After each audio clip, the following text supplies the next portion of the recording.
Yeah, family. We are back. We are back again.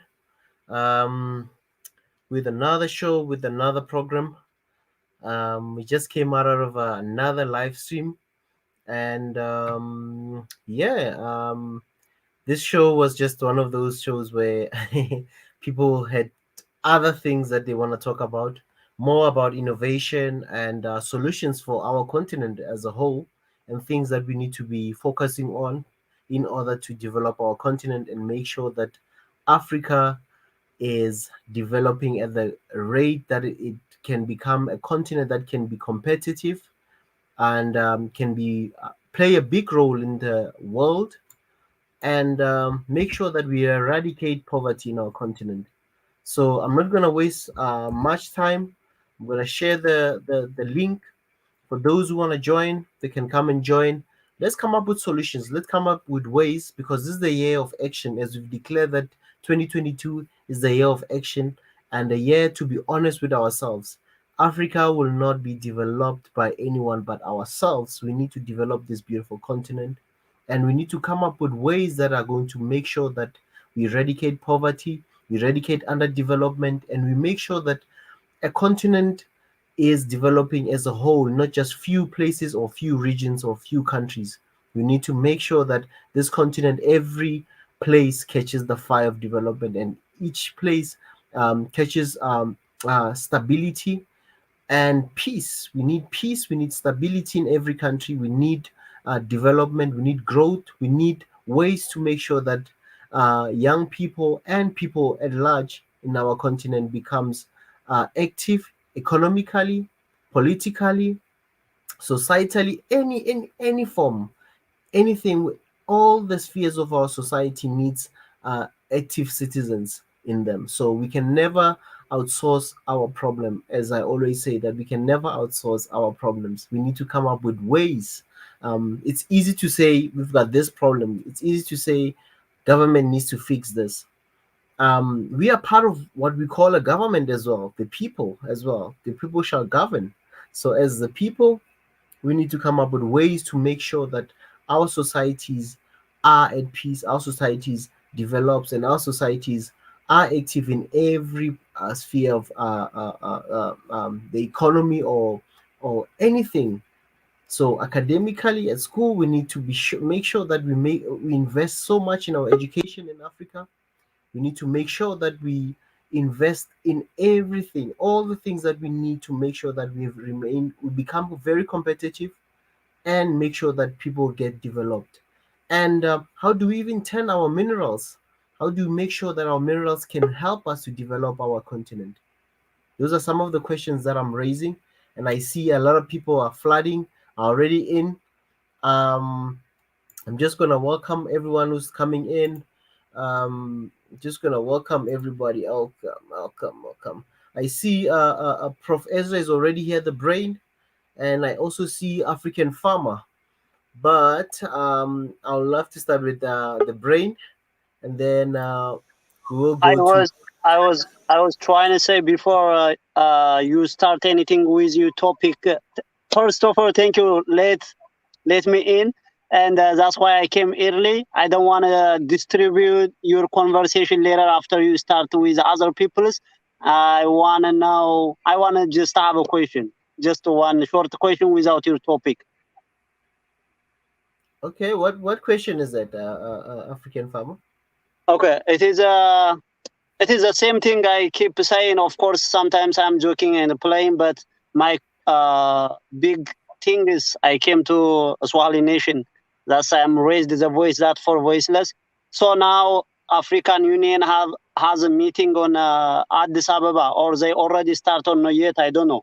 One of the public figure means we don't have a military to send to protect the civilians. Our power is just to be a voice and to push the African Union to stop the genocide.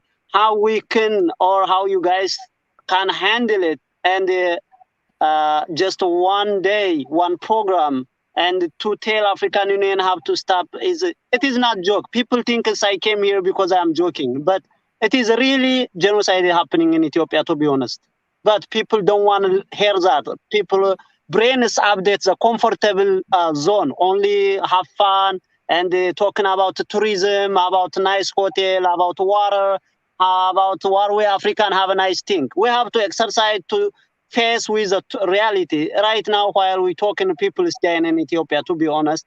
So I don't want blame anyone, but if we can, if that's you guys found that is true, how we can African Union involve this to stop? Ethiopian government knows this, but they don't want to stop. This is only I want to say, but maybe not today. Anytime I want to remind you. Thank you. African farmer, noted. Your suggestion has been noted. We'll look into it, and we'll make another show. Maybe we'll make a topic about it, and we'll love to invite a lot of people, because there's a lot of people that are joining who are there in the land of Ethiopia, that can give us an insight. And so, but for tonight, we'll be focusing more on innovation. What Africa needs to be doing to be innovative, to become really the solutions that are needed for us as Africans in order to develop and become very competitive continent. So that's the main topic for tonight, African farmer. Your suggestion is noted, and we'll find a space and time to also talk about that. But do you have something to add to what we're talking about tonight before Uh, I go to other guys? I will back later. Now I have to just I came early because I don't want after people start conversation to mix up the topic. So if I want, I will back later. Thank you so much. Okay, thank you very much, African farmer. Bye. I'll love to welcome. I already see on the panel. We already have Dr. K is here, Mondatez is here, and the brain. So I was about to start with the brain before African farmer ambushed and put a suggestion for a topic, and is all noted.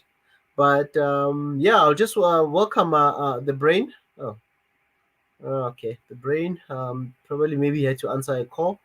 I would love Mwenda Tezi. I'll welcome you as well, and Dr. K. Welcome and thank you for joining us. And Mwenda Tezi, I'll start with you because I see Dr. K says he's still doing preparing some coffee. So this must be a fire topic. I guess everyone is went to the make some coffee, drink some Yeah, man. water, stretched, had some Guys, fruit or something. Myself had a fruit. I just made my tea. I've got my cup of water here as well. So yeah, I see and all you're my armed. You're armed today. You're I'm pumped, you know.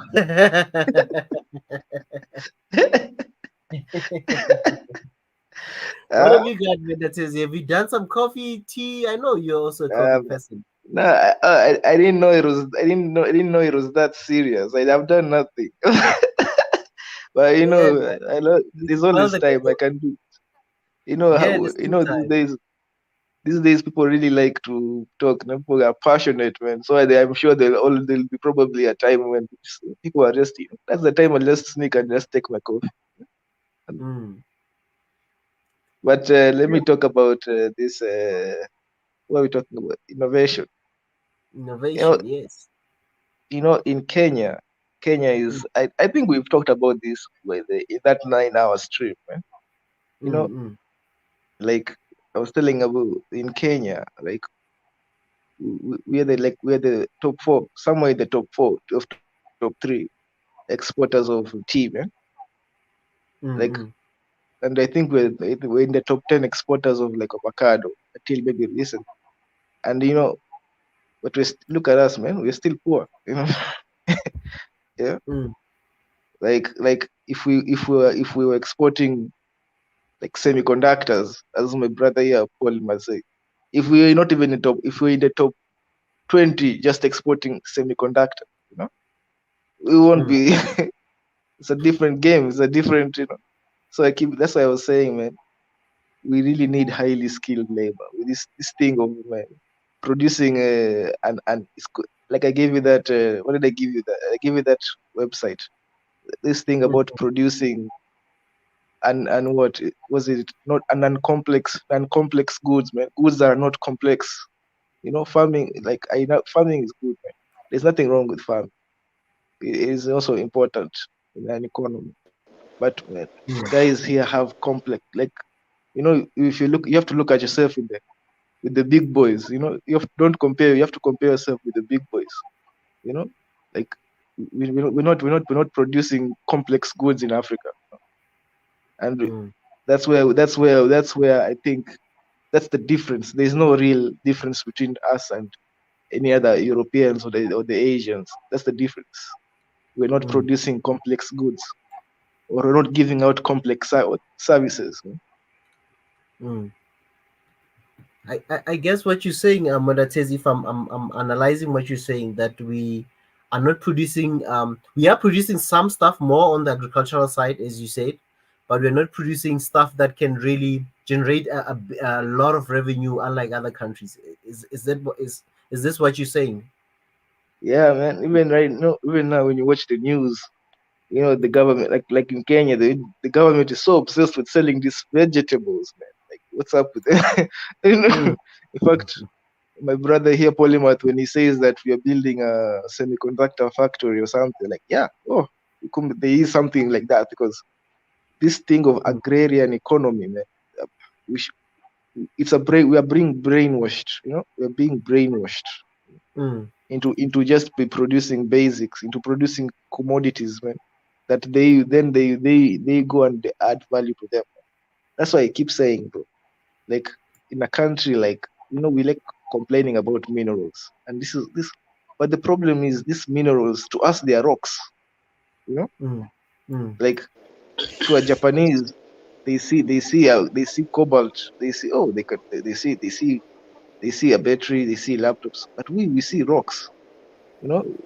We see valuable rocks that we're complaining that, hey, we should get paid for these valuable rocks, but you will never get paid more than the person who makes you will never get paid more than the person who makes the laptop.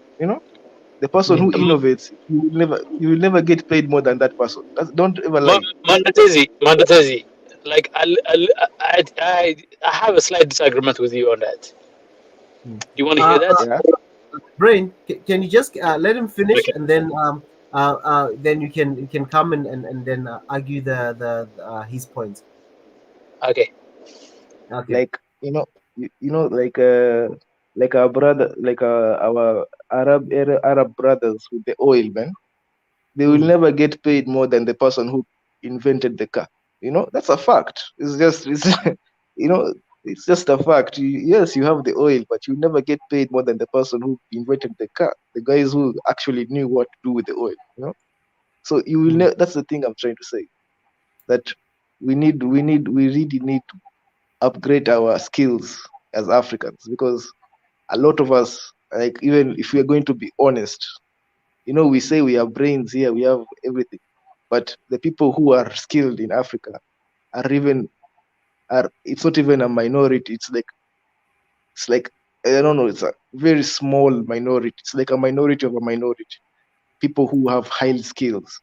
I see only in Africa. Only in Africa, you see these guys who make cars from trash. Guys making cars from trash. Like, and that's like, oh, that's impressive. But man, you guys, do you watch the news, bro? Do you watch the news? You see what these other guys are doing. You see what the Chinese are doing, man, while we are celebrating guys who make what cars from trash. Do you see what the Asians are doing? Do you see what the Americans are doing? You see what the Europeans are doing? Look what they are celebrating. Like, they're celebrating some scary breakthroughs, bro. Like, now they can modify cells, like, oh, that's scary, Now they're going to the moon for fun, like,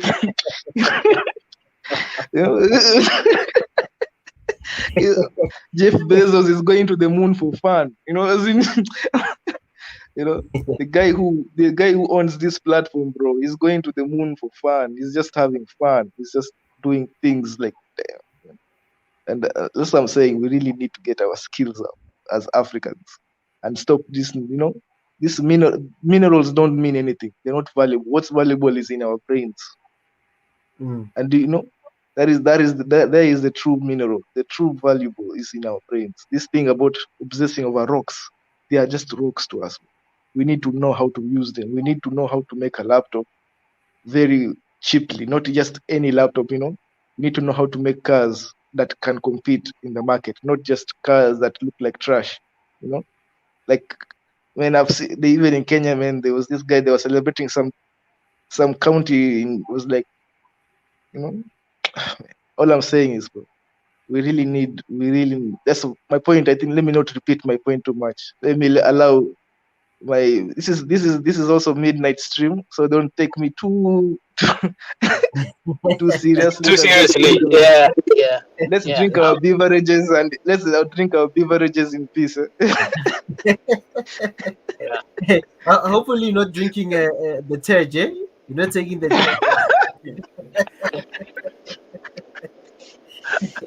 Hopefully it's light. It's midweek, you know. It's midweek. Take the light Yeah, stuff. it's midweek. I'm going to take my water.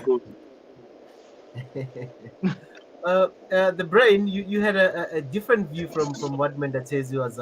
Yeah, I think he's onto something about skill, right? So to that extent, I'm with him.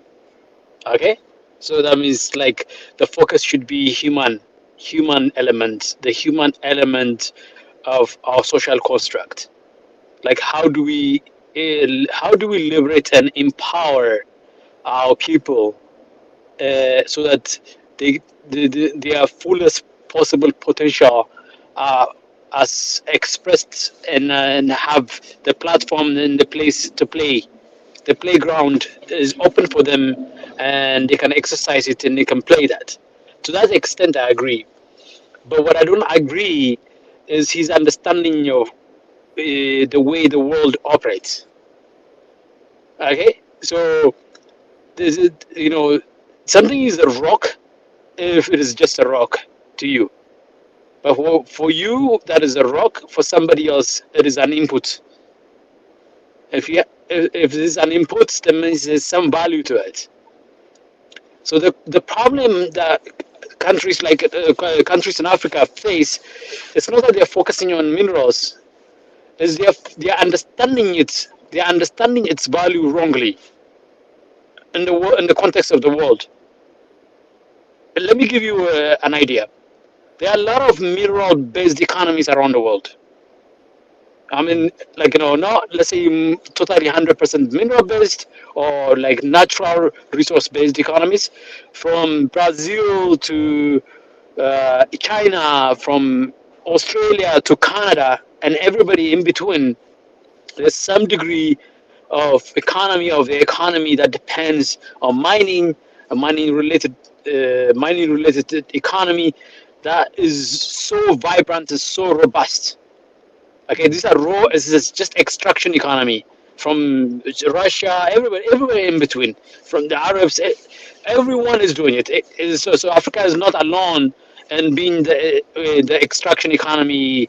There's so many of them. Canada makes huge amount of money from making a very expensive extraction of oil. It's expensive. It's more expensive for Canadians to sell their oil, to make their oil, to produce their oil than it is for the Middle Easterners. But they still make a huge sum of money. So the question is not whether we are focusing on the rock. The question is that we don't understand the value, and we're not extracting the full extent of the value to it. If you control 90% of something, forget about 90%. If you control 30% of a particular resource, that either gives you a monopoly or a monopolistic position. A monopoly or monopolistic position. Like Saudi Arabia doesn't have a monopoly on oil, but it has a monopolistic position. That means they have the highest amount of influence and the production and the selling of oil relative to other oil producers. It's not that they dominate like they have 50-60%. They like a portion that's sufficient enough to create them, to give them the critical mass necessary to influence price, to influence production, and in turn to influence the extent to which they can extract from it, how much you can extract from it, how much value you can extract from that raw material that you're producing. And in the context of Africa, we might have a monopolistic or a monopoly, or even less than that, but we don't recognize the full extent of the value. Hence, we don't organize around the mindset, the attitude, the plans, the vision, the organizations, the leadership around of extracting the full extent of value that can be extracted. The full extent of the value that can be extracted. So Ezra, If Congo has Ezra, 90%, hello, yes, Ezra, I yes. get, Yes. sorry to interrupt you, but then I hear what you're saying. But then you know what was the problem here? Is that it's not that Africans don't understand that. It's because whenever we've got leaders that understand that and trying to implement that, they normally get ousted. Let's talk about Lumumba. Lumumba knew all No, this no. stuff. I mean, let me land my points, and Okay, in go the on. Sorry, I leadership. cut you. Yeah, All right, no. The go on. leadership element is something I was going to land to. Let me land there for you, and then you can go on. Okay. What the point? Because what I point out right now, most Africans don't understand. Even most leaders don't understand that if Congo's cobalt 90% dominance Congo has, Canada had it, Canada could make 10, 20 times more money than Congo is making right now. That's the understanding that's where I'm driving you at. And then the leadership comes. The problem of how to arrive at this full extent of that. Let's say the same thing. I can go to Ethiopia. The coffee market is 70 to 100 billion dollars in the world, but we are extracting, let's say, 600, 700 million. That is the failure of leadership in Ethiopia, the failure of leadership in Congo, the failure of leadership everywhere you go. Now, leaders, if they are being taken out by Western powers, it is also a part of their failure to organize around in creating the kind of shielding and protection you need to operate in such a way that you can fully utilize your vision and operationalize your vision and get your people behind you, get the people, be the people's leader, so that the the the the war between you and your resources as a leader will not just be between you, the Western powers, and your resources. It will be between the whoever is trying to exploit you, the people, and you, and then before to the resources. Then you've mobilized your people, and this is where the skills come in. This is where mandatory issue comes in. When we think about skills, we shouldn't be thinking about like how to make semiconductors. We should be thinking about how to think through problems, how to organize things, how to plan things, how to operationalize vision, how to empower people on the ground so that they can be stewards and stalwarts and warriors and vanguards of their resources and their community and the environment. And we have to really be that robust. When we talk about leadership, we have to make it a million leadership, not one leadership. We have to, so that's where the skill comes in, not just in things that you do, but the skills in the way you think, and the way you organize, and the way you operationalize, and the way you synthesize and analyze and synthesize, and then really develop, a roadmap, blueprints, and the architecture of success. And that requires robustness in your actions. And that's how I measure our leaders now. And now I learned. Now go for it. The only you had a different view from the brain. Um, there's something you wanted to add or have a different view there. The floor is yours. Okay, No, I was listening to Ezra and is it the brain? And I was thinking, yes, he made great points. He was actually pointing out areas that needed to be more focused into, and areas that we are actually doing bad as well, our leaders really. Um, and it actually made me remember that we actually did have good leaders. We actually did have good leaders who actually were people's leaders. People actually loved those leaders and they followed those leaders, and that was actually it intimidated colonial powers at that time. So that's why they had to oust them. And I think because of all these coups and everything that has happened in the past, somehow it made us more timid to even think of creating. I would say us as in us. I'm just making like as in leaders now in Africa. They're not actually empowering a lot of inventors, young inventors. They actually overlooked. Most of the time, we're getting our stuff outside. We're always thinking, oh, let's just get this from there. Let's just look into the West. Let's see what they can offer. Or now it's more looking to the East and all that kind of stuff. But then I think that mentality comes from whenever we started to think and trying to fix our problems. That's when someone will have to come and say, no, you're not allowed to do that. So that's what I'm No, seeing. I think like Really. to me, do when it comes to raw materials, I've heard this 100 million times.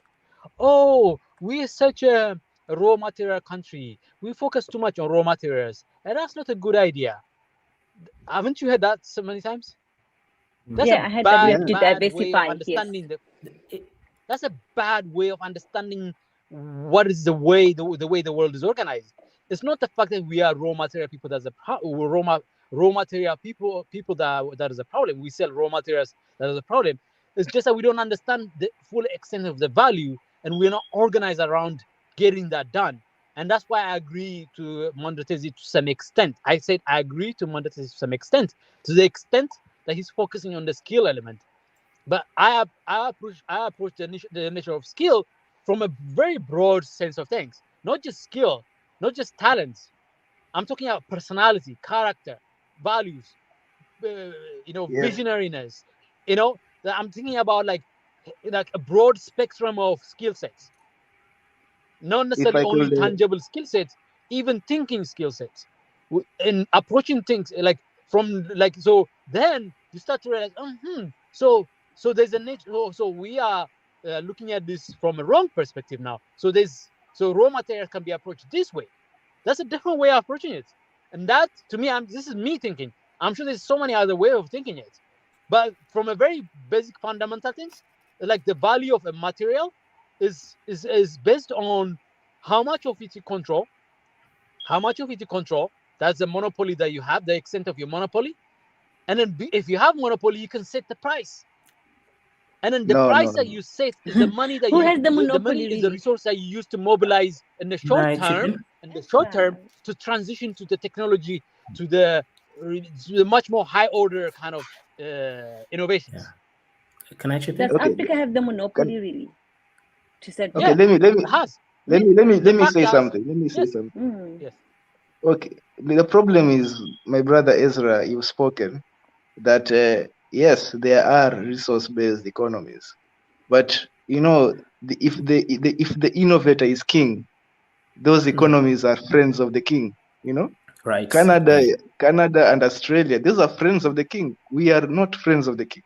You know, Hmm. so we have to look at that perspective that we are Africans here, Oh yeah, and I'm they not do going to not ignore look that. like That's a real they do fact. not see us as equals. Yeah. So we Tezi, can I have to come be in our to you? own innovators. We have to be the Yeah. king because we are not friends of the king. Yeah. I have a small point to Mondotezi, add here. Mondotezi. Can I? Wait. Before somebody is jumping, the problem is that the same issue the same problem that you've identified, you will face it when you try to go to a much higher, much more sophisticated, and much more complex stuff. The one that you're dealing with on raw material level, you will deal with it in a more complex kind of innovations that you're talking about. So whether you Nah, innovate at the higher level, like this high knowledge, high skill area, whether you innovate at low skill, low knowledge area, it doesn't matter. you will face the same culprits every time. So to me, it's like what I'm trying to say is that like we have to create a base, a foundation on which that we say Congo controls 90% of the cobalts. That's a fact. It's not deniable. It's a fact. Now then, use that monopoly, okay, as your bargaining chip to get these guys to back off as much as you can. No, you can't get them to back off all the way, but they'll back off to a point. There's a point to which it works, and the point is not going to work. To the extent it works, you push it. You push out the angle and you extract as much value out of it as possible, and use the value that you extracted to develop all aspects of your society. Yeah. Can I chip in? Thought process. Yes. Just hold that, Dr. K. I'll give you the platform just now. Is now? Go on. Just wait a bit, Dr. K. I will give you the platform to answer our question and also raise your points about this topic that we're having. The only on Monetezi, I'm gonna move on now. Or you guys wanna do a follow up? The only is there a follow up question to what?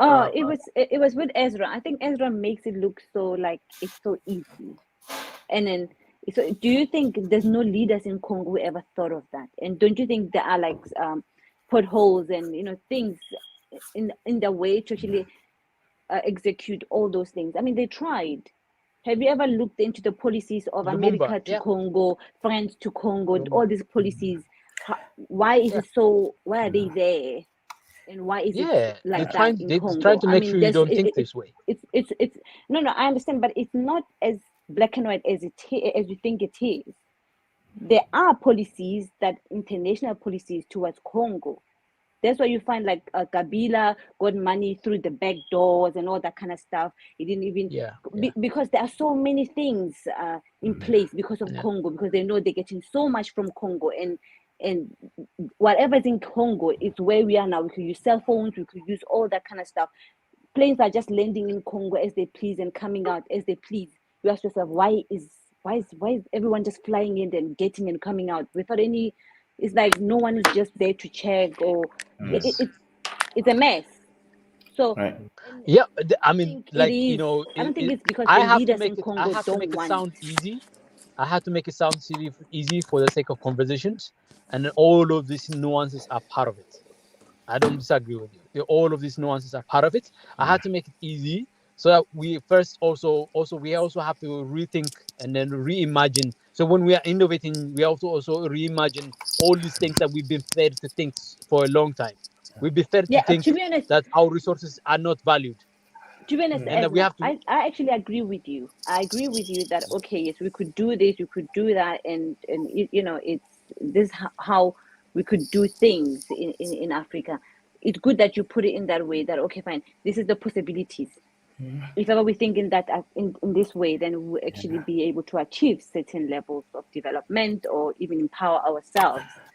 But I also at the same time think Congo situation is not up to only Congo leaders.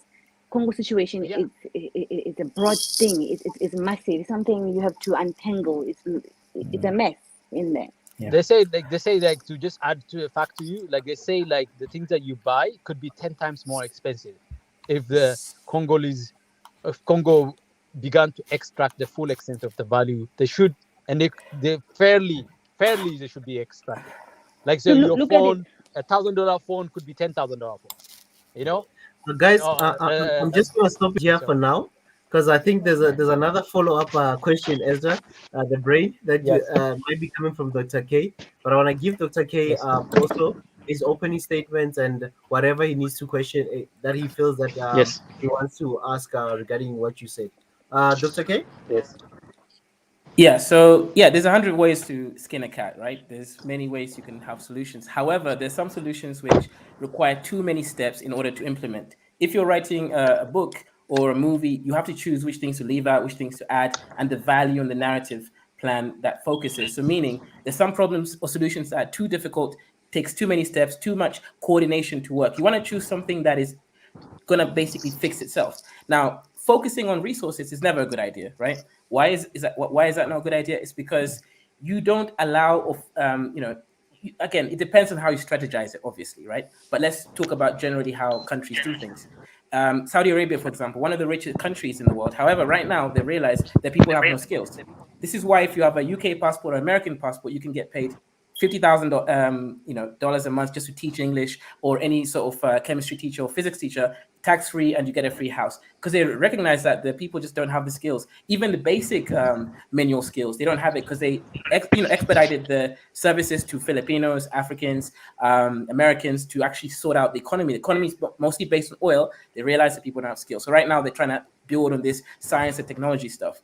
Now, that's a good thing. They recognized it and they're fixing that problem. Now, if you focus on service sector, what does that mean? Well, it means, first of all, people, like you said, are able to now think at a higher level. Critical thinking is going to be implemented, because to learn these services and skills at a high level, you are going to have to start thinking in a certain way. For example, President Uhuru, for launching this new Dedan University semiconductor, he would have had to be thinking, or have advisors thinking at a certain level, to be able to stay in contact and in touch with the current technological forces of the world. Right now, there was a semiconductor chip shortage in the world, hence that's why they launched it. So they're responding to current world problems and shortages, and something like this would only open up more doors and more kind of critical thinking into problem solving. Now, obviously, a country like Congo has 90% access or monopoly to a resource, and that's only really possible for countries like that.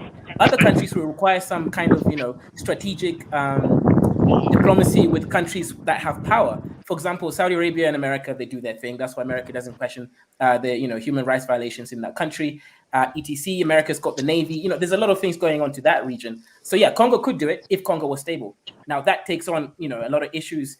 Congo right now, infrastructure, for example, if they had a service-based economy, they would actually have roads. Congo doesn't actually have functional roads. To get from one area to another, you actually have to take planes if you want to get there within a certain regional get there within a certain reasonable time. The port in Congo isn't even really that functional. It's easier to get things from Tanzania because of the roads. So the issue there really with Congo is it's a huge problem. I would say if they focus on service sectors, the resource-based economy will come in by itself, because now they have the skills to be able to sort of decide what to do with it. But if you don't focus on kind of building the people and doing what they need to be doing with things, you're always going to be relying. And what if they discover new cobalt situations in Russia? I mean, they could do. That's how resources get sort of. Again, if Congo could be stable, that would be great.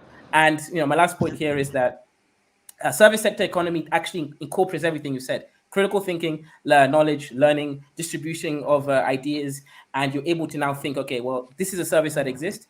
We have this resource. We can actually then add value to this resource and then sell it. That's what a service based economy does. You focus on the things that you have, if the extent of the value addition that you can do to the product, and then you can trade with the product. So what the sister, the only me and everyone was talking about in the previous panel, just before we ended, is this, right? If, let's say, African countries could focus, let's say Congo on resources, South Sudan on oil, whatever, Ethiopia on providing, once the dam is finished, energy to the whole of East Africa, for a really expedited price. Let's say Kenya port allowing Ethiopia to use it without tariffs, all that kind of unity there. If there is a kind of embargo applied to any of these countries, it wouldn't matter, because they have both a resource and service-based economy that they can just say, okay, that's fine. We can just trade amongst each other. And countries like China, of course, they'll still trade, because they're not part of the NATO forces. So I would say focus on the service-based economy, but be open-minded to the resources that you have, especially if you have a monopoly around that sort of resource. Can I add a little bit? I know, Azra, I know you want other people to take part, but he said something that I really relate with when it comes to service. I want to give a case study for him to bolster his point. Is that okay? Yeah, no problem. You can do that. Okay. Let me give you a case study. I'm very versed with the Ethiopian economy as deep as I can. As an economist, as trained economist, I've studied it and looked at it. Ethiopia's economy, whatever we produce at a given year, this past year, I think it's probably about 100 billion. About 60% of that money comes from service sector. 60% of it. Okay? About 30% of that comes from just give or take 30%. And that number could change. I'm looking at 2015, 2016 number. So that could change, but the ballpark is the same. It's not far from this. It's about 30% is agriculture, and about about 10, just a little bit over 10, maybe less than 10, is manufacturing. Okay, but the policies that they come up with is about how to do something about agriculture. The policies they come up with is how to go into industry and manufacturing. But Ethiopia doesn't have a competitive advantage in these areas. The economy, without being very competitive, does really well without really having the robust policy system framework, does really well in the service sector. Only 10% of the inputs, is producing about 60% of the outputs of the economy. Only 10% of the inputs is producing that. About 40 to 60% of inputs into agriculture is producing just only 30% of it. So we are much more efficient being service sector. And if it was backed by policy, it was backed by intentional actions, intentional policy actions, the service sector, from being just kind of like a transitionary kind of place to it can become a robust. When I talk about service, I'm talking about education. Ethiopia has about 50 universities. It can really robustly build that education sector, invest in it. We're talking about tourism. They can expand into banking, telecom, and then they say, "Oh, we are a poor country. We are the third world country, and we don't have the technology." We have the sufficient amount of technology to make it go as far as possible. So the service sector that you talk about, in the reality of African economy, and particularly in the case of Ethiopia, the service sector is the driver of the economy. But it doesn't get attention it deserves because they say, oh, it doesn't employ as much people as possible. It doesn't employ because it's very productive. And to me, I would rather have 20% of the population or 20% of the resources employed into that economy, generate the resources necessary to fund like social services for others. If people are not employed, at least they have some social services that will cover it. If I was in a position to run Ethiopia, I would focus on the service sector. I would be intentional, not by accident. So it's 60% of the economy by accident, not by intention. It's by accident. It's not intentionally designed by itself. It's just by accident, by forces of nature. It's become that. Then it means that's where your competitive advantage is. That's where you are competitive. That's where you can actually extract value as much as possible, create value and extract value as much as possible. And if you can work on that, if you can develop that, if you can actually put the policy framework, then you'll be thinking, okay, how can we have Ethiopian banks operate across Ethiopia and across Africa? How can we have Ethiopian educational institutions become the center of learning so we have 50 of them, they're operating at 20-30% capacity. How can we invest in them so that they can actually operate at 80% capacity? Then they generate even more resources. How can we develop our electricity power and turn it into a service and then generate even more resources? And so I am with you on that one. When it comes to the service sector, there's so much there, so much open source, open platform, open space there that has not been explored and utilized and optimized. And that could be a place for it. So I just wanted to add that. Thank you very much, the brain, and Dr. K. I just want to give a tribal African a chance as well, and then we'll go to the next person. We'll go back to Mandatezi after tribal African. Tribal African. Yeah, brothers, thank you for having me over here again. Yeah, I've been listening to this discussion, and what Dr. K and the other guy just said, that is fine, because I think a service-based economy is a good idea, because in a service-based economy, we are the ones consuming our product. Do you know what I mean? But there's a catch with that, but I will get to that later. So what I'm trying to say is, because most African countries now, we depend on European. We want to sell our goods to Europe. They are the market for our product. That is a big risk, because now I see the innovation in European countries, like the work, like how the type of work they do to be independent of us. They're trying their best every day, trying to increase the technology to reduce their dependence from African countries. I just saw recently the AI have successfully created diamond, has replicated the material of a diamond. So if they can do that, they don't need diamond again in Africa. You know, what are we going to do with that diamond? We say we have diamond. If they can replicate gold, they don't need our goal again. So for that reason, I think this service-based economy is good. But this is a catch. Service-based economy is only going to work if people have disposable income to spend, if people have money to buy these services. But if people don't have this money to consume these services, if just about 2 or 5% of the country is capable of paying for these services, the country cannot really depend on that service-based economy. So I think for now, we need to invest more on agriculture, because we need to start working with the really, really low people from the grassroots, the ones in the really poor area. We need to start making them to meet up. If we can take them out from that level of poverty to be like to put them in a middle standard, then we can start working on a service-based economy. So that's what I'm going to say for now.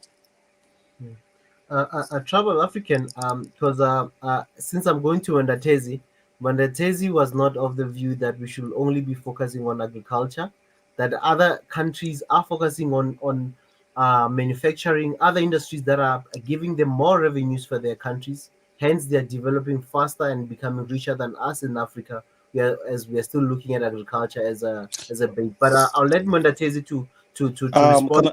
Can I just say something? Yeah. Yeah, when I say agriculture, I mean the complete chain of agriculture, from primary to manufacture to distribution. Do you know what I mean? If we can do all that stage, in the process of doing that stage, we're going to create a lot of things, because doing that, we're going to have a lot of problems, and we're going to create a lot of innovation to solve those solutions. Because of agriculture, we might need roads, we might need buildings, we might need train to transport goods. If we focus on that, do you know what I mean? No, all the stages of production, from planting to manufacturing to processing. That's what I'm trying to say. Good point, African Tribal.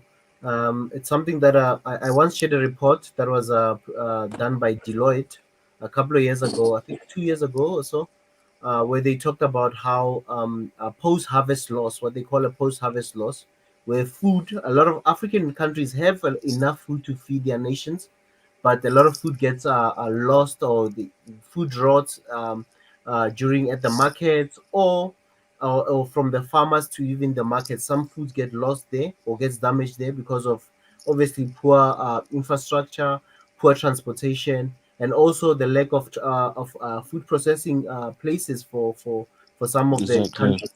Yeah. So, but I'll let Mwendatezi to just to also add his point. Mwendatezi. Yeah, man. I agree with my brother here, Tribal African.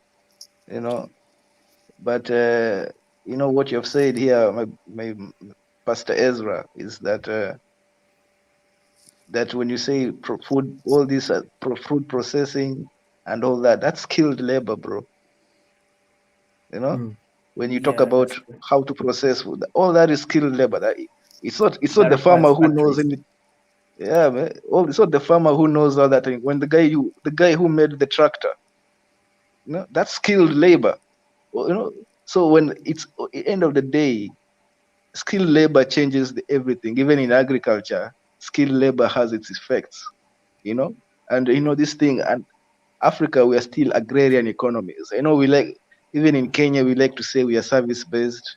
My brother in Ethiopia, but we're not service based. Majority of the population is not employed is employed in agriculture. Majority of the population is employed. They are farmers. They don't have the skills to do anything else. So we can't really say we are. No. So, I'm saying the GDP, the output. I'm not talking about the input. I'm talking about the output. Okay, I don't mean the input is different. The input structure, the labor input is different. Like the way you're talking about how it's structured, but in terms of the productivity of that input, how much does it go for? How much do you get in return for that input? Is your output? Okay, that's Yes. what I was referring to. I want to agree with both. I want to put Mondetezi's point and also Tribal African, and I want to glue those points together. Because what Tribal African is talking about is, okay, well, we have to feed people. Food is one of the things which, as far as we know, humans need. So it's going to forever be able to make money. And he's talking about from the whole production to the whole distribution of food. And as Mondetezi said correctly, is to get to the point where, let's say, okay, so let me give some basic examples here. Mama Mboga, the woman who sells, or man who sells vegetables on the street, a lot of the vegetables go up to waste because it doesn't get sold. Now, if there was a system in place where, okay, we buy near expired vegetables from you, and then we convert it into tomato puree or other types of product like that, that product can then be utilized in other ways. And you can also have like media programs that teaches people tomato puree can be utilized in pizzas, making stews, like the Nigerians use it for. Because in East Africa, we don't really have the concept of using tomato puree as a common food source, but in West Africa they do. So it's all about sort of converting one food source. For example, milk. I remember in Kenya about 10 years ago, there was some time when there was a lot of milk that was going to waste. Now, if there was sort of like a strategic plan to convert that milk into powdered milk, that would have saved a lot of money. And even the concept of drinking powdered milk, as long as it's all safe and is what we need to be doing, teaching our people how to utilize foods in different ways. But you also, again, you need factories and you need skilled trained people to be able to make the tomato puree, to make the whatever the milk and turn it into powdered milk. But this is basic technology. But I do believe that to be able to go from agriculture, growing avocados, to then producing, let's say, avocado oil products for face creams, and selling it to these, hippies in America or Europe. All of that requires, again, that service-based, technologically sound, economic, strategic form.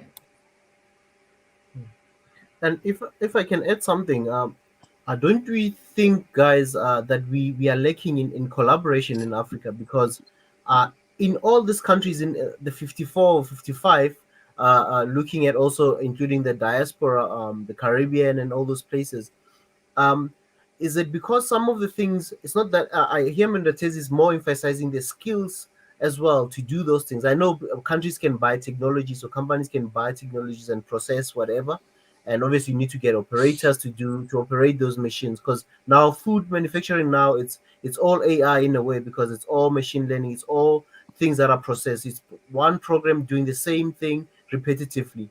So when you look at some of these countries, when you look at all the 54 countries, you look at all the countries that are in agriculture, we all are doing agriculture. Every country is producing food in some other way.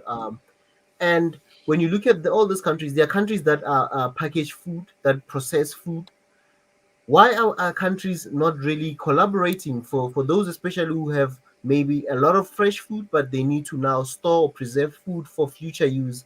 Why are nations not even, us as Africans, why are we not collaborating in knowledge sharing? I know it's business. People also are looking at after their market share and interest, but those are the things that we should be thinking of. Because I know that when you mentioned the tomato puree story, I know in Nigeria they've been even having a shortage of tomatoes, even just from the fresh from the farms. They've been having a shortage, even though they're the biggest producer in the continent of the tomatoes, and they're still having a shortage, especially the manufacturers that want to process and do tomato puree and other products from tomatoes. So, because there's countries and companies that are already doing some of these things, why are we not doing the knowledge sharing? Is it because of competition? Is it because of everyone looking after their own interest or greed? What is it? What is it? Because in all these countries, can I say part of it, part of that problem is there's a lot of other problems, and other people can actually focus on the other problems. But part of the problem is barriers and bottlenecks and structural stuff. There are a lot of structural stuff. Land fragmentation is a structural problem. It's the fragmentation of land, fragmentation of farms. It's a structural issue. They are related to policy, they are related to regulations, they are related to laws, they are related to methods and practices that have their genesis in a different era. They're not suitable for the time that we are in. There's so much bottlenecks, there's so much structural things that are there. And one of the reasons why I push for the service is not because service is necessarily the best path out, is because that's the one that has the least amount of barriers, that has that has the least amount of structural challenges. And as a transition to a point, so the biggest issue that Africans will struggle when we're thinking about let's invest in this and let's invest in that is, let's say, oh, let's invest in skill. So you realize that skill set is a structural problem. Okay, structural issue. Okay, you don't have skill set to do it. So you have the passion for it, you have the desire for it, you have all the things are right, the leaders for it, but you run into a wall, and the wall of skills, skill sets, talent, know-how, methods, process, all of it, all of the above. And then to resolve that, then you have to go to the education system. And then when you go to the education system, you realize the education system, for it to succeed, it will require 10 times the amount of resources that you can't possibly organize and mobilize now to do it. It will require that. Hence, you can't so then what is the immediate kind of resolution here is mobilizing of resources, not resolving the structural issues, because you can even if you resolve the structural issues, some of it, but some structural issues are sticky. They require 10, 12, 20 years at least to do it. Think of the educational life cycle of a child, grade 1 to grade 12. Quality level that will fundamentally alter the skill requirements required to resolve it. You're talking about 10, 12, 15 years, 20 years to get there. And who has 10, 20, 12, 15 years to get there? And you're going to keep pushing the problem further. So you have to think about what are the easy, low-hanging fruits that you can pick out and then generate the resources, mobilize the resources necessary. If your economy is producing, yes, it's employing only 10% of the population, but it's producing 60% of your GDP, that is your low-hanging fruit. That's what you are mobilizing. That's why you are easily mobilizing your resources. So what you want to do is you want to optimize that with intentional policy. At the moment, you are at that 60, 40, 60, 70, or 30, 50%, and then it's as a factor of 2, 3, or 5 factors of a productivity level to it. That means productivity is measuring how each of the inputs to the labor or resource inputs that you put into it and the return for it.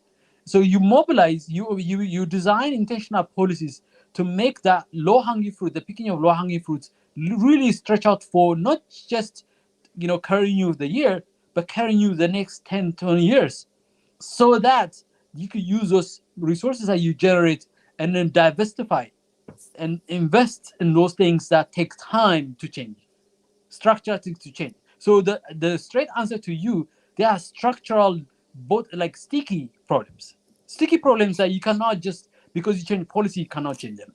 Even if you change policy, it will take 10, 15 years, 20 years for them to bear fruit.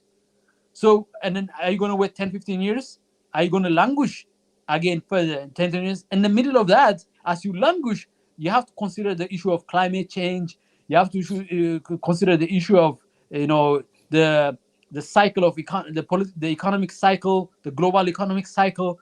You have to take into consideration of conflict and peace issues, because you are in poverty, in such a deep poverty, chances of you having repeated conflict, and you're going to continue to be distracted all throughout that 10, 15 years. So you're waiting, and then you're going to constantly. So let me give you a context. Ethiopia's GDP, Ethiopia puts about $94 per child on educations. $12,000 Sweden put $12,000 the same time. We have the same kind of education system. It's not different. There's literally almost no difference, and the impact of it is going to be felt all throughout your life for the next 10 to 20 years of that kind of low investment. So even if you double that, it's not that much. And then Ethiopia is actually one of the highest committed, one of the countries that commit the highest amount of its national budget on educations. It spends more money on education than it does on military. But so what I'm trying to tell you is that there are structural sticky issues. And then before you get there, you have to mobilize. The problem is the quickest thing then to solve things is mobilization of resources. And then you already have a tool, instrument, the service sector that does a lot of mobilization of resources, and then be more intentional about that space, make it more efficient, more effective in generating resources for you. Use the resources you generate for it to really begin to put in all these other places that is kind of like putting the first foot forward kind of situation. Which foot do you put forward? Put the one that is the strongest that you have right now, and then think about how to take the next foot forward when you have developed enough amount of strength for it. So that is what I'm suggesting here. So I might be late, but sorry, brother. Trouble. I just want to quickly ask something to everyone. I want to find out, like, is Africa really producing? Because there's in my country, for example, there's been a lot of issue with regards we're now discussing the skill sets issue in Africa, why we cannot do certain things because of skills and whatnot, as Mwenda Tezi has raised. In my country, there's been a lot of issues whereby even the minister came publicly making a speech saying that we are producing a lot of graduates, but it's like a mismatch of skills. What the market needs or what the economy needs is not getting in the real numbers. The real numbers, you find that it's skewed. You're getting a lot of people who studied other fields that are not really necessary for our economy at that point. Other African countries, are you guys also experiencing the same thing or not? Same thing. Yes, everywhere the same thing. But the problem, if you want to resolve that, how long is it going to take you? That's what I'm trying to point at. If you are trying to resolve that, how long is it going to take you? How much resources is it going to take you? So somebody has graduated, right? How many years have they spent? 10, 20 years, somewhere between 10 to 20 years. And so the next resolution, okay, let's say this year, we're starting from this year, we're going to develop skill sets. For what? For the 20 years from now? Because that's what's going to happen. The skill sets you're developing is for a time that you are not even there yet. You're not even at that 20 years yet. So 20 years later, you realize you made a mistake. 15 years later, you realize you made a poor education policy. That's the nature of the problem of trying to figure out the skill set problem. That's why I call it a sticky problem. Even when you realize it too late. Can I ask a question? And this is to partly answer what Pastor has raised up, is that and also to kind of interact with the sticky problem a little bit. I want to add in the context of the world in the next, I'll say 80 years, actually. So in Europe and America and other more developed nations, you have a shortage of people. So the amount of people being born per woman is around 1.5 or so, in some countries even less. What that means, obviously, is that there's going to be less people in the next few generations to pay for the current people who are already in the aging bracket. So actually what that means in a very precise way is that Africa is in a unique position right now, with majority of its people being under 25, so to be able to fill the gaps of all these shortages of service, skills, and economy. So what does that mean? Well, it means, look, African countries can focus on the service-based sector and then be cognizant to the current situation of the world, skills which could be learned within 2 years, right? So let me go back to what Brother Ezra said, is that now, yes, it's going to take a long time to train a person to be able to, to retrain someone. 20 years, it's a whole generation of a child's life. However, there are some skills which, as long as you have the basics of a good education, like math, English, science, whatever other language you utilize in that kind of field, you can easily learn. You can easily learn computer science in less than 3 years. Anyone with a basic, good foundation of education. What does that mean? Well, it means you can now interact and solve the skills gap by then, having those programs short 2 years, sort of. You can even learn computer programming in less than a year to be able to do the job. The assumption is, what is the assumption on that? Well, the assumption is that you have to have some basic skill set, right? Some basic arithmetic communication skill, right? 100%. And then when you have an education system that's not only getting you there, but it's like when it's a very disinvested kind of education system that you have, then what you have is that you struggle with like graduates 100%. who don't have. Let me give you a context of what the problem is. Ethiopia, at the beginning of the education cycle, about 30 to 35 million children join. Do you know how many people get at the end of it, at the end of that educational life cycle, 10, 12 years later? A fraction of that, somewhere between 500,000 and 2 million. Wow. And what I call an acceptable level, which is 10th grade or 12th grade. Somewhere between 500,000 and 2 million of that comes out. What happens to those kids that dropped out along the way? They've been miseducated, poorly educated, so you cannot even do this augmented skill set kind of things. So the nature, I've said this before, the nature of the education system that we have adopted is correlated to resource. That's why Western countries tend to have a much higher success rate in the education system, not because the education system in of itself inherently is good. It's just that they have aligned it with resources. If you misalign it with resource, I mean, a slight drop in, let's say here in America, a slight drop in resource in the community, the quality of education goes down, and the outcomes of education goes down with it. It's just the nature of Western education. It is so dependent on resources. We Africans have adopted these Western educations, which I don't agree with. But if you adopt this Western education, then you have to back it with resources. And then when it comes to resources, you don't have the resources to back it. You can't back it with $94 per child per year. You have to back it with thousands of dollars per child per year. Where are we going to get the thousands of dollars to back it up? Well, I guess that's I would say the main issue is that is the planning. sticky point I'm talking about. Right. Well, go ahead. Yeah, I think I may be lost here because I think the brother is emphasizing on service-based economy. I think for economy to be service-based, it should be a striving economy.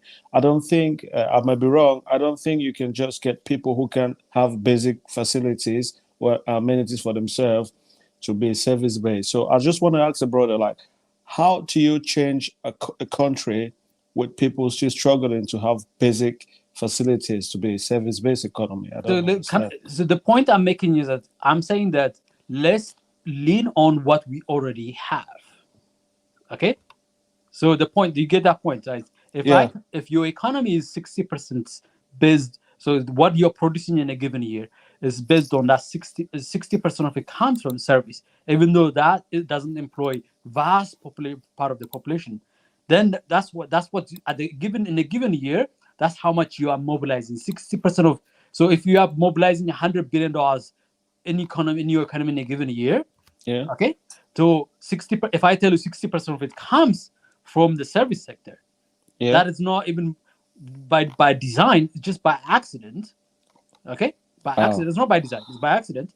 Then use that, optimize that first to make it more effective, and then not to as a destination, but as a transition to where we say, because the challenge is mobilization of resources is the challenge. So I go back to Ethiopia. I know about a lot of African countries, but I don't want to be talking for other countries. But because I have some expertise on Ethiopian economy, I can tell you this: Ethiopia should be mobilizing 20% of its GDP every year at the minimum to be able to invest. Right? At the moment, it can't mobilize more than 9 or 10% of it. Okay, so let's optimize this to 20. So that for every $100 that we get, so if we get $100 billion in a year, we should say 20 billion of that should be used for investment. In order to achieve that, you need to mobilize it. In order to mobilize that, you need banking systems. Banking is the service sector. So Ethiopia has a good, robust banking that they've been developing over the past 20 years. I will put in the policy frameworks. This is without policy framework that's going to become, some policy, but not total policy. I'll work a little bit much better, much more intelligently, much more smartly, and mobilizing. So, for example, Ethiopia should allow African banks to come to Ethiopia, right? Because there are African banks that have done a very good job mobilizing resources, like EcoBank and other banks, Standard Bank from South Africa. That should come to Ethiopia and then really add to the local initiative to really mobilize resources, because you are mobilizing from existing outputs, not from future outputs, but from what you produce in a given year. So then that mobilization, if you double the number from 9, 10 to 20%, you can that makes a difference in terms of the number of schools you build, the number of water access you have for families, the number of healthcare facilities that you can bring to communities, the number of things that are essential for farmers, where you provide better security, food security, educational security, health security, and then you building better connections, and then you improving self-esteem in communities, and then farmers can begin to think about, oh, I can innovate this way, I can innovate this way. This is this new connection, because I have now better connections to a much wider swath of markets, then I can take advantage of that. That's what I'm talking about. Like, then you begin to catalyze the change from the ground up using what you already have, not what you're dreaming of having. I get your point. That is my point.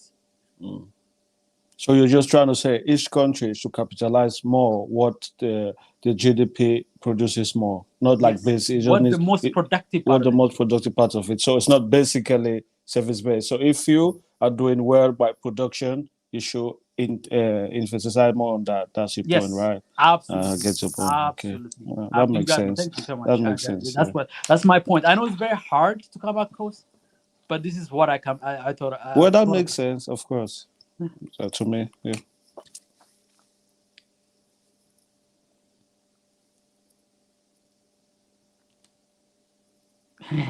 Did we crowd out? Sorry about that, guys. I was just getting something here quickly. But I just want to welcome AM. All points noted, guys. And AM, welcome. And okay, let me just. Hi, AM. Thank you. Welcome. Yeah. Welcome. I see a beautiful picture there, a powerful figure there from Ghana, a really a leader of note, a Pan-African of note, and a well-respected man of Africa, Kwame Nkrumah. Really a beautiful picture, I must say. Sorry about that. I'm now taking by the picture. But welcome.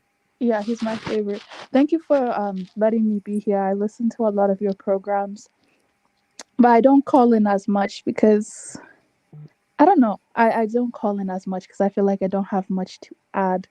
What I'll say though is I appreciate the program really because I sometimes think differently from what you guys say, but I understand that we need the differences because we can't all just have the one thought and one opinion.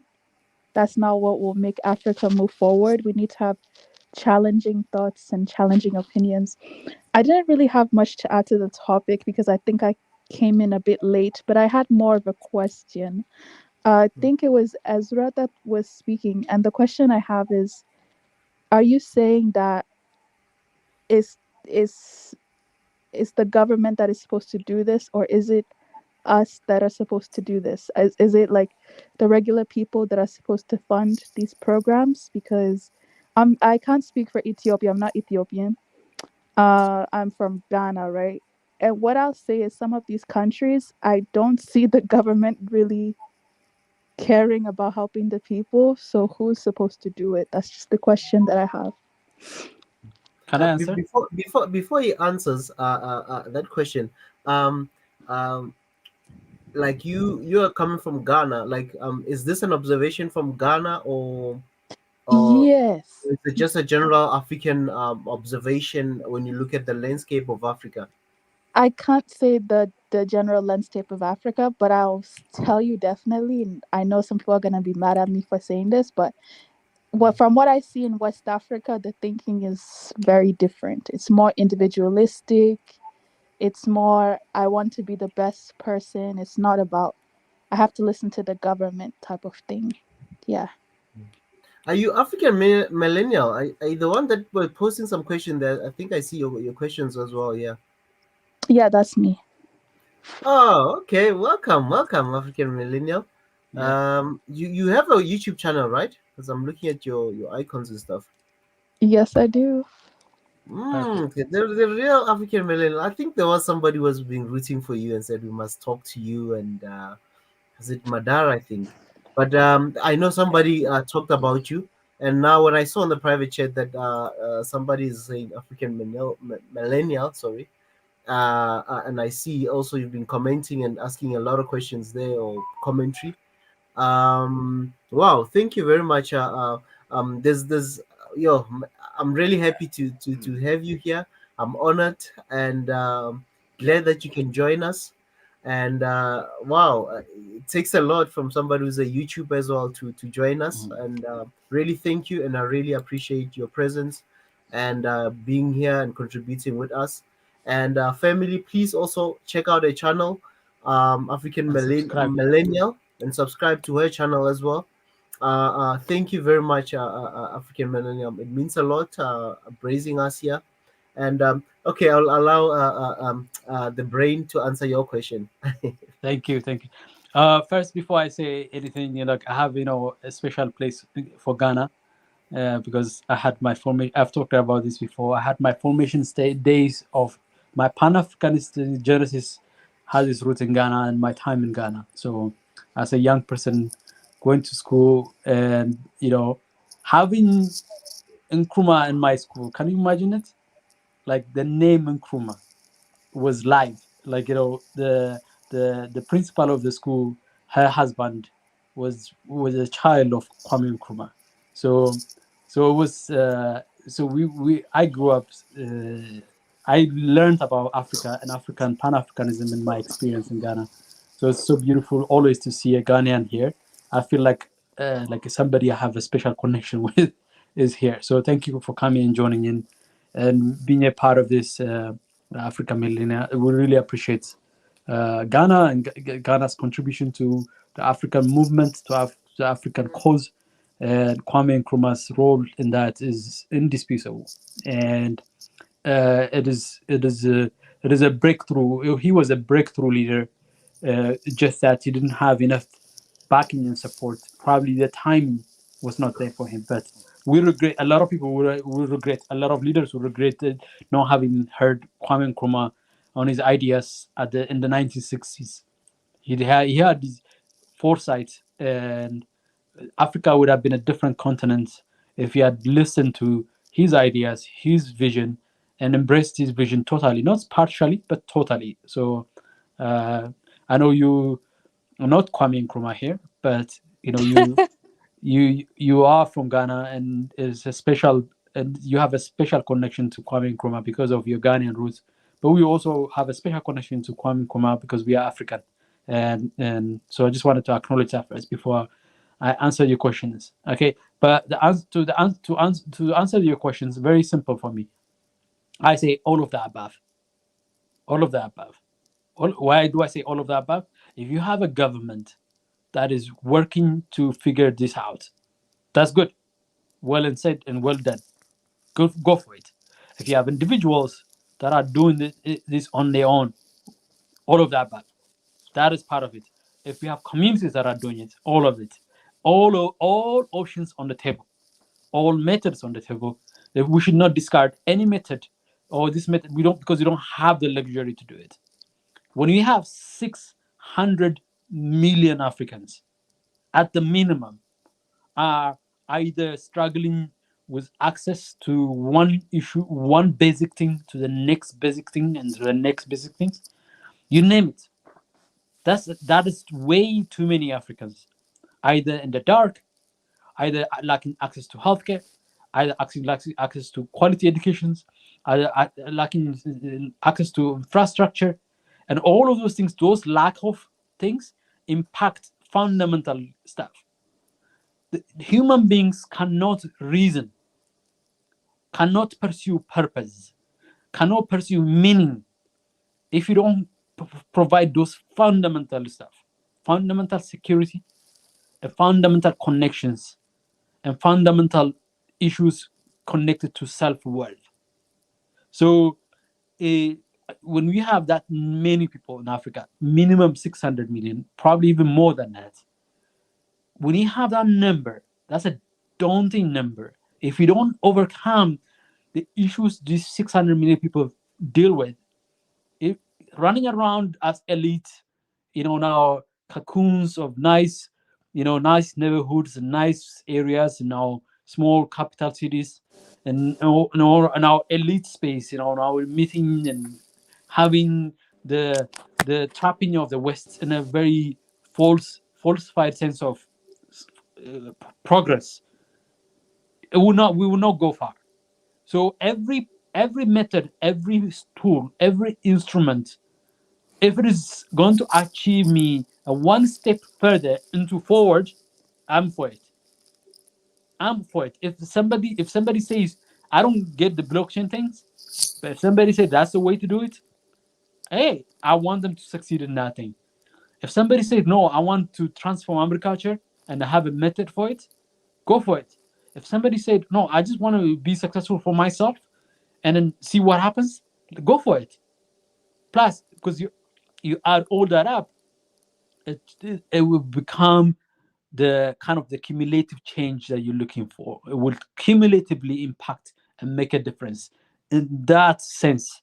And that's the way I see it. And I don't know if I answered the question as well as I should, but I think there are specific elements of the questions that you want to address. You can be more specific and I can be more specific. But in a broad sense, that this is how I will answer it.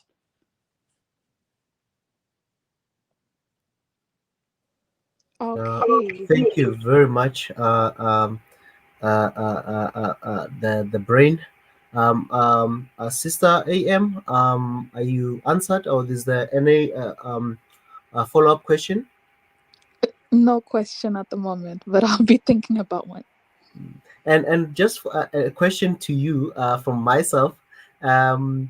What do you think we should be doing? Innovation and solutions for Africa. What are you suggesting for us? I mean, we are Africans, and we should not always be.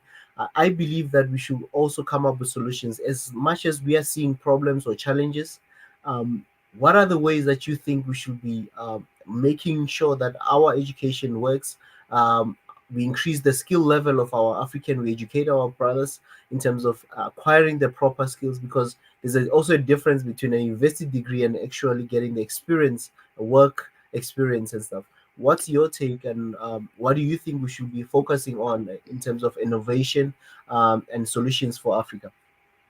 Yeah, generally speaking, I think that Africa can do away with a lot of the university and degree programs. I don't think that it's really beneficial. Yes. Speaking to a lot of my cousins, for instance, like my cousin, he's like 37, right? And he's still trying to go back to school to complete his education. And I'm just like, forget it. Who cares? Like, you want to get a master's for a job that you're not even going to get, right? So I feel like that really needs to stop. We really need to, and a lot of us, we need to update our, I know it sounds redundant, but we do need to update our technological and agricultural processes. I think we can invest more into that. I'm speaking more so from a local perspective, not somebody who's like in the city, but in the local perspective, I see a lot of people using agricultural methods that need to be updated, to be honest. And I Yeah, know sure. that's something that we can work on, because I hate to say this, but God forbid, but if something happens with the weather, how are these people going to be able to feed themselves, So I think that's something that they really need to work on. Oh, and I think every African country needs to change their taxing processes. I don't know about other parts of Africa, but I can say in West Africa, they don't pay enough taxes. So it's like we keep talking about, okay, well, these people keep going for more and more loans, but they don't need to go for these loans if you get like the regular people to pay money into an actual program or idea, but you need to tell them why they're paying the money and what they're doing with that money. So I think they need to tax the citizens more, for sure. For sure. Thank you, AM. Yeah, I no think problem. it is important what you're saying in terms of I think a lot of us in Africa, we still have a lot of what we call an informal sector, informal economy, where people, the business are first of all not registered. Obviously, when a business is not registered, there's no way that there will be any form of tax collection from that business. So we have business people that have business that are not registered, they're making money. So there's no money that's being generated from the state that can generate and take some of that tax, and also obviously do programs for the nation. But before I go there, guys, we have our sister here, African Millennial. Please support her. Go and subscribe to her YouTube channel. And as well, if you're new here, go and subscribe to our channel, Swahili Nation.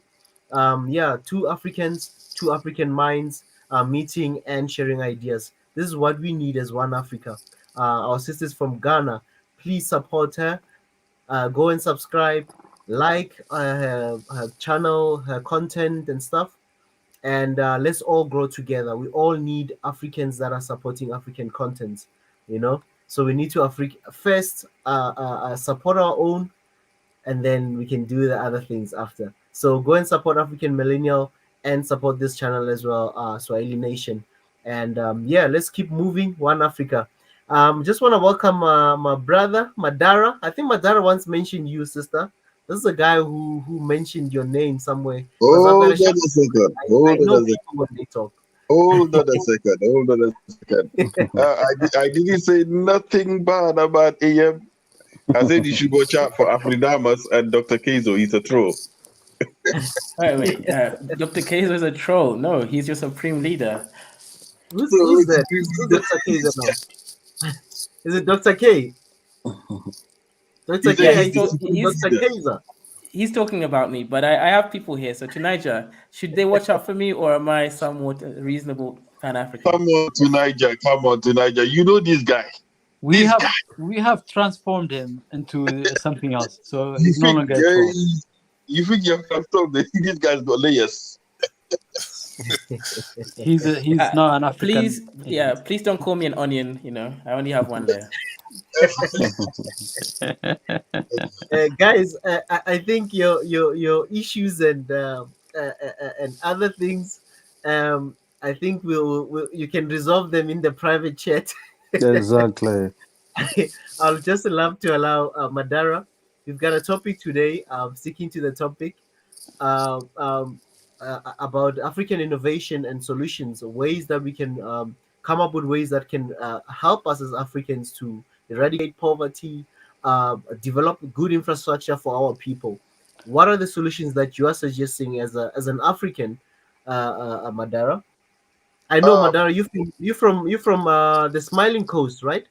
Right. Yeah, I'm from that region as well. Yeah, Gambia. Yeah. I think we've been through it many times here. I mean, you can't innovate anything. Maybe you can innovate. You can't innovate anything if you're hungry. Right? So you need food. So that's quite important as well. If there's political will to stir people towards that direction, that would be good. People need to eat as well. You know what I mean? And of course, as Mendetezi said, we have to develop more efficient methods of farming. We have seen them over here. You know what I mean? So maybe people down there, they cannot implement them. Or you can create business partnerships where you supply equipment and they, you understand? So there's even to an extent, I was speaking to somebody that I know as well, and we've discussed ideas about, these are people that I know, we discussed ideas about how I will act as that, and then they will do that. So you have to develop efficient farming methods, and people have to do it. And then there's also the infrastructure aspect.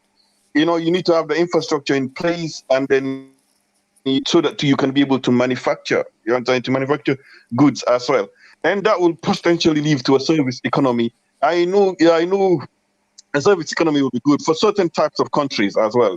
Gambia is a tourism kind of country, and a service economy will suit it very well as well. They don't have much in terms of what to manufacture, but for Gambia particularly, services in such as cloud services as well, network as a service or software as a service, anything like that. That IT aspect of things are picking up as well. And Africa needs a lot of data centers, and they need a lot of internet as well, a lot of fiber as well on the ground. And I think many companies are actually rushing. I know a certain company that's quite involved in that. They've went to build fiber across Africa, and they found out they have to build the electrical grid first. So they've gone into electricity, into actually building the electricity now as well, and many other more large scale projects. So many large companies are taking these jobs as well. But if the infrastructure is there, I think these things will naturally come across. These things will naturally progress that way as well. I think we need to focus on infrastructure, but before that, we need to make sure people are fed, have their bellies full. I don't know if that's innovative. It's just what is Can I common ask you a sense. question? Can I ask a question on infrastructure? So it's a sticky area. Let me ask you a question. How do you resolve this problem? So let's say infrastructure, like you said, is an obvious target, right? Yeah. It's like nobody would disagree with you. And somebody comes to you, say like, every year, Africa is short for somewhere between $50 and $100 billion. And meeting the infrastructure goal, $50 to $100 billion. Right.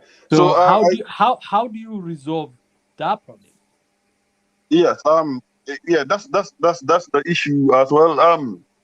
That's when you say short, as in there's other means to acquire the resources as well to have investment on infrastructure. As I said, that there's many multinational companies, so you have to attract them to the country, and these are big infrastructures. These are big infrastructures that banks, big companies can actually store their money in as assets. These are assets as well. So companies, even from abroad, they need to be encouraged to compete in Africa in building this. And that's what's actually happening. This Africa Free Trade Agreement is actually about inviting investors in. What about the African investors? What about the small-scale farmers, small-scale craft people who don't have the infrastructure necessary to grow, and to small businesess? Like from hiring 1 or 2 employees to hiring 5 and 10. How do you turn that? Because the infrastructure is the bottleneck for them. So I think if the infrastructure that will enable them to scale up to that extent is there, I think that will naturally progress to that. Because if the roads and the transport system is there for you to take your goods from one position to another, that will generate enough money for you to start hiring more people as well. Yeah, but the thing is, you still come to the shortfall of $50 to $100 billion. Say that again.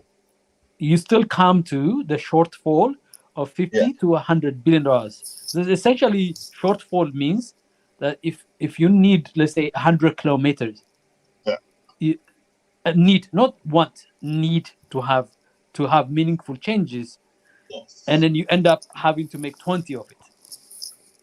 So you're shortfall by 80 kilometers. Right. That is a sticky problem. So essentially, how do you resolve the problem of mobilization of resources? I'll take a pass on this question for now. It's a big one. I mean, I struggle with it. A lot of African countries struggle with it. Leaders struggle with it. We have to figure out a way to really think about these really sticky issues and not kind of like bypass them, because I'm not burdened by government ruling and policy. You are not burdened. None of us here are burdened by having to run a country. The only thing that is burdening us the actual problems, and then we have to be honestly and frankly really confront these things, so that whoever is thinking in terms of policy and resolution can't see the people as the source of solution. I think I get what you. In terms of mobilizing the resources. When you say mobilize resources, what are you talking? Are you talking about private resources, people's own businesses as well? What resources are you talking about? Let me give you an example. Let me give a simple example. Simple economic rule: 20% of your GDP should be mobilized for investment. So if you produced, let's say Africa produced last year $2.3 trillion worth of output, right? 20% of that should be mobilized through tax, saving, all sort of things, all sort of means and methods. Okay, and our sister talked about we don't pay enough tax. That's one of the problems of mobilization. It's like so if you don't, then investment like saving is cumulative. If you don't save every day, right, it has a cumulative. The effect is cumulative. So if you haven't invested over the past 50 years, every year by $50 billion short, it adds up. Every year you add all of those up. 20 years later, you have a deficit of that much. So but forget about the deficit, but focusing on just now, today, in 2022, Africa generates $2.3 trillion of output. How do we get 20% of that to be turned into into an investment, the investment that will give you the kind of resources that would turn 2.3 trillion to 4 trillion? And now, and then to the 20% every year, if you add 20, in 5 years, our economy becomes 5 trillion, 20% of that, you can imagine you can generate even more resources that you didn't have 5 years before. So that's essentially, that is one sticky point that's practical. That's really, really, really on the ground. I'm not even making this up. So I just want to ask you, why is it impossible? What's the problem? Why can't it be done? I can't. I'm sorry, I can't really understand what you're saying. Our sister talks about the tax. We don't pay enough tax. One of the way to mobilize from that GDP is the taxation, because you want that. So we call it leakage from output, right? So tax is a leakage from that.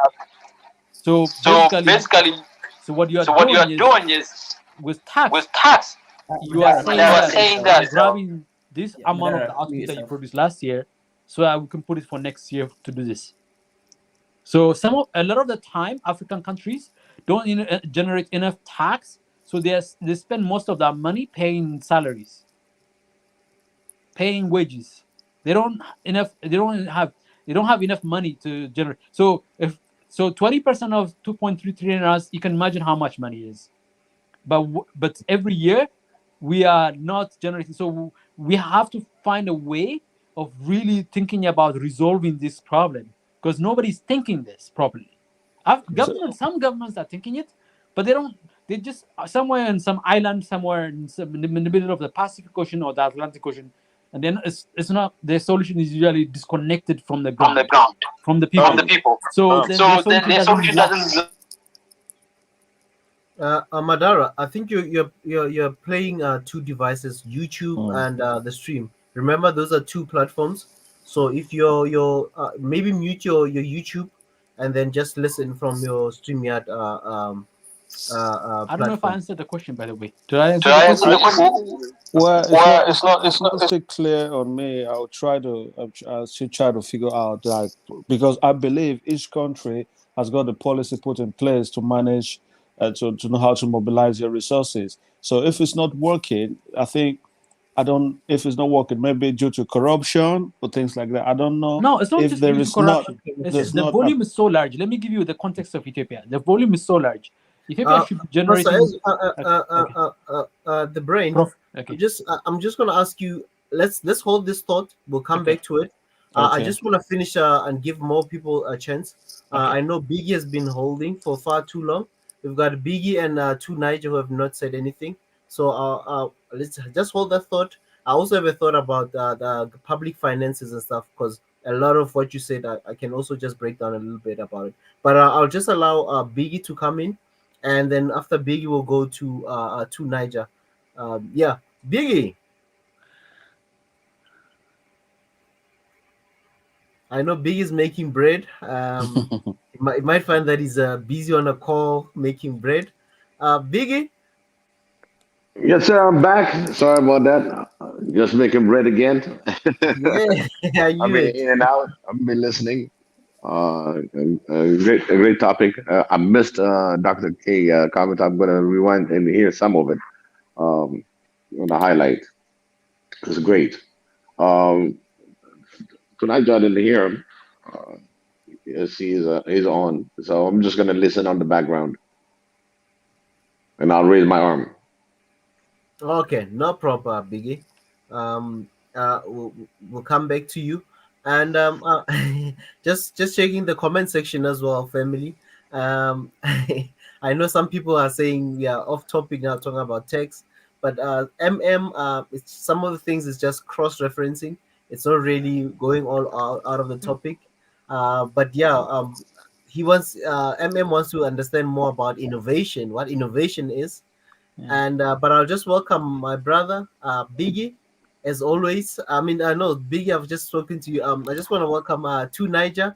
To Niger, you missed the party last night. We had a party here, and some people are asking about you. Thanks. Yeah, thanks for having me. Sorry about that. I do have a bit of commitment here now and again, so sorry about that. And to Niger, sorry to cut you. Tomorrow we were talking about Mali earlier. Our brother from Mali is coming back. I know there's a big issue there happening, developing story in Mali and ECOWAS. So, and you had a lot of points that we raised the other weekend that we had the discussion. So he will be here. Yusuf will be back here, giving us some updates of all these things that are happening with the chasing of the ambassador, the French ambassador and stuff.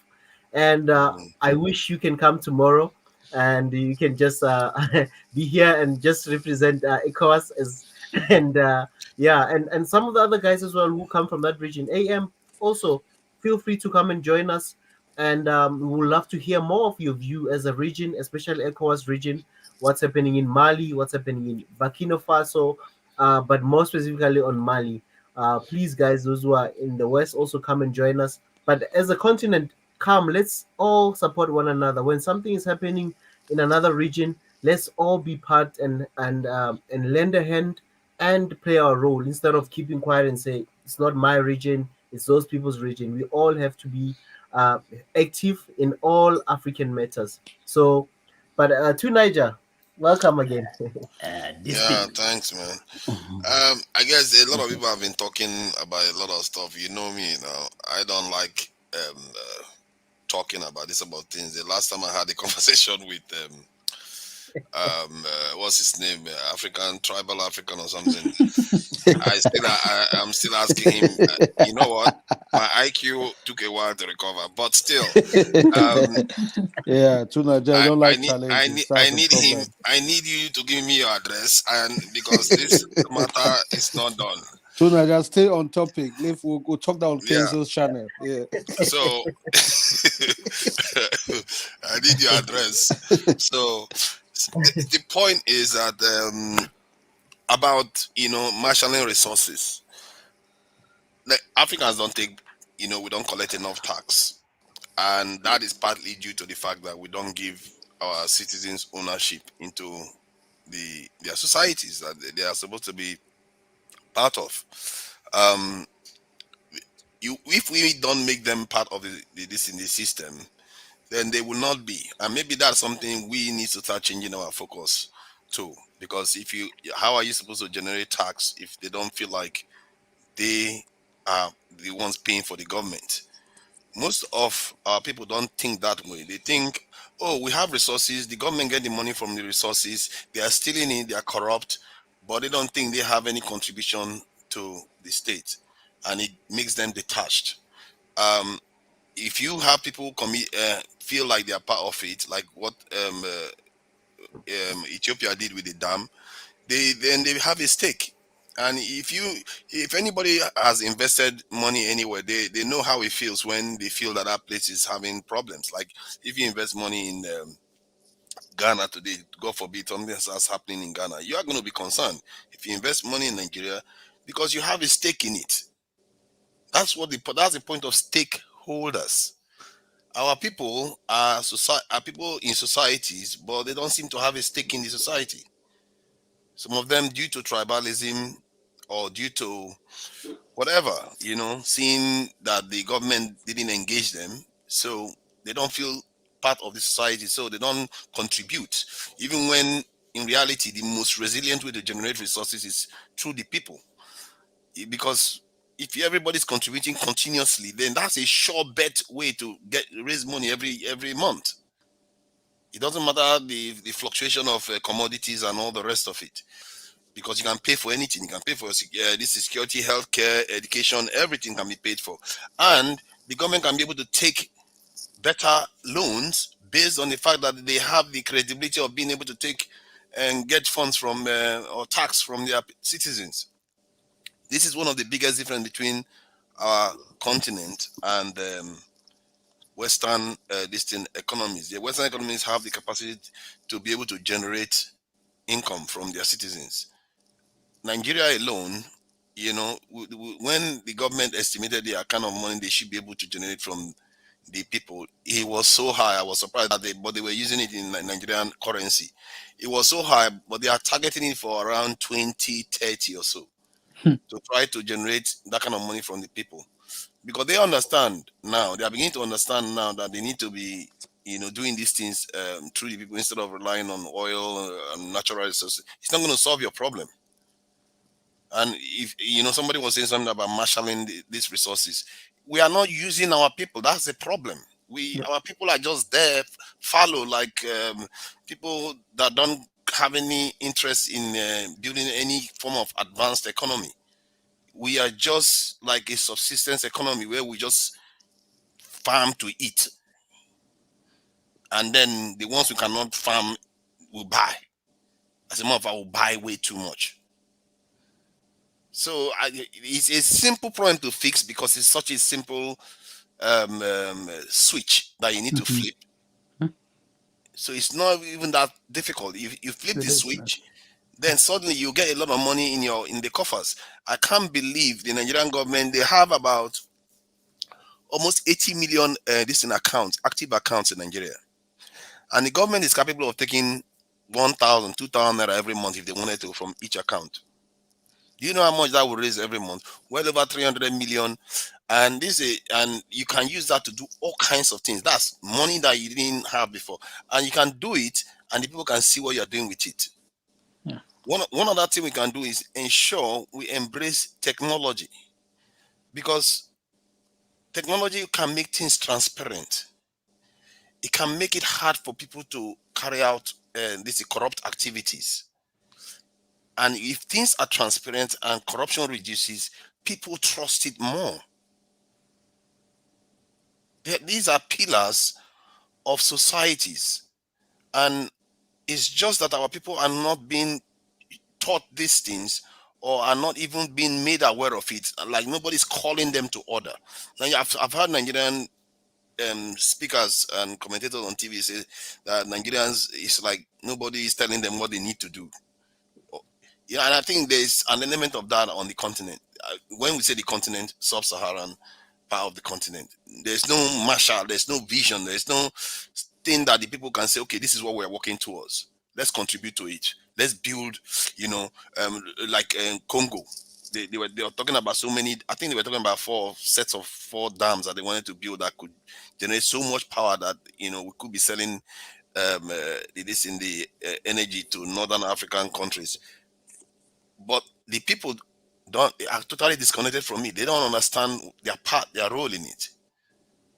This is the problem. If you want to be able to marshal your resources, they are the top of the heap is the people. They are the number one resource. If you cannot marshal them, then don't be surprised when everything else starts failing. Because it's very, very easy. Let me just finish this point. It's very easy to think that because you have resources, you can live lavishly. If you look at the countries that live lavishly from just resources, it's because they have a lot of resources but very small population relative to the resources they have. It's not because they are that. If you look at Emirates, or Saudi Arabia, or many of these countries, if you look at countries with big population and they have a lot of resources, they are often superpowers already.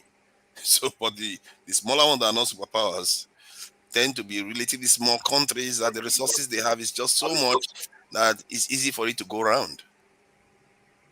Thanks. Thanks to Niger for raising those points. it's a good point, a good observation. When you're saying most of those nations that are resource rich and big resource exporters, with the exception of China, Australia, they have also a smaller population. They're a big resource country. Canada as well. It's a big resource exporting country. A small population. Yeah, we can go on, but just going back to the topic, Africa needs Ezra, innovation and solutions. So I'm just can, gonna allow. Ezra, can I just say make just one small point?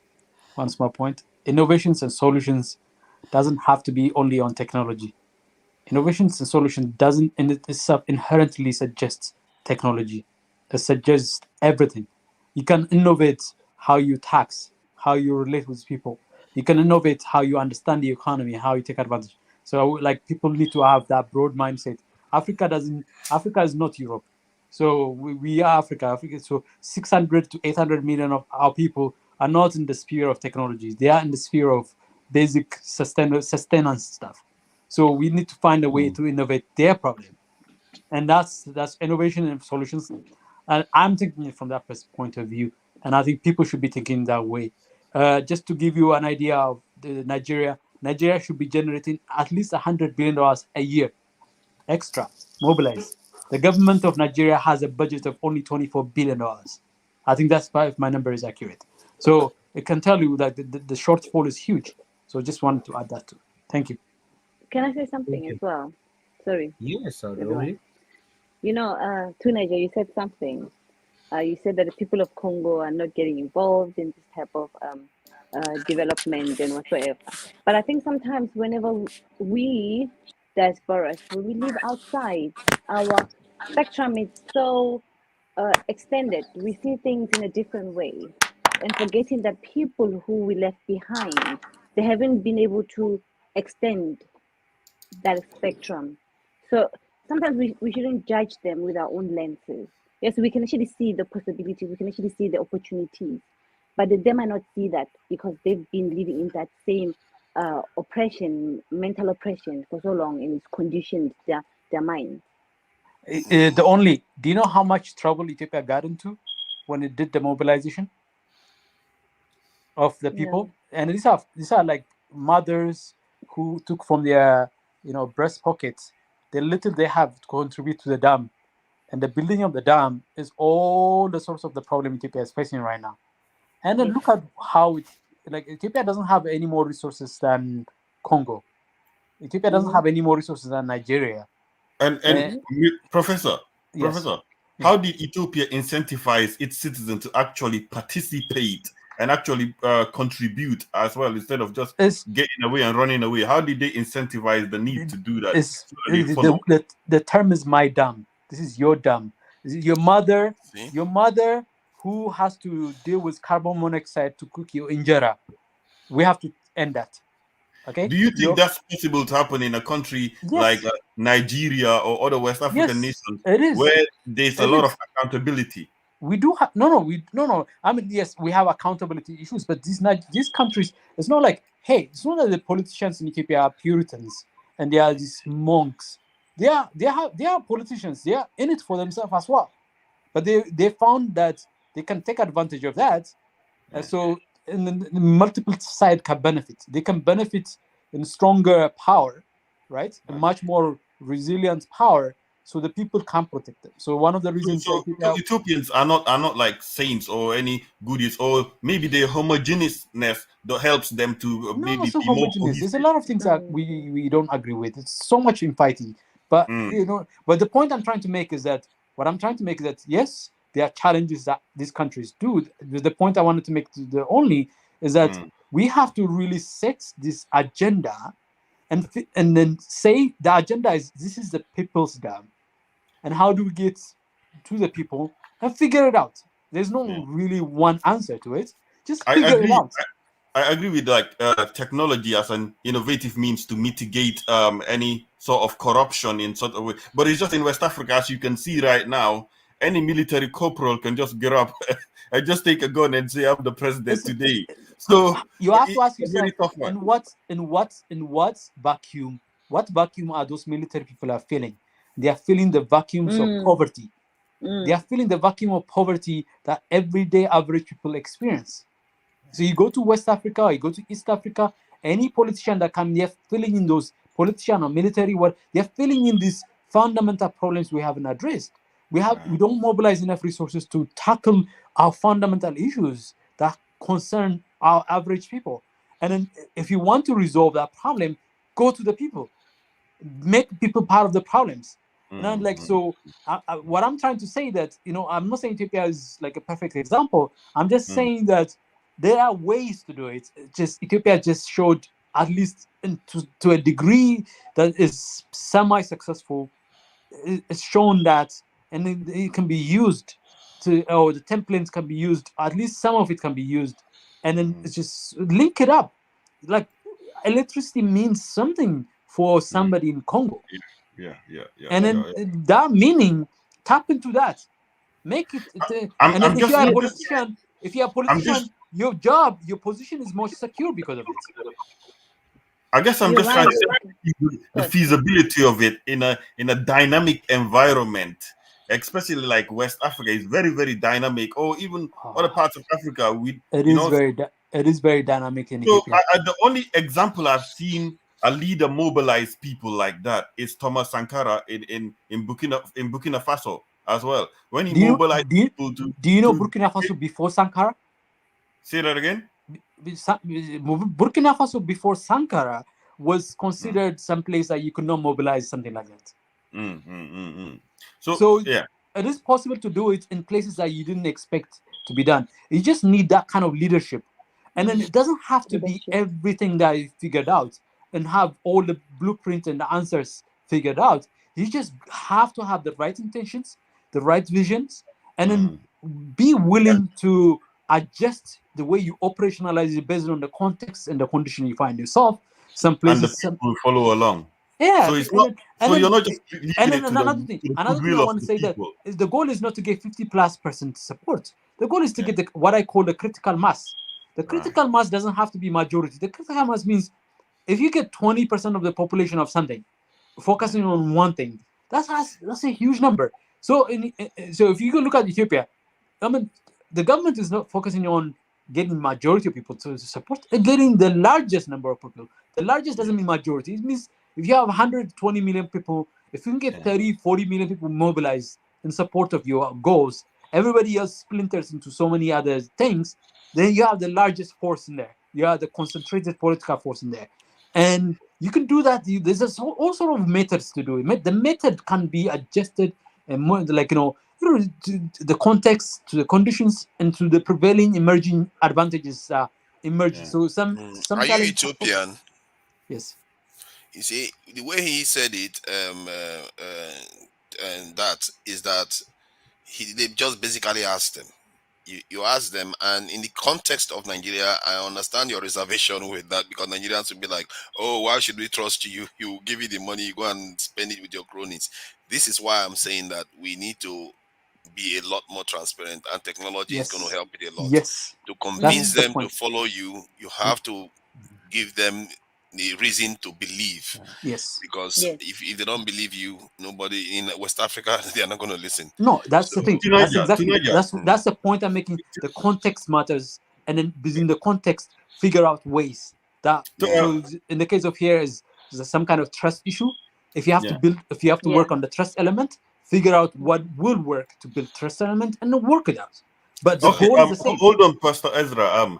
I like what you said. Tunaja, do you think that ECOWAS could use a bit more transparency to regain their credibility?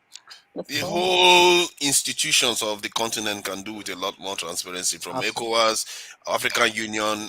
The way they are operating right now is very, very counterproductive. That's what's leading to some of the divide that you are seeing. Public see them like, something far away. That needs to change. This far away thing that our leaders keep doing and we keep allowing them to carry on doing is really terrible. I see it in Nigeria now too. The election is coming up soon, I think next year, and the discussions, the way they keep talking about it, I really don't like it. They talk about it like, oh, there's only a certain set of people that can be able to run because they have all the connections. they make it sound as if the leadership is somewhere remote from the people, and yet you still hear some people still talking about, trying to bring it back and have some level of accountability, but that's far too in between, and that needs to change. And if that's happening in Nigeria, I believe that's what's happening in many countries. And if we miss this boat with Nigeria, that's another 5 years again. You have a chance to correct it, and I'm not sure West Africa has that time. Because when West Africa, when they were talking about this type of stuff, that the coups on the news in Nigeria, the way Nigerians see it is very different. Many of them see it the way I do. They don't find it funny because they know what military coup did to Nigeria too. Yeah. So they don't find it funny. Or when they see all this, they say how they are allowing this stuff to happen. And there's this guy that goes around TV channels from Sahara TV. I don't know where he comes from. He keeps talking as if he's encouraging the coups. And when he was saying it to the Nigerian reporter, the reporter was like, all these things you are saying, there's no evidence to what you are saying. You shouldn't. He said, "No, we have to talk face reality." Like, come on, stop talking as if it's a good idea just because people feel angry. Then they should welcome people that violate the law to take over power. You can't be doing that. There has to be order, and because Nigeria, I've seen the terrible things that can happen when we have coups. We've had it for almost 60 years. Look at us. Everybody thinks they are the better coup, this is the better person to take over the country, but it's not that good. Look at even in Mali that people are talking about, that all the French people, not all French soldiers have gone. They have about 1,000 French soldiers still there. Actually, it's 4,000 I heard. Yeah, some of guys, them left, but they still have at least 1,000 there. So this is it's a serious. Guys, I'm sorry to cut you off. I think Back now to the topic. the We're topic that digressing. you're already touching is for tomorrow. You can save it for tomorrow when we have the guys from Mali here on the channel. Because this first hour or this first 2 hours, it's been more about some came up with solutions, but drove more to like problems that we are facing, logistics, this and that. Guys, I want us to now focus on this Yeah. solution this coming hour. But before we go into that, I just want to finish off with Sanity. Then I'll be taking more solutions, ways that we can do things that we can do instead of saying, we can do this, but now our government, people won't believe in us. You have to be people that can really make decisions and think, come up with innovations or ways to make our lives better. Stick to it, present it to the people. Not everyone will always buy into the idea. Not every decision has to be popular for it to work, guys. There's many other popular decisions that have been taken which failed dismally, but we need to come up with ways and we need to make a decision at the end of the day. So in the next round or next hour, I want solutions. I want people who can tell me more solutions than more excuses about why this can't work. Senity, I know Senity is also a thought-provoking person. Senity, welcome again, my sister. Thank you so much, Ezra. Can you hear me? Loud and clear. Oh, no. Okay. Thank you. Okay, solutions, right? So, are you saying solutions as a whole for Africa, or yes, like government based? Oh, okay. Yeah. I just wanted to be clear. Yeah. So, I mean, it all starts with holding the solution is to get our people educated, right? If you don't know what's going on within your country's political scene, or if you don't know what's going on, policy that's being passed, or who they're partnering with, if we don't know as a people, how can we vote or not vote, or say against or not say against? So we have to, I think the population of the youth, we have to be more aware of our surroundings. We have to be aware. We have to be more knowledgeable, involved. But to be involved, key, absolutely, and be knowledgeable of what they're saying. Because most of these, when an election comes around, they come around, give you rice, this and that, to the villages. The villagers are happy, and then their votes are bought, right? They don't really know who they're voting for, what their policy is, or what that person is doing for for that province, or I guess that territory or that country. So we need to be very involved and be aware of the policy, ask questions. And I would love to see, even like in individual countries, because we got to work with that first, young people getting involved in politics and asking questions and having like the way we're talking, having a conversation, honest discussion openly, giving that platform to them to be able to speak the goods and the bad, and so that way people know what's going on. And then I think this will expose the leaders as well, and they will, because right now no one asks questions. They do what they do, and they do their relationship with the West. We have no idea what they're passing and whatnot, where the money's going. Corruption is one portion of it, but I think if we even eliminate the corruption, if we can curb that and we know what's going on, they will be accountable. They will be held accountable for what they're doing. And if they're not doing what they said they're going to be doing, then you know what? They'll act different. And I think that's a start. And as that's like in the political scene, and then as individuals, us, if we want to make changes to create innovations, I would love to see more of us, especially the diaspora, because we have a lot of power, right? To go there and create, jobs for the locals, and not only just any jobs, but focus on technology, especially the young people. Like Africans are very smart, like the African children, they're so intelligent. Like I see, like me being educated here in math, I have to do extra math. Like it's not even like like the math. Somebody that come from Africa and somebody that's in my class here that went to school with me, that took math with me and came from Africa, I'm not even his level. There's like 3-4 years difference, even we're in the same grade, because we're used to using a calculator here. I can't even remember, like even like names now when I try to dial numbers, like my friends, family, I don't even remember their names, their numbers anymore. I have to look up their name. So we've become so dumb in the West, like really. And so the education system in Africa, like especially when it comes to mathematics and science, it's very brilliant. We just don't expose it as much, and we don't give them the chances to shine, right? So and all our top stars or top minds are taken by the West because we don't support our own. Because we don't support our own. So if we give them a chance to evolve, even if you start like a small computer programming or something like coding is so important. That's what the world is going right now. Our African children should be really like into coding, learning. Look at India. It's not as organized or whatnot, but the kids, you can't touch them when it comes to computer or coding, programming. You know what I mean? And so our kids, they just need that opportunity to have that chance to be able to have a computer, dissect it, learn coding, all that stuff. Otherwise, when it comes to numbers and math and science, it started with Africa, and we still have it. We just need to support our own. Yeah. Ezra, can I ask a question on education here? Just hold a moment, Ezra.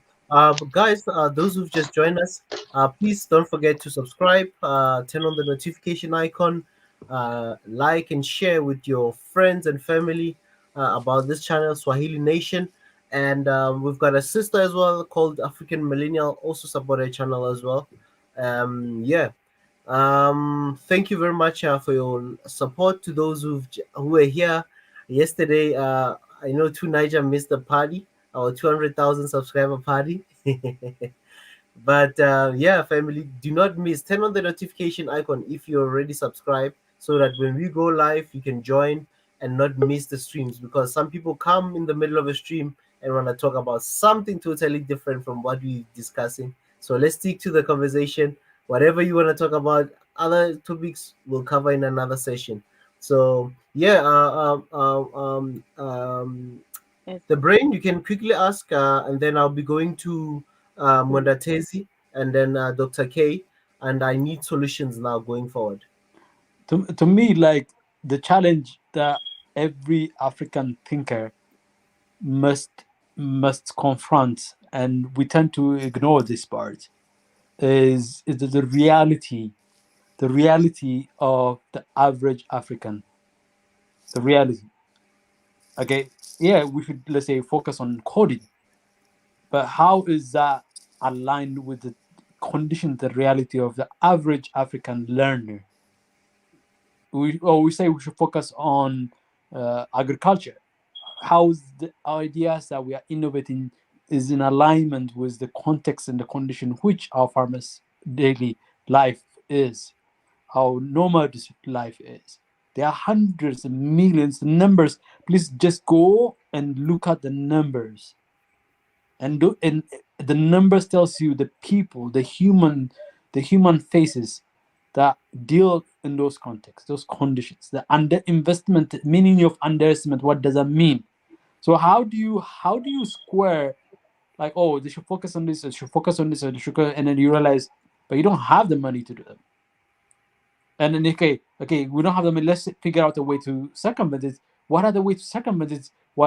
So we have 80 to 90% of children in Ethiopia will not complete the education life cycle. They will not, and that has implications, educational outcome implication to it. So how do you circumvent the notion, the shortage here, the shortcomings of a learner who is so underdeveloped in those areas that you say you should be focusing on, and then you want to impose on top of that this, cutting edge, innovative, this like, like 21st century stuff, when they are not even in the 19th century in terms of their experience and their upbringing. So like 30 million people starting, 40 million people starting the education life cycle, and only 500,000 of them reaching at the end of it. It means that everyone that has dropped along the way has some shortcomings there. So how do you figure out a way? What is so that's the reality. I want answers on these challenges based on the reality and the context. I don't think I've had these discussions a million times over the past 20 years. And I've heard these answers, oh, we should do this, we should do this. And some of them are like, I've heard them in the 90s, I've heard them in early 2000s, and I'm still hearing them again. But it's not like nobody has implemented them. It's because every time you implement them, they always don't go more than a mile, when you have to go 1,000 miles. So, and why do you think that is? Sorry, I just want to ask you, why do you think that is? No. So I want the answers. I want people to suggest solutions based on the reality and the context. What are how do you align your suggestions to the context and to the reality? So you're saying, okay, that's okay. I'll wait. No, I'm done. I've asked the question. I'm not sure if Mondatezi, because he wanted to say something as well. But Mondatezi, I think I wanted our sister to answer it a little bit first before, because she talked about a number of ideas on education, which I support, which I like, which I'm already doing in coding camp and all of the things. I've done that. I keep doing it, but the big problems is not solved. So I want people to come up with ideas, innovate here. What we want to innovate that part. So what is the innovation here? What is the breakthrough here that we need? Is Monetezi there? Or can I go through? I think he's doing some coffee. I was preparing his work because he loves walking to the beach around this time. Really? Hey, I'm still here. Do you have a coffee for us? Yeah, I'm from finishing my coffee. I thought it was a question asked to Senuti. Okay. Senuti. I'll ask Senuti because she suggested quite a number of things. It's okay. You can go. I can answer after you if you want to. Senuti, just answer it then. Okay, sure. Then the Tezi will come and answer if he wants to answer, and also raise his points and stuff. Okay, sure. So it's not an answer of a black and white. It's not an answer to say this and this and that. It's a solution towards our issue that we have now, right? So if we, first of all, our mindset, right? It all starts with our mindset. We have to believe in our what are we trying to achieve, right? So we want to develop our countries, our continent, and how do we do it? You said, Ezra, right? The one that asked me the question. So Yeah. is that Ezra? Sorry if I'm saying It's the wrong name. Ezra the brain. It's Ezra the Ezra the brain. brain. Okay. Okay. So you said that you've been doing it. You've heard it in the 90s and and so forth and this and that, right? So collectively, I think everybody was trying to run away from Africa, right? So now we want to go back, like especially us, like there are in the West, there are the diasporas that have the knowledge. It cannot happen. Don't expect it to happen overnight, like in one shot that everyone's going to learn coding and have computers, right? But we can start, like, let's say if you open your own practice or your own education system that, you're good at coding, programming, and you started maybe with 30 students, right? And then you want to expand on that, you might not be able to do it on your own financially, but if you involve other diasporas and you throw your ideas and say, well, this is what I'm planning to do, can we expand? Or you even share with a lot of people. I'm almost 100% sure that, because not everyone can do what the programmer can do or has the initiative to take that charge. But if somebody started it, they will give their money because they want change for their country as well and their continent. So that's where it starts. Sonati, like I get that part, but the question I was asking is that, like, so let me give you a context of Ethiopia. Your solution was perfect for that 500,000, a million or two that made it through to the some end, not all the way, but to some end of the education cycle that exists right now.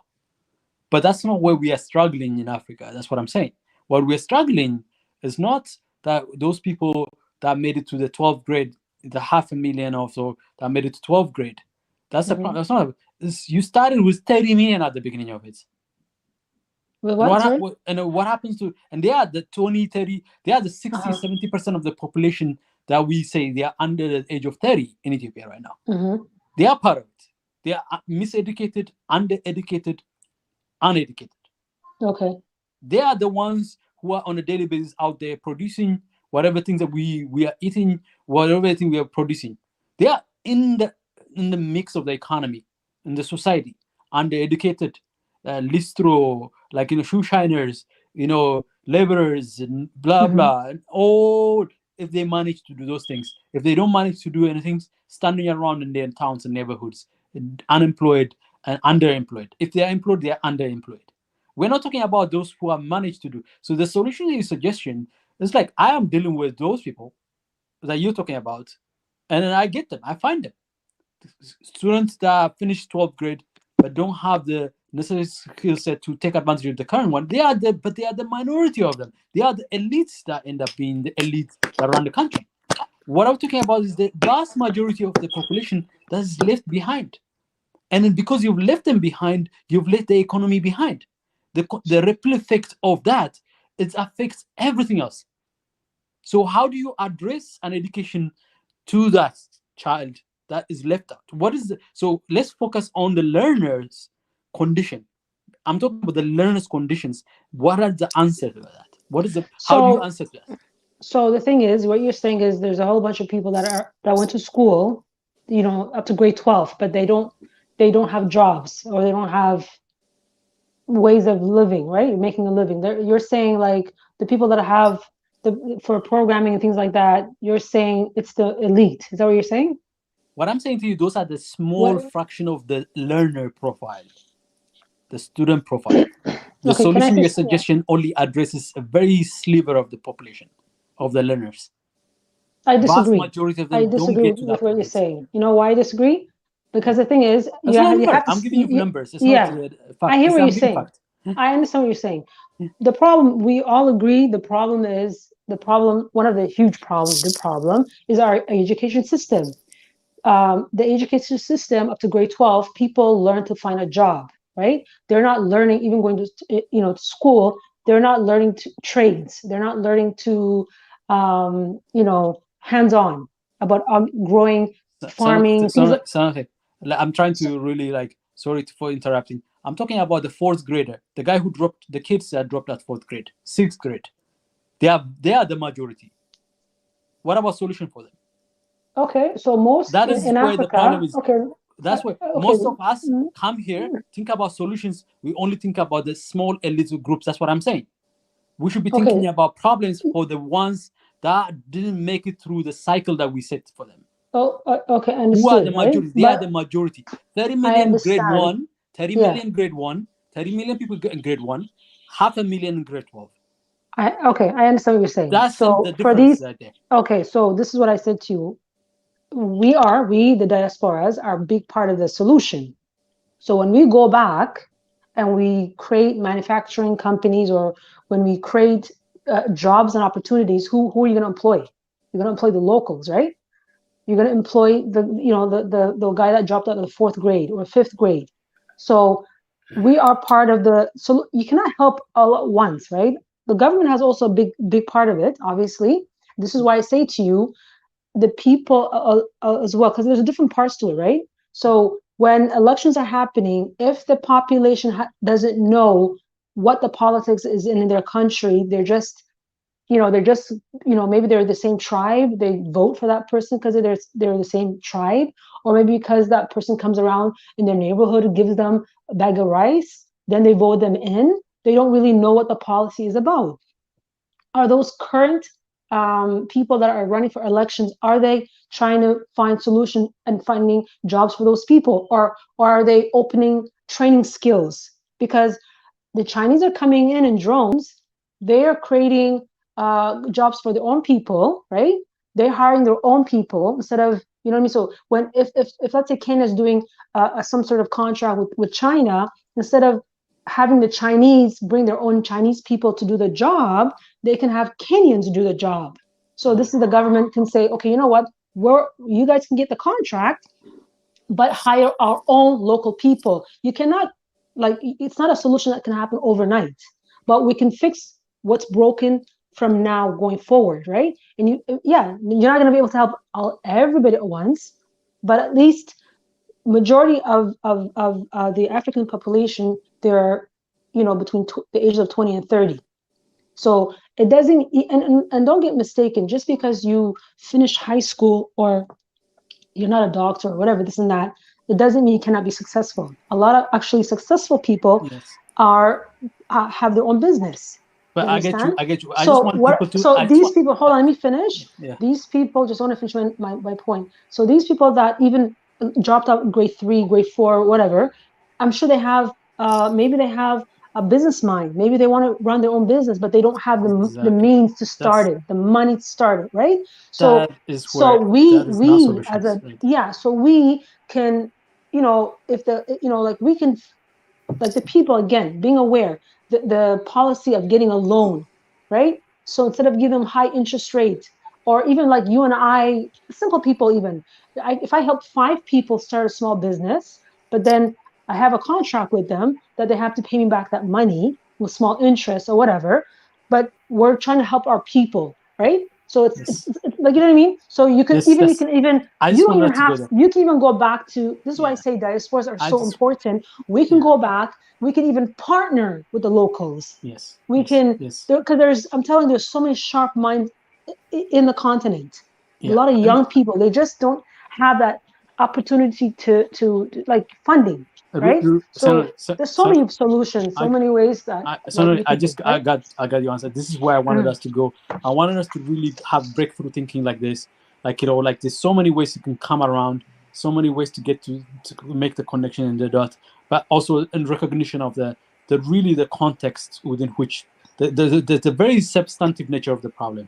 Okay, so the undereducated, the miseducated, or the neglected community, if we address those parts, and then I think the other ones, if somebody has managed to get to grade 12, there's so many ways to get, to find some success in life. But those people who are left behind, which is the vast majority of them, we have to find all sort of shortcuts. Like, somebody suggested small trainings, like hand trainings, very miniaturized learnings, very specific, very focused. If somebody is like a shoe shiner, what can we do to make them grow into that space, to monetize it even better, because they're already in the entrepreneurial path. If somebody is a smallholder farmer who had to drop out from school to help the family, how do we help them kind of have access to, let's say, how do you help them to become an organic farm? Because it's much easier to be an organic farm when you're a small farmer. And if you're a fourth grader farming, you have some skills in farming that's a 12th grader doesn't have. So how do we? So I think I wanted us to be really venturing into these very nuanced areas, but very powerful parts that are real, that are really substantive, and that really that recognizes the value of each human being, regardless of the grade level they are, and then really find ways to really make them feel more empowered, more liberated from the kind of constraint they feel by not having the education system that they didn't continue. Ezra, just hold that thought. I think I want to give others a chance, Mulatezi and Dr. K, because this was going to be a to and fro between you and Seniti. I think that's some of the questions raised. It'll be easy if it was a two people conversating or interview. For the sake of the panel and everyone, I'll have to give others a chance. Mwanatezi, I think you had some points that you wanted to raise as well, and solutions.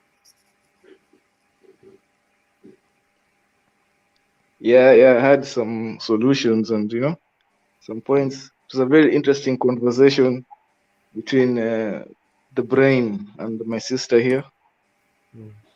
I'm actually even about to go on my walk, so let me give the solutions. One of them is this guy. One is free education.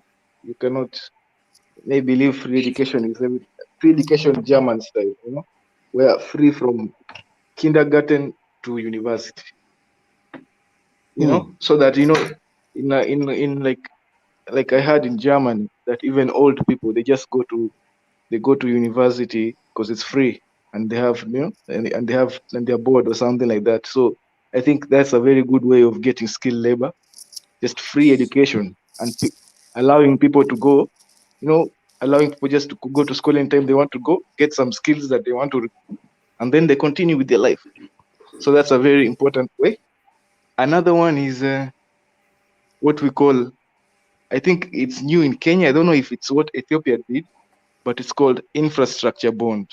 If you've heard of it, where I think the government in Kenya, the Kisumu County government is actually floating an infrastructure bond at 12% for 7 years. For those who are looking for investing, it's a good investment. And I think it can be used all over. I think it's a very good model all over Africa. It's a very good way of getting funds. Because even in Nigeria, I think they can trust. Because, a bond, the government has to pay. When it comes to bonds, government have to pay. They can't miss.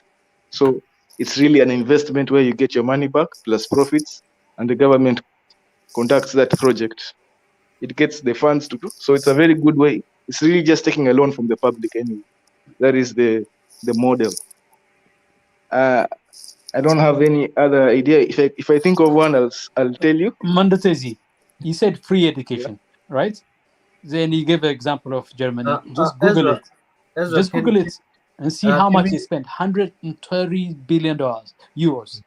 $130 billion. Where is Africa going to come up with that much money? Where is Kenya going to come up with that much money to do the free education? Okay. That is the government of the currency is not the same. Yeah, the cost of labor in Germany is not the same cost of labor. Give or take, of course. Don't take the number literally. Give or take. I'm just giving you magnitude here. I'm not giving you the specific numbers, but the magnitude is important. So if you take that per capita, if you're looking at magnitude, then you look at maybe percentage of their GDP or percentage of their budget. Yeah, as a percentage, it's not that much, even for Germany. But what I'm I really I am personally tired of listening to ideas that have been given to us, and we have tried to use them, and they are backdoor for telling us to adopt a Western education system that is difficult to finance. It's not difficult to finance free education. How? No. It's How? not. Because, If I can interrupt there, free education is not really sort of impossible to do. There are many countries that have the systems. It's just a matter of us building the proper infrastructure first, get the infrastructure correct, and also look at how we can also increase our revenue. Revenue do you streams know? need. Do you know, Ezra? Do you know that a lot of African countries do provide free education, but they are poor educations because they are free. Which one? Not all of them. Not all of them. That's why I'm saying it's doable. It's not all of them.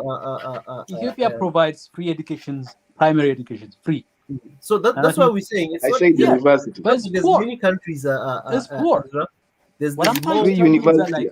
the system that you have developed is related to resource. Go and do the study. Which African country produces free university education? There's a correlation between the education system that you use and the resource you back it with. So somebody has to pay for it. If the person who's using it, consuming it, is not pay for it, somebody else has to pay for it. If your entire government budget is $11 billion, why are you going to come up with $5 billion just for education alone? I think let me just give my own observation how of this. I need to go soon. Can Okay, I just? Yeah. Ezra, I think this is doable, and it is being done. Sometimes we tend to think because remember, in every country that's are still building its infrastructure and stuff, it will look like it's poor education because now you're seeing free education and it's catering for the very, very vulnerable in society, especially in our continent. In this context, in our continent, we do not now go I'm not to saying model education of should not be free. Germany or something. Now I'm we not look at saying I'm not saying education should not be free. I'm not saying education should be free. I agree with that, but it's someone not has to pay for entirely it. free. It's not somebody's everyone is paying paying for it. Even in those so-called developed countries, somebody's paying for it. The tax Exactly. is paying for it. It's paying for it. There's no free lunch in any case. Somebody is paying for it, and we are. I guess the question is people where do pay for services. You know that sometimes we tend to think only the taxpayers is business and people who are employed. There's more to tax revenue. There's money that you get when you buy stuff. What we call value-added tax and stuff. So everyone contributes to the tax basket. So obviously there is no.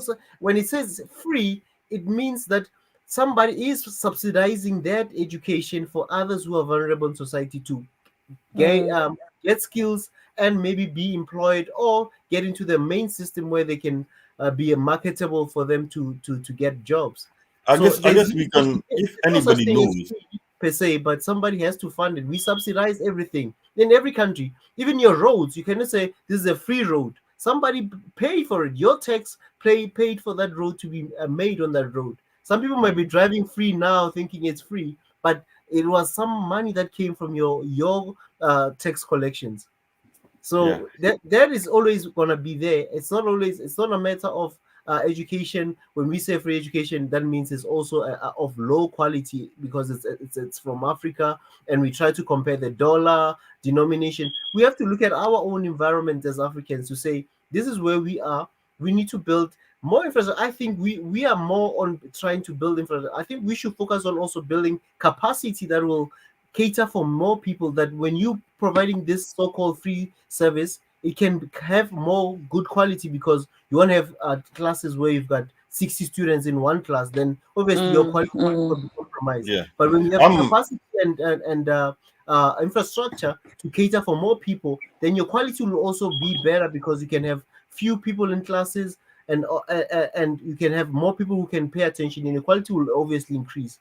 So for us to say no, we can, it's not doable. It is doable. Other countries are doing it Now it's more efficient because they've mastered their systems. That's why we have to look at ourselves as African, where we are, and always stop looking at the models of others all the time to say this is where we need to be, this is the standard of where we need to be. Yes, it's good to look at those things, but we need to look at where we are as Africans and what we have and what we need to do right now with the resources that we have in order to empower the people that are in the continent that desperately need those things. There are people who just want a school in their community. They don't care about you having to put hundred and something whatever dollars that you want to put into that. Some people, they have to walk long distance just to get education. Others are just trying for give us a school in our village. That's all that matters. From there, other things will start building as we go along.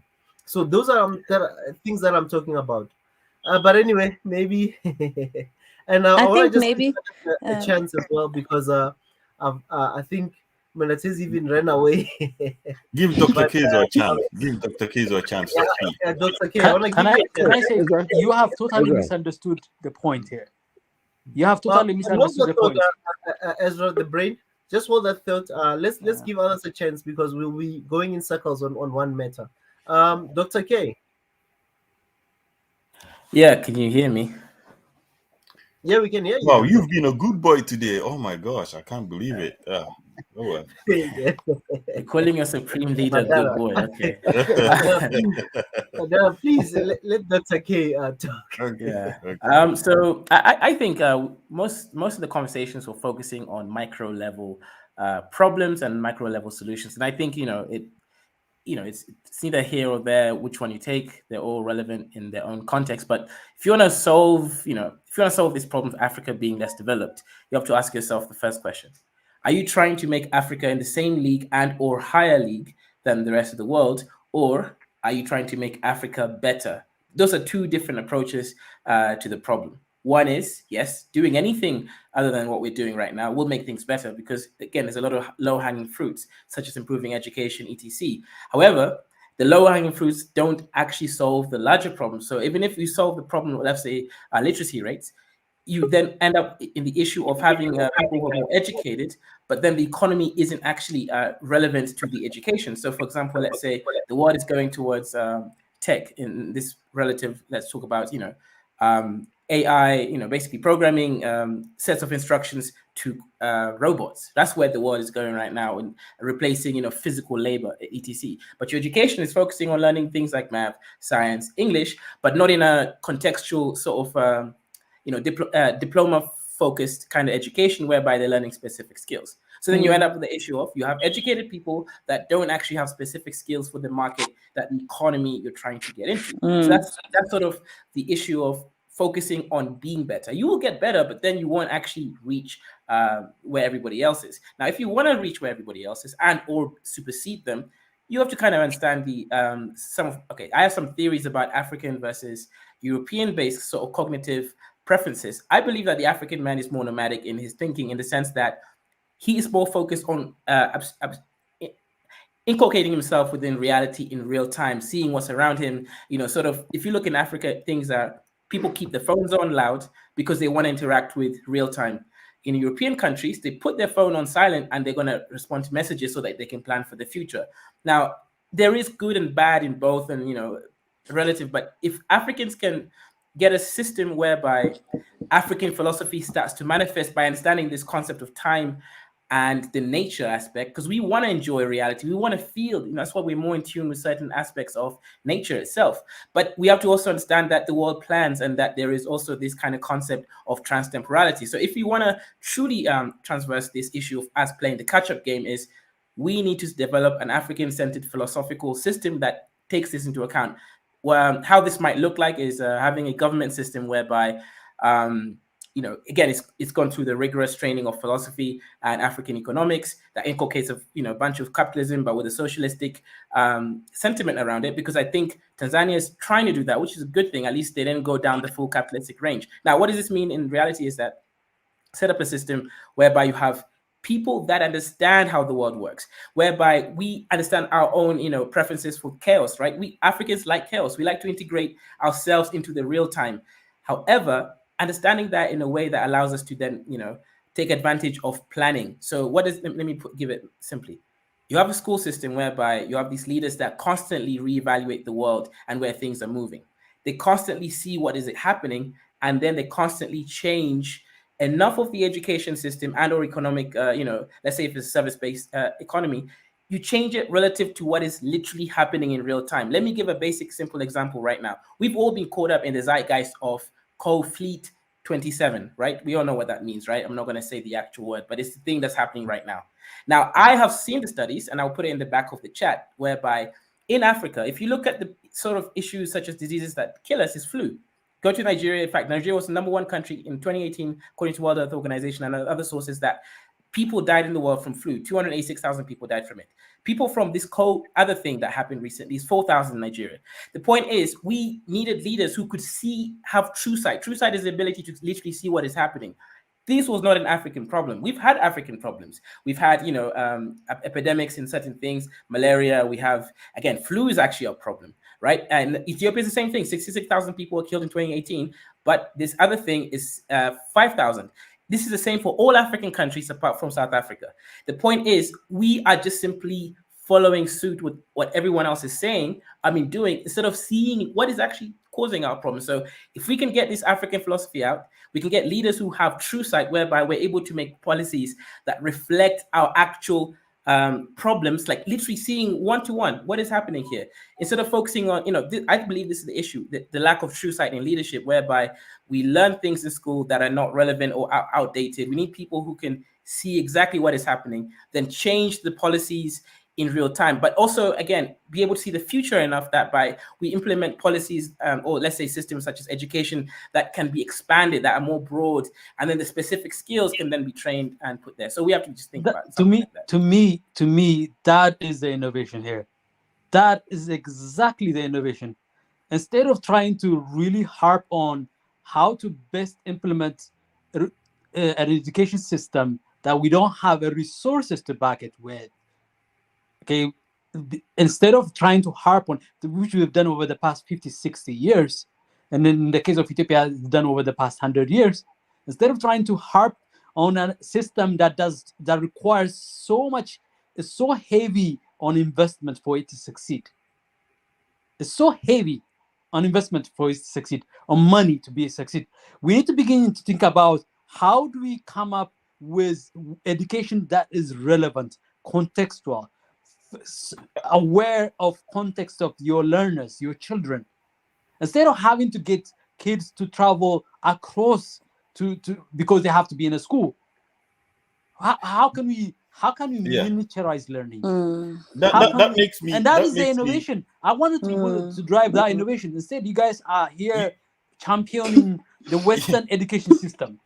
And we should build more schools. We should make a free education, blah, blah. That's Western education system that's failing us, because the nature of Western education system, it is resource hungry for it to succeed. It cannot succeed without money. That's why it's successful. It's successful because it's a bad thing for Africa. If I may ask, maybe we need to serve. If I may ask, as the brain, when you say we are harboring on building more schools, do we even have enough schools for Africans? That's another question we need to be asking, because when we say we need to build more schools, we really do need to build more schools, because we can't have people that are living far from. Do you know how long it would take us to build schools in the image of the Western education system we adopted? No, it's not like I think it is going to take us forever.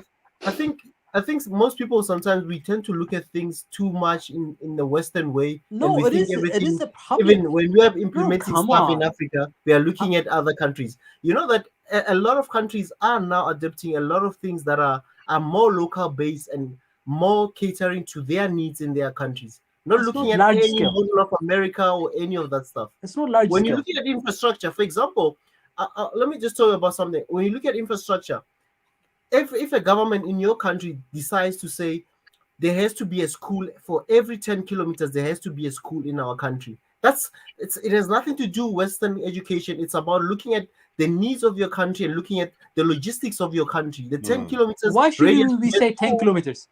Why can't you say I want to miniaturize education so that a child doesn't have to go 2 kilometers? Why can't you say? Why can't you go that far? That's why you need to look at also. Why can't you go that that's far? why local. That's why look. Listen, Pastor Ezra. Why go only 10 when kilometers? you need Go to 1 meter. I think Pastor. I mean, what's his name? The brain. Let me explain to you. I'm not saying every country is adopting a 10-kilometer. For example, I'm talking about an example of some countries that have adopted an education to say 10 kilometers. We have different populations. We have different places that are different in terms of villages. Other places are not the same as America or any of those countries. And each country is different. If as a country, I decide that in every radius of 10 kilometers, there has to be a school. It's a decision that I make as a country because it's suitable for my community. Looking at maybe the population of each radius between villages and places and towns, it's a radius of 10 kilometers. Hence, I need at least a school in every. I'm not talking about theory here. I'm not talking about theory. I'm not talking about theory. I'm talking about something. I'm talking about an example of a policy that's in a country. Yeah, for example. it is. So that's why I'm saying those things are based on the theory. Based on the theory that. So hold on. Listen, hold on, Ezra. Listen, guys. The brain. I think the brain is also just focusing on other things. He's not really looking at that every country in Africa, they have their own education policy, and it's not based on European or American policy. Because sometimes I think there's a fallacy that all Africans are just looking at models from other countries. We Africans now are doing things that are more locally based, that are assisting them in their own country. If my country decides to say we'll have a school in every 10-kilometer radius, they have their own research that they looked at. That model will not work in Kenya. Maybe in Kenya you need a radius of 2 kilometers, or maybe in Ethiopia you need a radius of 1 kilometer because of your population and the people that are living, whether they live closer or far apart.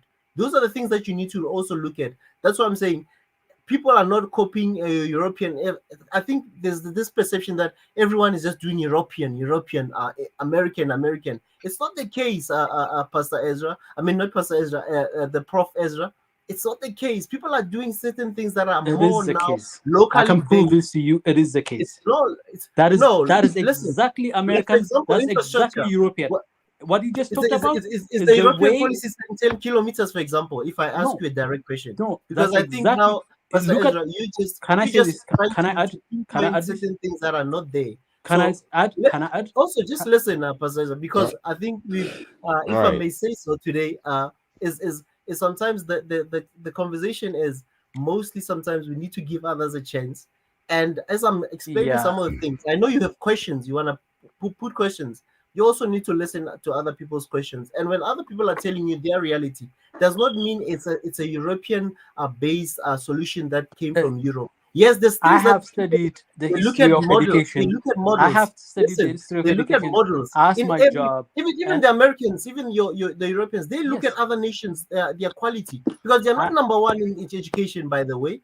I know a lot of people might be going to their nation, but they're not the number one in everything. I know, but I know that Ezra. I have studied education in depth and the history of it, and everything you just said.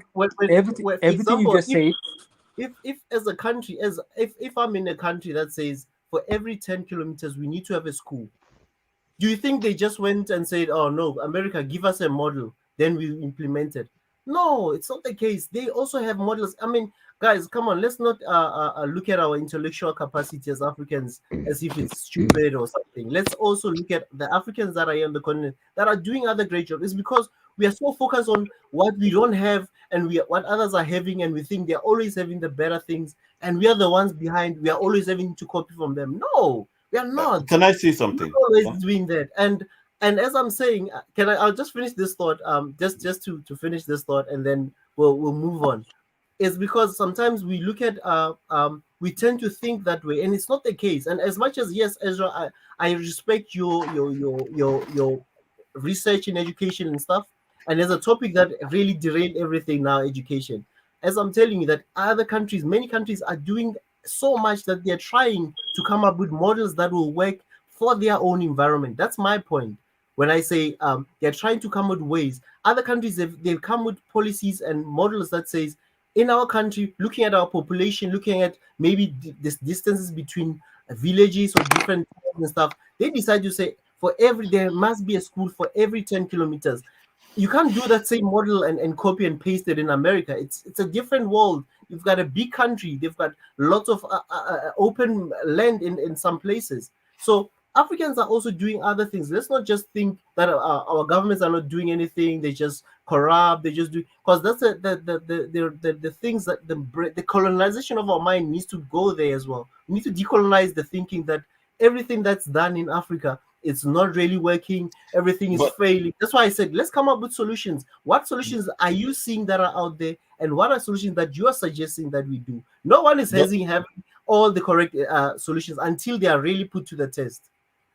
Yes, you're right. You're right, Mr. Ezra, Pastor Ezra. I think, but not all Western solutions are bad, though, are they? You understand me? I understand what the professor is saying, Mr. Braid, in terms of financing such a schooling system.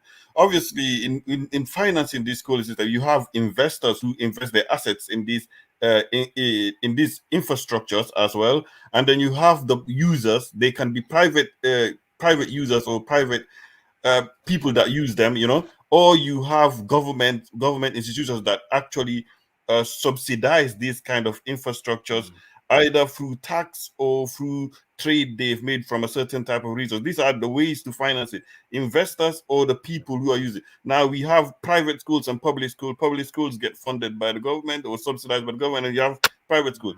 But what I'm saying is, are these Western models really that bad? Because listen, if you have a large population as well, do you have that capacity to dedicate individual? When you say miniaturize, you understand? When I look at it, in order to at least, it's a good way to mobilize, to give at least basic education to almost a whole bunch of your people, to give them basic life skills. People tend to mistake. Education. It gives you basic life skills. By the time you get to university, you start to specialize in a certain field, and that's not the end of it, because you keep learning. Because after you finish, then you have to go into specializing. So you have to get industry certifications, industry licenses. This is the way it goes. Is it really that bad? Otherwise, how do you have the capacity to miniaturize education to each individual person throughout the whole country? How are you going to do that?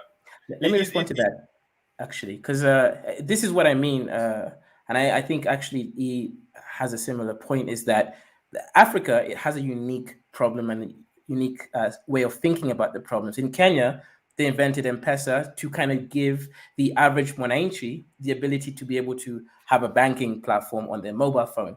And this obviously kicked off the whole mobile money revolution, whereby, because banks, to be able to, it's expensive, right? Because the way the money is transferred, and poor people couldn't afford to pay the transaction fees that the banks would charge, especially when the money that they had wasn't at a certain point. So Kenyans came up with the unique solutions that solved their problems, right? Now, but before they could solve that problem, they had to have strong internet connections across the whole country, which they do. Even in the villages, I remember in 2017, I had better connection than in the UK. Now, what am I trying to say here? Like, let's say you're talking about Kenya specifically, the Masai Mara, or in Ethiopia in the Afar region, where education is not quite, as developed. What are some of the solutions? Some of the solutions actually takes into account planning for the future. So having a transverse let's say cable network or Wi-Fi network or GSM network that everyone can have access to, then of course the schools a kid doesn't have to go 10 miles into a school. If there's a school that they can literally see a big projector screen, they don't even have to have each individual kid having a tablet. All they need to do is just literally in discrete locations, right, invest in a projector screen, which are quite cheap these days, that the kid can tune into the school, and then they can have the microphone and actually participate live in the education to the extent that they can. This thing showed us that we really can just learn stuff by ourselves. That's an example of an Afrocentric solution to a problem of logistics, money, and instead of just building more schools that cost money and all of that stuff. So if we can take more into account, because the benefits of creating, like a better Wi-Fi or GSM system has implications again for the future and, tech awareness. So that would be like my example of, Not that specific example, but yes, that kind of thinking, being aware to the specific problems and solutions that can solve other problems.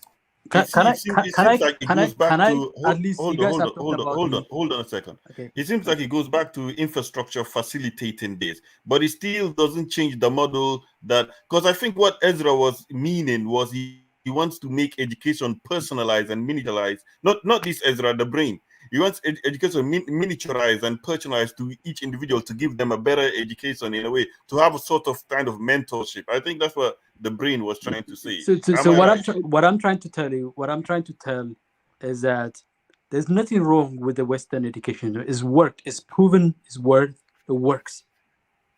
Okay. The research and data points out there is a direct correlation between its success and resources. When I say African countries adopting Western educations, they don't. No country adopts Western countries' education as is. No Western country is the same either. Finland has a different education system than even Sweden, let alone any other. So there's no unified education system that is that simple. I'm talking about the philosophy of the education system and the rigor of the education system, the nature, the outcome-based education system they are looking for, the training of somebody.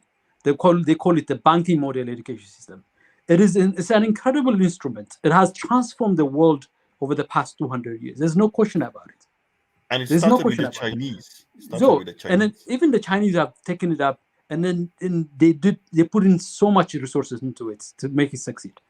What I'm trying to tell you is that that method has a degree to which it succeeds, and the degree to which it fails is where the problem is in Africa. The 600 to 800 million Africans that struggle, it's not necessarily the education is too far away. There is some educations, but the degree to which the quality cannot be guaranteed through resources. Yes. It's like, so if you have to educate some fundamental stuff, basic stuff is fine. Yeah. But most people get that by the time they are 5th, 6th grade. And then there's the reality of their life and their environment and the context of their life. Right. Force them to be like either to be drop out or not sustain it in a way that they perform highly on it. Right. So those people who complete it tend to succeed. And then you see them here. We are here. We are some of those people that have benefited from that. I benefited from that. So we are not saying, there is a beneficial system. But what I'm trying to say is that we have to think about new and innovative ways of really making education so accessible. I'm not talking about any kind of a good education, meaningful what do you education. think of Kaiser's idea? So, what do you think of Kaiser's idea? And the barrier to using it lowered. The barrier is you have to have a certain amount of qualified educators to make it succeed. You have to have a certain physical presence to make it succeed. Those barriers are very high right now. So how do you lower that? Then you come up with technology. The professor, it's a very, very interesting question you raise.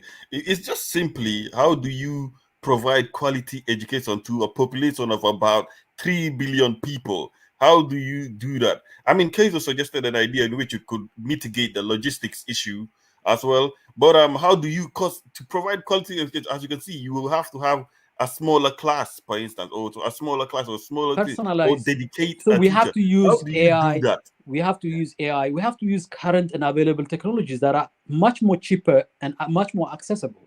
Like the way that our friend from Kenya gave an example of the M-Pesa, like taking advantage of the access to internet to circumvent some sticky points that you've not managed to solve for 50, 60 years. Yeah, it goes and back all to of a sudden you solved it. What I'm saying, the infrastructure will let's have facilitate discussions these needs around those things, not to denigrate any education system that exists or any effort that exists, no any model that exists. These grand macro models tend to not fit the 21st century. They don't fit the 21st century ahead of us. And I've shared I with disagree. you. Wait. Can I add I've something? shared with you my manifesto on the education on the chat. Go read it a little bit, so it gives you an idea of where I'm coming from. And if I can ask, guys, I'm up for I'm also in tech and stuff. So all these things, it's like one topic that we had. We were doing some project management course where they were talking about all this innovation, like is there need for writing anymore? Is there need because everyone is now using cell phone and stuff? That was one of the topic we had on one of our seminars, whether people should fully embrace the digital space where kids don't really need to be writing. They need to be getting tablets at school. All your books are in there. You just take your tablet to class if you're going to class, or you can even log in from home. Those are the things that they're talking about, this innovation that you guys are talking about and stuff. It's quite interesting though. And but the practicality of it and the cost as well, there's still a cost in either way. There is cost, but lower cost. There is always cost. You just lower the barrier. I want to lower the barrier. I want us to lower the barrier, to think about those people who are not getting the education that you are saying they should get. Not because nobody wants them to get it. It's just the cost is cost prohibition. Is the barrier. Barrier is a very serious thing. Can I add? Last question, guys. Last comment. Sorry, last comment. I know I'm not supposed to be so in like this as a host, as a co-host, but for me, when I'm talking about I think some of when I say African, when I talk about the infrastructure, I think sometimes we are missing certain things that are not easy for us to implement in the continent.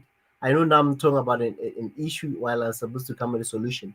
For me, is when we're saying lack of infrastructure, there's places that have never have any form of a school in their villages, for example. So it's not easy sometimes to just jump the very basic foundation, because in every education sphere, there's foundation phases that you need to go through. If there was never any form of education, how will they just quickly now embrace another technology while the basics are still not are still no. See what I'm saying? Like there's a reason why that village doesn't have the school, and the reason is the resource barrier, that resource limitation. It's not because of nobody wants that to happen. It's because it's cost prohibitive. Now, what I want to do is that, like, how do you lower the cost so low that they don't have to wait for the school to come for them to begin to learn, for them to begin to interact with education? And then another element of education we always have to think about, there's an outcome. There's an outcome that we're looking for. And our friend from Kenya said it. We have to look at that future. So in the manifesto I wrote about 3 years ago, I talk about that future, a future where your labor is useless. You're no longer, your labor input is not going to be useful because you're going to compete with the labor that is technology that can do much better than you. So how do you educate? Then focus on the other element of humanity. So in art, in creativity, and imaginations, and all these areas that we've neglected over the past 50 years. So anyways, but I don't want to stretch this thing too much. Go read on the manifesto I wrote. It really points out exactly some of the things I talk about. But the problem is in implementation of even my idea. It's not something that I'm not saying I've figured it out, but essentially the goal of figuring it out is to lower the barrier. And so if I pack knowledge in a tablet and then go to a village that doesn't have a school, and then that tablet, that village has an internet connections, the educator could be in South Africa, the educator could be in Malaysia, the educator could be in Senegal, the educator could be in maths, physics, chemistry, whatever, or it could be basic stuff, it could be in languages. The educator somewhere in North Lalibela, in the mountains of Lalibela, that educator could be in southern part of Ethiopia. It doesn't have to, or we don't have to wait until we get the teacher that can go on to live into this rural area, so difficult to live, so out of access. You can connect that, so you can circumvent a lot of these issues by innovating. You can use blockchain to do that too. And there's all sort of things you can do. I want us to be thinking about those things. I think we should be thinking about these things and then invest. And they're not going to take a lot of investment as much as building the infrastructure. And then eventually, we will come to a realization that we actually need the infrastructure. We actually need the schools. Then we have the money to build the schools. And then everybody's happy.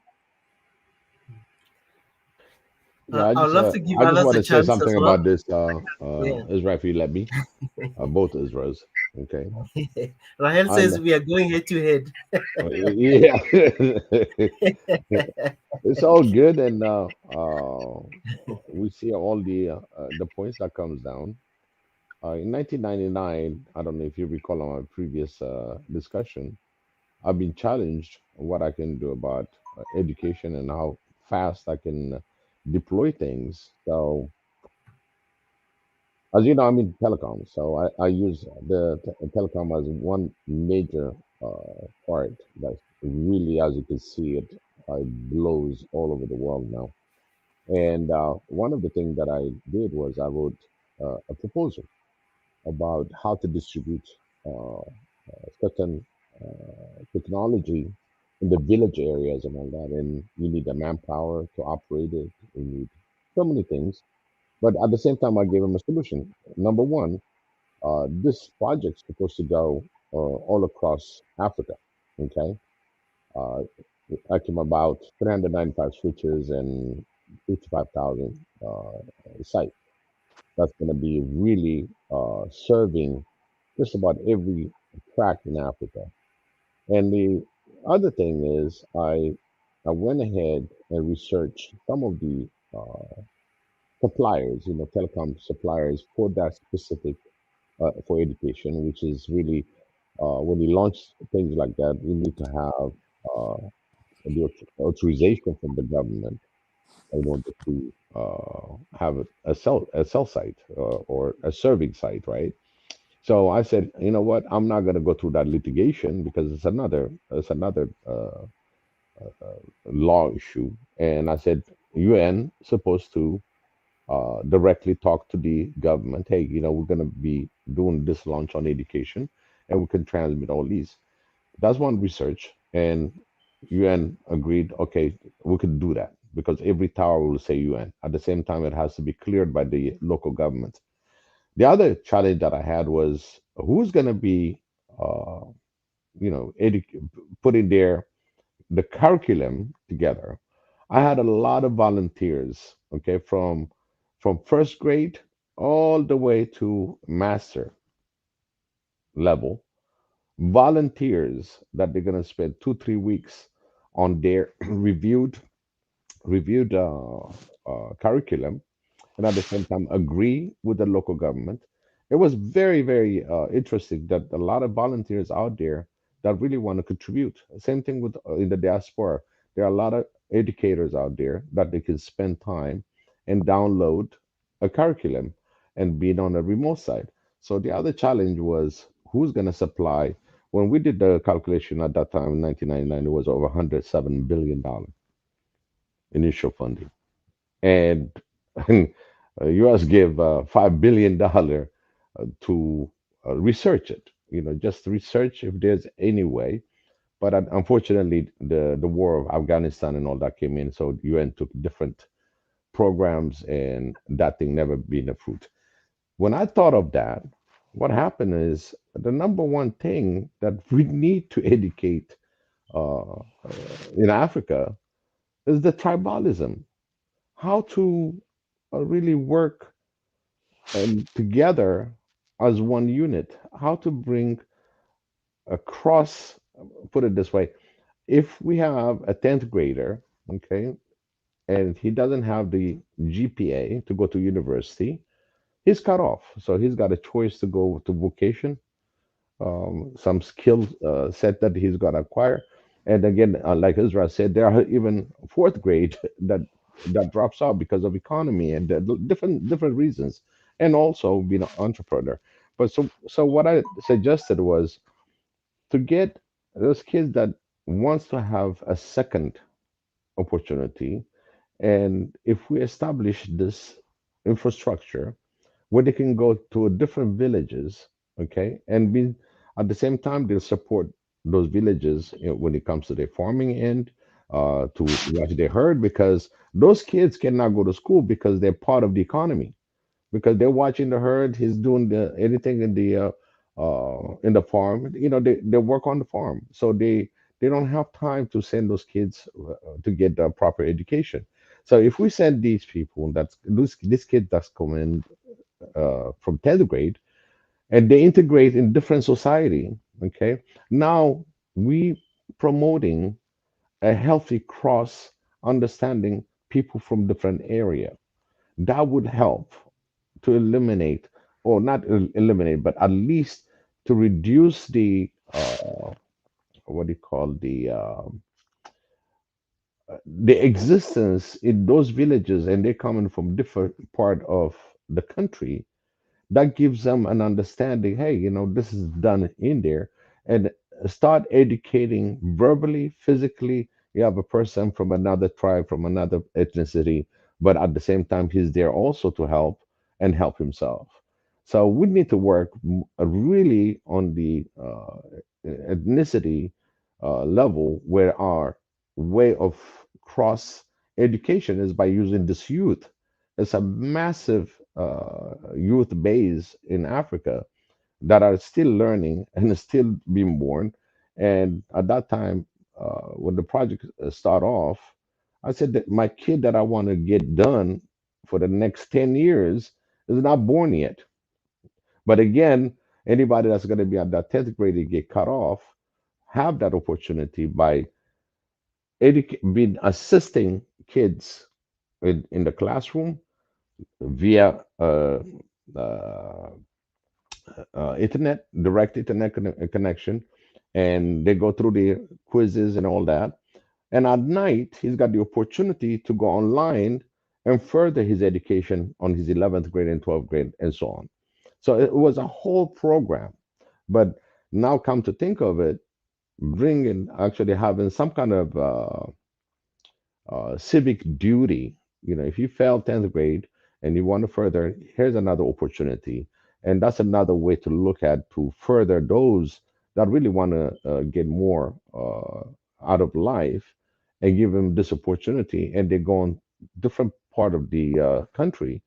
That will bring certain harmony within the communities, where now you're going to be declaring and learning from another different ethnicity, and how you can approach that, especially where you have tensions. In the old fashioned way, when two tribes have a difficulties, what they do is they cross marry one another and call it a peace. You understand? This is an African thing that's been always been practiced and is still there.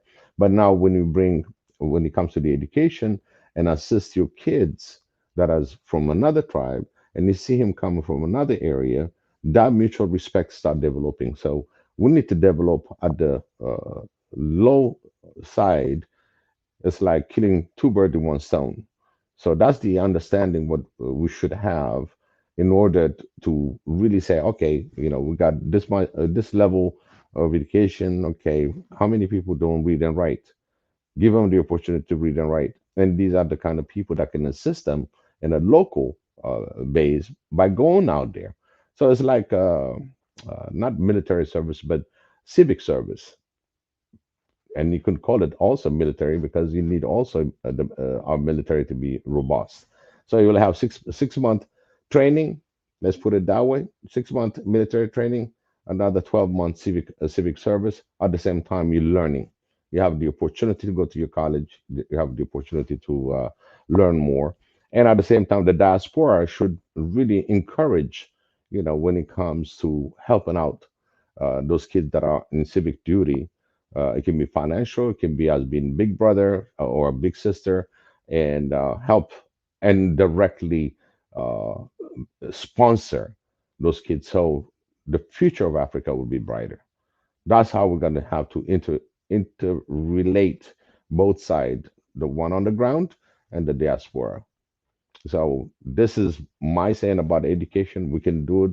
We got the technology. At that time, I was going to use a local loop. It's like really just having the local being served, and via satellite. You just download it once, and you're just going to go for a week for that. But now there's technology. We can do it a lot more efficiently. I understand is like it comes when it comes to the funding. It's just something that we need to take another time and figure out, with people that are really involved in there on the ground, and what is what's holding up. We can take Ethiopia, we can take any other country. We can, for me, when I say Ethiopia, because it's the nearest thing that I can find out from the Ministry of Education. So something that we can work on. So when it comes to innovation, first is I just want to make sure that tribalism is really as a lack of education or just a pride and I'm best. That has to stop. And that's where I put all my education to educate our youngs that if you are African, you're African. You represent Ethiopia, you represent Tanzania, it goes Kenya, the whole 54 states is you. It's, we have to show them there's a bigger things than just being tribal.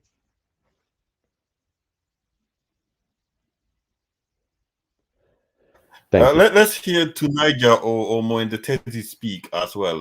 Yeah, We haven't heard from them. I want Mendatezi to speak. He has not said much, and we interrupted him so much. And I think this topic went into more education than anything else. But it's more than education. It's about everything that we need to do in Africa. But Mendatezi. Right. Hello. Yes, Mendatezi.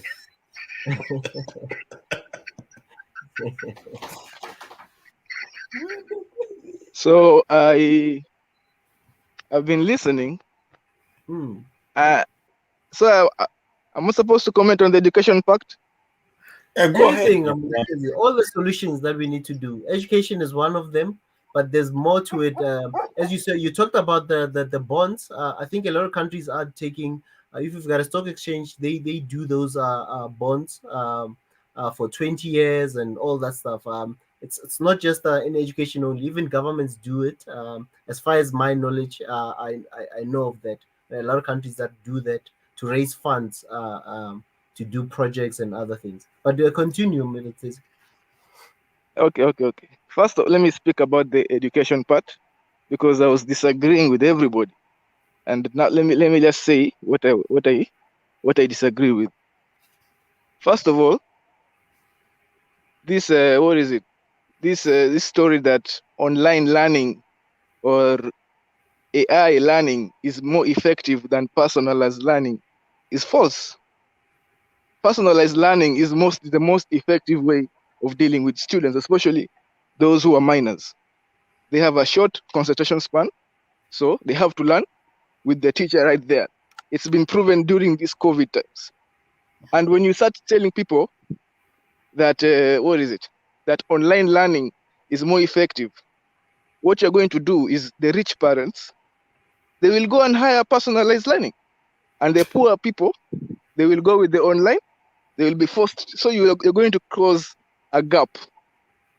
And the people who are the children who are personalized with their learning process, they will succeed. And the people who have online, they will. I'm sorry, guys, I'm walking, so I might be out of breath sometimes. The people who are who have been online, they will be at a disadvantage. That is a fact. And sometimes I feel like we try to reinvent the wheel, and it shouldn't be done like that. Because I feel like education already is working. Like me, when I say free college education, it's because this education system, to me, I see it's working. I see it's producing a lot of good people. What we need is now making it more cheaper for more people to access. And I don't know, I've not seen the statistics, but I don't know even, I can't really compare that the online learning is more cheaper because you have to, we're dealing with Africa here, where barely a big population has no access to even the internet. There's a cost leave to alone everything. Yeah? There's a cost to everything as well. Even with yeah. that, That's what I'm saying. But yeah. That's what I'm saying. I'm saying that we should really, my point is, let's expand on the system we already have. That is, to me, it's working. It's working. The problem is that people can't afford it. You can mesh it together. There's a space in which you can mesh it together as well. Because what they suggested is a good way for reducing cost as well. But it doesn't mean the other way is not good as well. There's a way you can mesh it together and see what works. it could be, one could be good for a certain type of community or certain environment, and one could not be, you know. But it's been meshed together before. That's why they came out and say, I think even it's in the United States during this COVID time, they meshed together. While the rich parents were having personalized teachers, home teaching in groups, the poor public school kids, they were left to do it online. And they saw that the child has a low concentration span. When they look at the screen, they're not going to concentrate. So this thing that we also have to factor in human psychology. It's very important. Whenever we try to use technology, we always remember human psychology. And always remember that most innovations, they failed. You know, the few that passed are the ones that are thriving now. But the majority of all the innovations failed. So you have to really take into account that what is the human nature? That is my point when it comes to education. Yeah. That me, honestly, Undatezi, are you talking about the online learning or having the online but have somebody present in the classroom? Online, then somebody is in the classroom. Yes. So you have but the that's no. information that's By the way, that's downloaded. not my point. By the way, that's never my point. That's never about the delivery. We are talking about delivery. I'm not talking. I mean, delivery. Any means necessary is fine, depending on what is relevant, what is possible, what is good. But You're talking about I'm cost even reduction. challenging. I'm even challenging that, you know, in order to achieve what I'm suggesting, even the nature and the substance of learning, what is geared to, what is the outcome of that learning, and how you are achieving the outcome. Right now, the outcome. What is the purpose of education? Nobody answers. Most Africans don't know what is the purpose of education. Like, you know, the modern understanding of purpose of education is to go get a job, but most Africans don't even articulate that. So even if it is to get job, is it oriented? Is the education system that you are in oriented to getting you a job? And then you talk about, you know, if it's oriented, then you realize most graduates go end up doing, you know, the job that suit them, that fit them. And then we don't run into the problem of, oh, we have a lot of graduates, but they don't fit into the market. So I think there's a lot of complex stuff that I need addressing, and I think the delivery part is a small part of it. That's not the big part of it. And I'm actually against. I'm one of those people who's against the online thing, not necessarily by itself, but there has to be a human element to it. There's a human component to it. But if the human is not necessarily physically there, how can you augment that? How can you find a Something way? tells me you're insinuating some type of mentorship, Mr. Ezra. Yes, all of that. By the way, these things I'm talking about, I've been experimenting on them. I have 2 experiments I'm running right now. One I just finished, a computer science bootcamp, communications and leadership bootcamp. I just finished this past Saturday with remotely in 3 different locations in Ethiopia, and then the educators were from all over the world. I mean, anybody who can do it. Not necessarily the fact that it doesn't matter whether they are all over. Some of them from Ethiopia, but like somebody from Bahadar teaching kids in Bahadar, Jimma, and Redwa. I'm experimenting on all of this, and there's a still experiment. Like Mondetezi, sorry, we keep interrupting you, but he's right. Most innovations fail. I'm not saying that my innovation is going to succeed. I'm just desperate that the current innovative educations that has its roots in the 1950s and the 1960s for most Africans, and some in the 90s, has not really fully liberated the vast majority of Africans, and then hence needs new renovations or innovations. That is where the crack of where I am right now. But I think I agree with actually Mondetezi on the issue of, you know, online, because participation and engagement is a key element of learning. Absolutely. I agree on that. What's Tonaja got to say as well? Okay, I have a question. Yeah. I have a question. So what is if it's not online, what is the new innovation? So this is, let me give you an idea, for example. Okay? Let me give you an example. Can I answer it with example? Usually I'm against the idea of answering with examples because I've made so many points. I think examples is better, right? The innovation is this, okay? I have these 40 kids.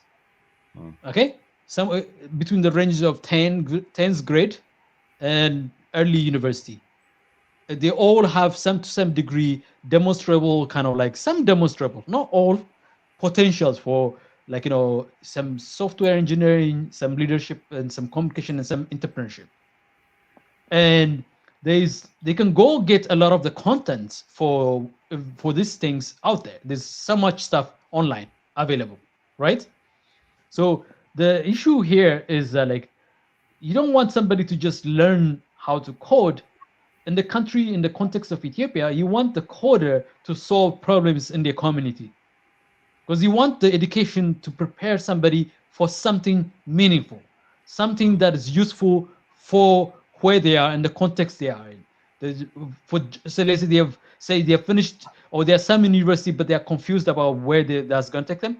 So then you add software engineering, leadership, and communication to it. Is it relevant to that child, to that learner?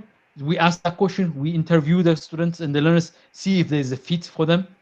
But so the simple answer to the questions that you asked is that the challenge of education is that, is it preparing people for the future that's ahead of them? When I say future, I don't mean too far out in the future. Sometimes a day or 2 or 5 or 5 years, 3 years, 10 years down the line. Okay, like, you know, a 16-year-old girl in Bahar Dar, you know, she's all over the place, but can she see a future in software engineering? And then, is that future, does it include solving problem in her community? And then so we kind of interject the tool, the content, to fit into the context within which that girl finds herself in. And that is the innovation right there. And then she goes through the process of learning, she finishes, but she'll be out there coding, programming, leading, communicating, or whatever it is, but in a way that she felt relates to her environment, her context, not in a way that makes her feel like, I want to be a Google employee, a Microsoft employee, which is a much more unlikely scenario for her at that moment than anything else. So I don't know if I answered the question though. I think we got you. It's not necessarily just the type of education that you provide, not necessarily just the institution, the type of institution, but the type of education that should be tantamount to the child's growth or the child's service to the community as well. Community, and in their context, and their conditions, and their but what if very the child specific wants nature. To switch? What if the child grows up and wants to go to another because community? you keep traditional education systems. You can't get rid of them. They're there. They do exist. I'm getting a sense of communalism and mentorship in the kind of idea you're yes, exactly. So our program, so the second one I'm working on right now is just specifically on entrepreneurship, mentorship, and internship programs. This is like going back to how, because when I was in Africa, it used to be like that. I mean, when we were kids, where I come from in Senegal and Gambia, they divide you by your age group. So they say this is your age group and this is people that are your friends. So you kind of learn to respect your elders that way. You respect your seniors. So there's a certain age bracket for different type of people, and then the older age bracket will have somebody, or some of them will have kids, and they will train them or lead them as well. You know, lead them to go hunting and all that. So it kind of goes back in that way. So exactly. We in our program, for example, we had university students studying computer science with high school students. Okay, computer science bootcamp with a bootcamp. But I mean, they come in with different perspective, but they were working together, collaborating with each other, mentoring one another, even though they're dealing with the same content. But they bring in different perspective. The older, the much more mature one, bring in a different context to and perspective to the interaction that takes place in the unfolding of the experience of the learning. And that's what that's part of the thing. We don't necessarily like segregate them. We try to find a way to bridge them. Right. So I guess when I think about giving quality education, so you're saying where do you meet giving that quality personalized education? You're saying using the kind of seniority should mentor the younger. The senior one should mentor the youth as well. Because you It can't have one is part of teacher it. give quality So part of it. education to a whole bunch of people, you know. It is part of guys, it. So, like for example, sorry guys, I had to cut okay, you okay. off. Sorry to cut you guys off. We over the time, and yeah, it's already morning for us here in Africa. Give tonight a final go, and all. Let's hear what he has to say. Yeah, because I want to take some closing remarks from now on. Tunaj has been quiet today. I think he's saving himself for tomorrow or for today for Mali. I know he'll be on fire. Tunaj, your closing statements with regards to the topic that we were discussing. I know in the last an hour or so it kind of went into education, but overall, Africa. Yeah, I guess we're talking about a topic that seems to be of interest. I guess the idea behind education, you have to ask yourself what you want and tailor your system to deliver it. It's a very, for me, I find it that they spend so long debating it because it's a simple concept. Depending on what your system wants, you tailor your education system to meet it. You know, you could use, if you want to be more efficient, you make it more efficient. If you want it to be more holistic, you start it from home. All these simple things that I know this topic has been flogged to death on so many panels. So I would like to keep it short. Thank you. Thank you very, very much, nice. Tunija. I would love to give Seniti your closing remarks.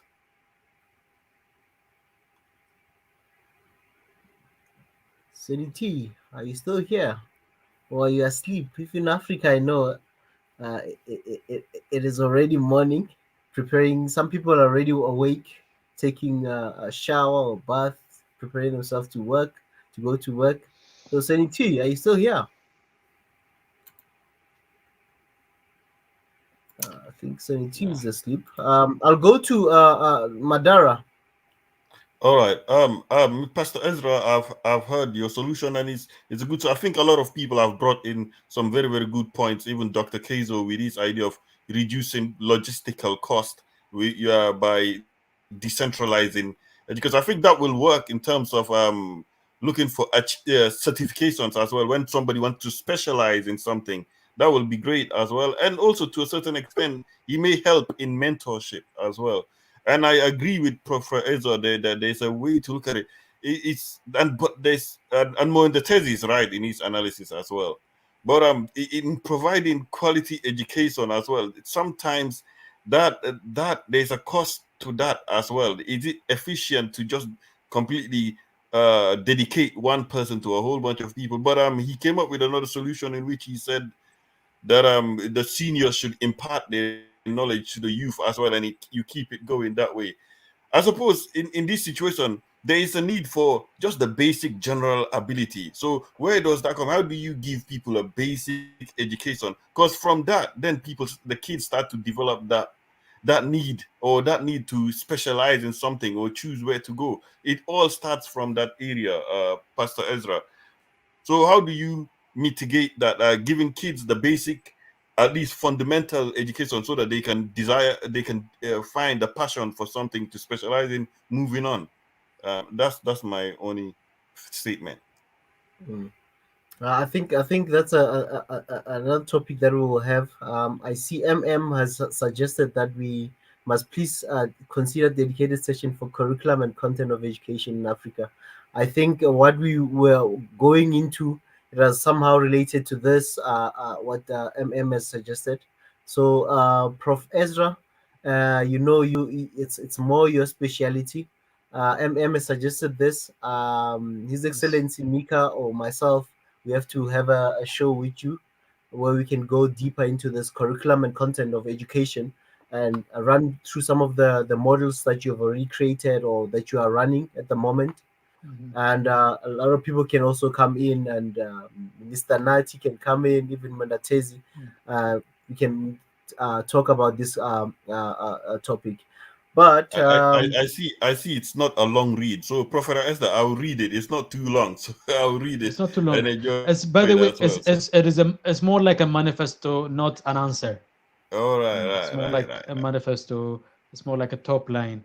Don't take it too literal, but if you read it, okay. No worries. Mandara, today, at least you didn't tell us Mandatezi should be a junior designer for his thoughts. Eh? No, you keep me succeeding.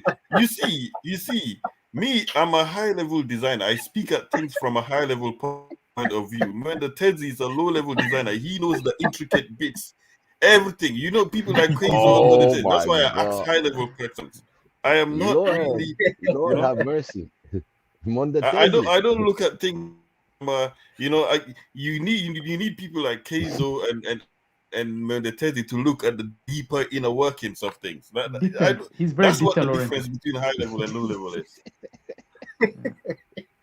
You know what I mean? Big E works in telecommunications. He will know what I mean. I just want to give Dr. K his thoughts. Your final closing remarks, Dr. K.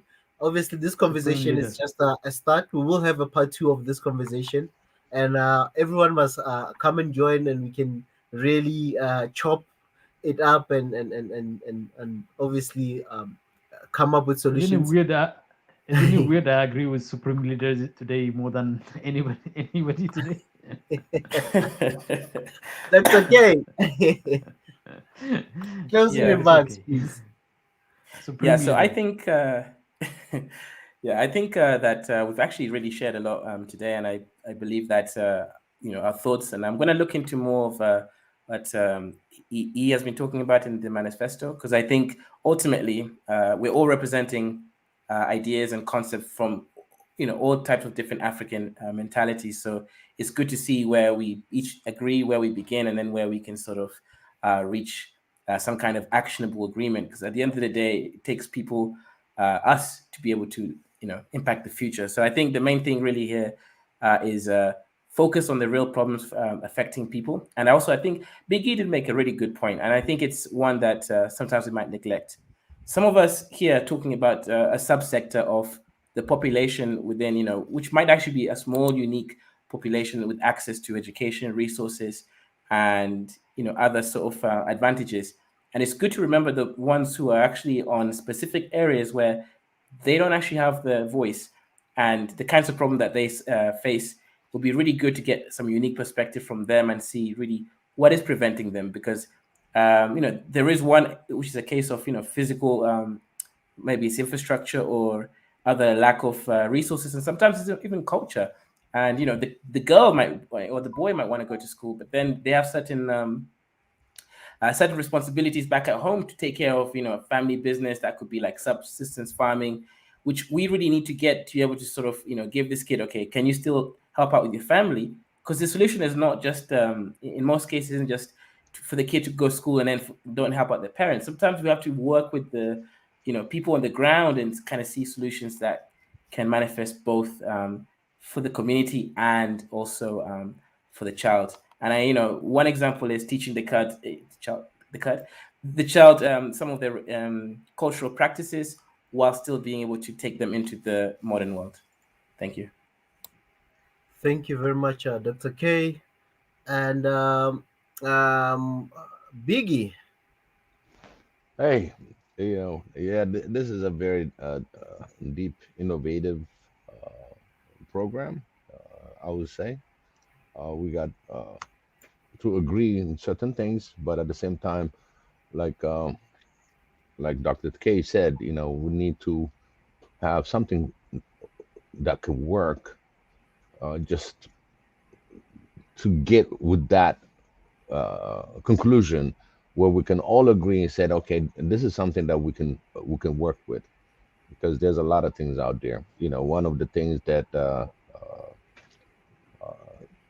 that's been mentioned is that Africa need to be strong in defense, and at the same time, we need to have our education going, at least to reach out to various level of ages. You know, I mean, talking about from 5 and up, need to have some sort of education, and maybe something that you cannot enforce it on somebody that is using the child labor.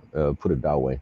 It's not child labor in Africa because it's just that's how practical that is. They cannot afford sending the kids to school, let alone to go 2-3 kilometers away. Some of them try. I think nowadays, even on the village level, they're getting aware of those things. It's just how to implement and help them to embark those kids and support them to go forward. Again, I go back into the tribalism that really destroying the African unity because of the tribal issues. It's just how to mix them and see for themselves, not by just talk, and bring them together. And that I think it can be done through a certain duty, a service that you gotta perform for your country. And a lot of countries done it. The French did it, Israel did it, and they're still doing it. In United States, they call it as a draft. But again, this is gonna be something that's gonna help as a national service to get to know each other. And because when it comes to the national service, they'll put you through different areas, and when that mix start going, and eventually that tribalism, start to get to understand one another. The tribe is going to be there, the culture is going to be there. This is something that we always embrace too, because we don't want to destroy the fiber, the culture itself and the languages, because they need to be preserved also. It's just how to balance them, when it comes to uh, being one Africa. You're an African before anything else, or you start with an Ethiopian or Tanzanian, and one goal is to be you're African after all.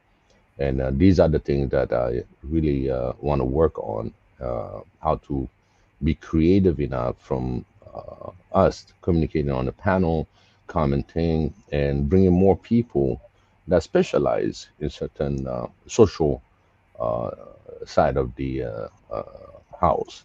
So it's important that education is very needed in Africa. Defense is needed in Africa, and definitely healthcare is needed. That's one thing that we didn't brush off. Is one of the basic education on how to have a minimum uh, hygiene and minimum education on to keep Africans healthy when it comes to the village areas, and where they don't have hospitals miles away, clinics miles away, kilometers away.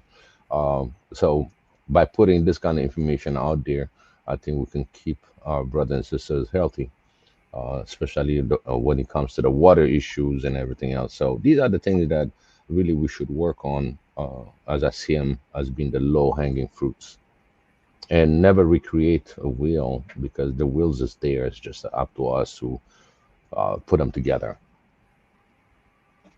Thank you so much for having me on this panel today. Thank you very much, Biggie. And I'm just gonna allow the brain. Yeah. Th- Thank you so much for these very, very lively discussions. And this is my favorite kind of discussion, by the way. Very interrogative, Education. very, very, no, not just on education. If I could have this discussion on anything, but I just, because I focus, I'm passionate about education, I keep it to it, but I can go on in anything, but education, I care the most about it, and I spend a lot of studying it. And why do I care about education? Let me tell you why I care about it. I've seen all other methods at resolving the problems. That's vast, and the magnitude of the problems that Africa faces is so vast. It can only be expressed through the number of the people who are dealing with the problem, not necessarily the nature and the substance of the problem of each person that I'm going to name as part of the number. And that is even much more complicated. That makes it even much more nuanced. But the number the number of people that on a daily basis, okay, that like on a regular basis, out of the 1.4 billion Africans, how many of them? What is the percentage of people living not even below poverty line, but below, let's say, $6, earning $6 a day? How many people in Africa live under such conditions? Okay, $6 a day. That is about 80%. And that has gone down over the past many decades. There has been improvement. There's not to put, I mean, there's a lot of improvement that has happened over the past 20, 30 years in Africa in terms of, improving quality of life for people, providing access to a lot of Africans. And there's not, I'm not questioning that. I'm not even talking about people below the poverty line. I'm talking about here about the 1.1 billion Africans. Okay, and let's say we say 70% of them or 65% of them are young people. 65% of them are young people. 65% of Africans are young people. That is about what? What is the number of that comes down to? That's somewhere around 800, 900 million Africans, or 700 to 900 million Africans that are under the age of 30 or under the age of 25. That's not a small number. And then you go personal. Get personal with each and every number of them. What kind of things they live, what kind of aspiration they have, what do their families want, what do their mom and dad want for them, what do their family, what do these kids learn and see and understand, and how do they see the world, be it in the Sahel or the desert of Namibia or the forest of Congo, everywhere across Africa. These are the people. And I say, you know what? There are all sort of things. Oh, let's figure out a way to control our resources. Let's figure out a way to bring in technology. Let's figure out a way to secure our borders and provide security. Let's figure out a way to do democracy. And all of these are important things. But I always come down to the nature of educations and the substance and the quality of educations and the access to it, to these very numbers I just laid out to you. And you have to ask yourself, not as an elite who's privileged to have benefited some way or somehow to the existing methods that exist, but also out of that skill, out of that experience that we have, and then really be in the shoes and empathizing with the average African, And should we wait until we get it right to bring it to them? Should we find a way to fail at trying something that could work and then keep at it? Or should we be somewhere in between? That is the broad set of questions. But I come down to this. Education has to be forward thinking. Education has to be forward thinking in that this is where I see myself, for myself and my community. What do I need to get there? What do I need to learn to get there? How do I get there? And the education system that we design has to be in alignment with that. And that's what I am trying to push people here to really think that hard. I mean, at least I think that's a hard thing to think, to really think that hard. Not whether it's going to be online or in person, whether it's going to be in physical building or not, but really think about whether what we have or what we plan to put on the ground is going to have a material difference,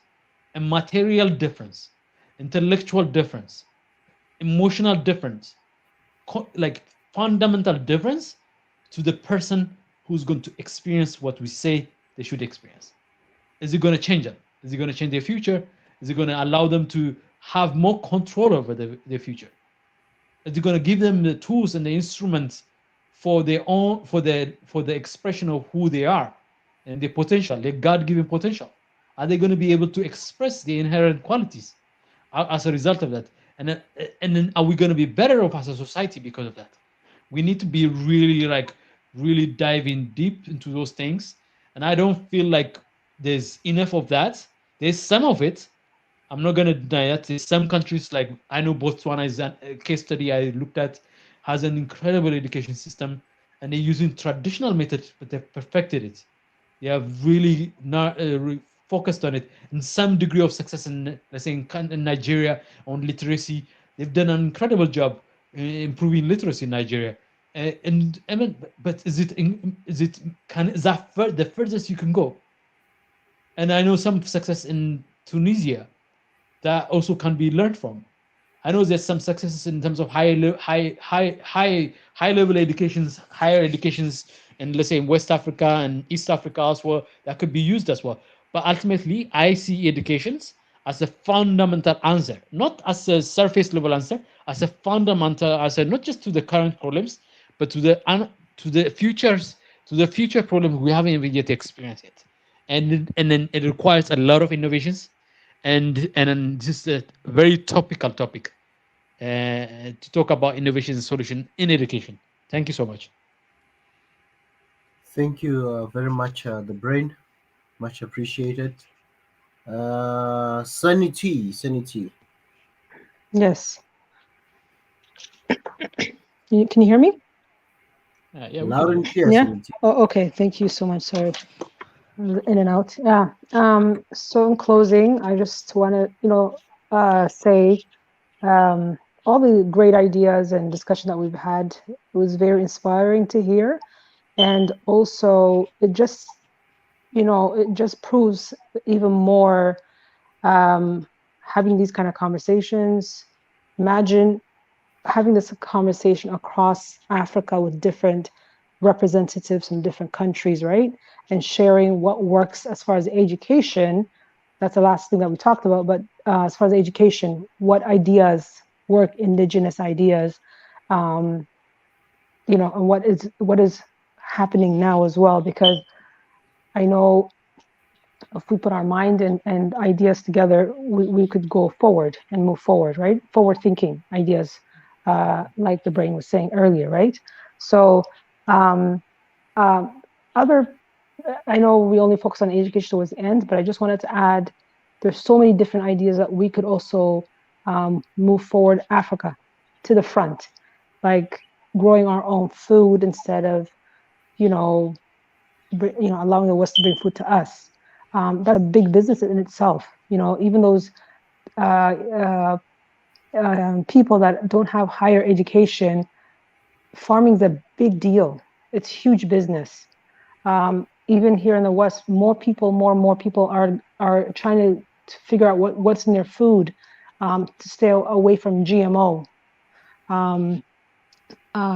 type of food, right? So we want more organic. So Africa is so fertile that we can use this opportunity also to create, to innovate, and grow our own food, and also take advantage of the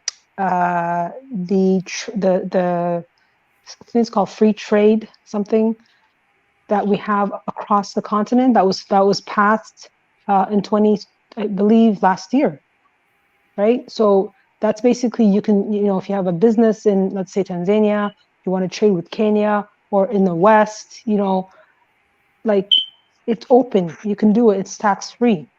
So this is something that we can, if we work together, even us, like I said, within African countries, doing business with each other, sharing ideas, helping one another with ideas and things like that, we can grow and move forward, especially the youth. Because one thing, the education system, I'm going to say, in Africa, like it was put in place by the colonizers. This is the same education system that we have in the West. It might differ, but it's basically, you're trying to come out, graduate, to look for a job, not to be innovative and think to start a business, right? So there's so many opportunities, because everything's so fresh. And then the thing is, we can see other nations worldwide, whether it be China or in Europe or whatnot, what they've done, and we don't have to start from scratch the way they did. We can look at what they've done, what worked, and we can apply in Africa, because everything's so fresh in Africa. It's like ground zero. So we can take what works, what not work, and help our continent to go forward. But at the end of the day, it's our mindset. We have to think for us, by us. If we don't have the mindset, all this conversation that we're having, it's like down the toilet, right? So our mindset, I think, as a people, and to apply it to apply it in practice, we have to have the right mindset. I would love to see in Africa training camps for different programs instead of having so many churches, right? So many mosques. Replace all those mosques and churches by training camps, by nursing school or computer school. Imagine that, and how would we change? So thank you so much for allowing me to speak, and have a great night to everyone. Thank you, Sunny T. You're welcome. Thank you for always joining us, and family. I'm gonna close. Bwana Chezi. Hello. You've got any closing statement? Yeah, man. Today we are closing way early. Why, man? Usually I've finished I'm already home, but now you're going to leave me lonely. Run, Baba, run home. Oh my god! Oh my god! Oh my god! Hey, our sister made good point, by the way. Really good, made a good point. Yeah. Closing statement. That says no, it's because I'm also going somewhere this morning. There's somewhere I need to be. I've got an appointment around 9 or so. So yeah, hence I had to close early. If I was gonna be working from home, then it was gonna be easy. Ezra, I think Mondatezi is going to get this session, on that 24 hours program that we got coming. Definitely. That's going to be your time. Definitely. You'll carry the conversations. Yeah, I'll just be walking and talking to people. Absolutely.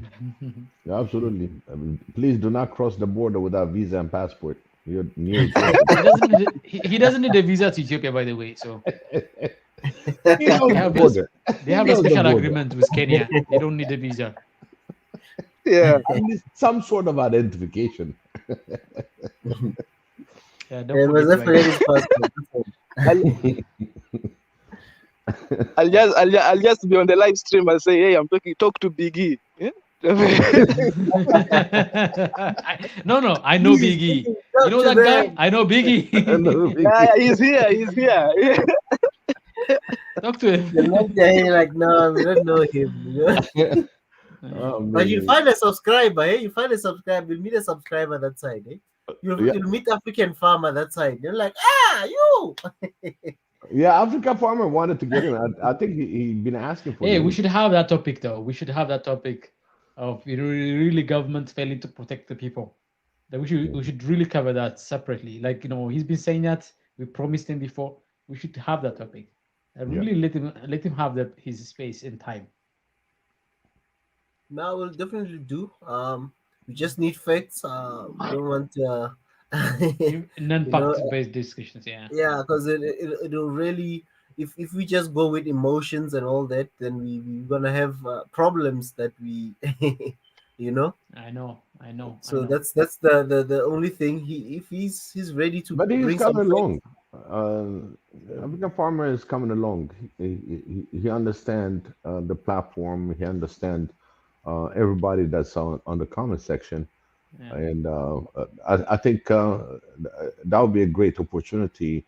When you make somebody responsible to run something, I think the emotion will be there, but at least it will be tamed down. That's what I would say. I think having two opposing point of views brought to the table, that would be good.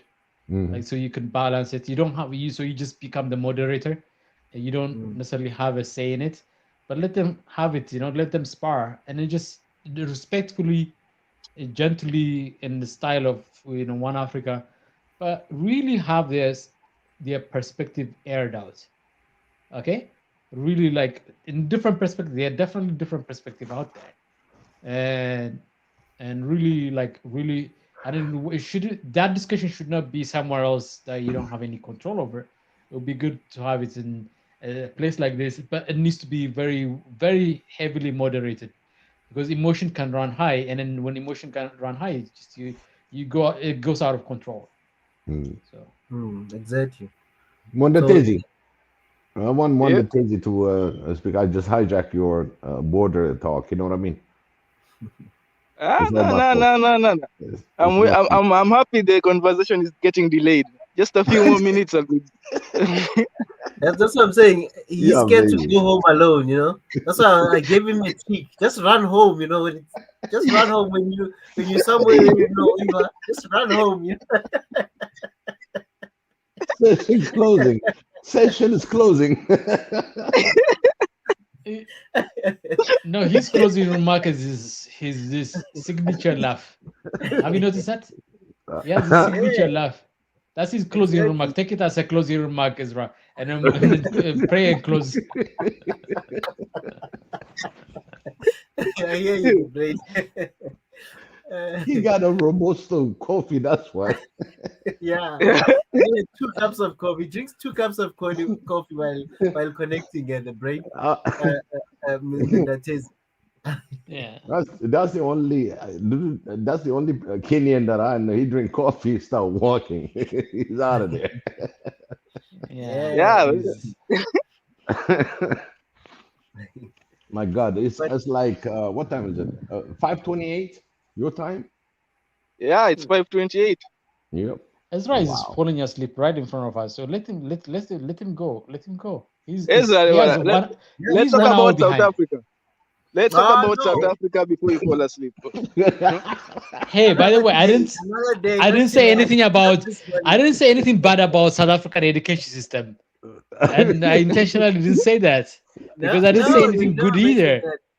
I didn't mention that, so I wasn't even attacking or supporting anything. According to Mondatezi, it seems like they got a difference of opinion. The brain. It had nothing to do with any country to be specific or attacking. So, and it's always good. We are human beings. We think differently. We can't always just be like, yes, man, yes, everything. We all have things. How we see things. There's a problem-solving technique where you focus on the problem, ignoring all other variables. You focus on one variable, ignore all the other variables, right? But the solution that you find by solving one specific variable doesn't necessarily solve the entire equation. So sometimes sometimes you have to zoom in so you really understand one key variable, but not to solve it, but to understand it. But when you zoom out, you realize you haven't really truly understood the entire problem either. So you're still back in the same issue. So, and I'm not against the perspective you raised. I just wanted people to really not come and tell me exactly the same solution I had over and over again. More schools, I've heard it so many times. Like more schools. I've heard it so many times. I'm not against it. I just don't want it to be like an easy escape for solving the education problem. I mean, it is a solution, but it's just one of the key variables. It's not all the variables. I wanted people to. Anyways, hey, I don't want to extend this topic. Hey, Mandotozi, you're supposed to be closing. No. You are making a point. Land the point, brother. That's how I've landed this plane long time ago. Ezra knows I have landed this plane long time ago. I'm just repeating myself. I'm just replaying the landing. Hey, Ezra, prayer.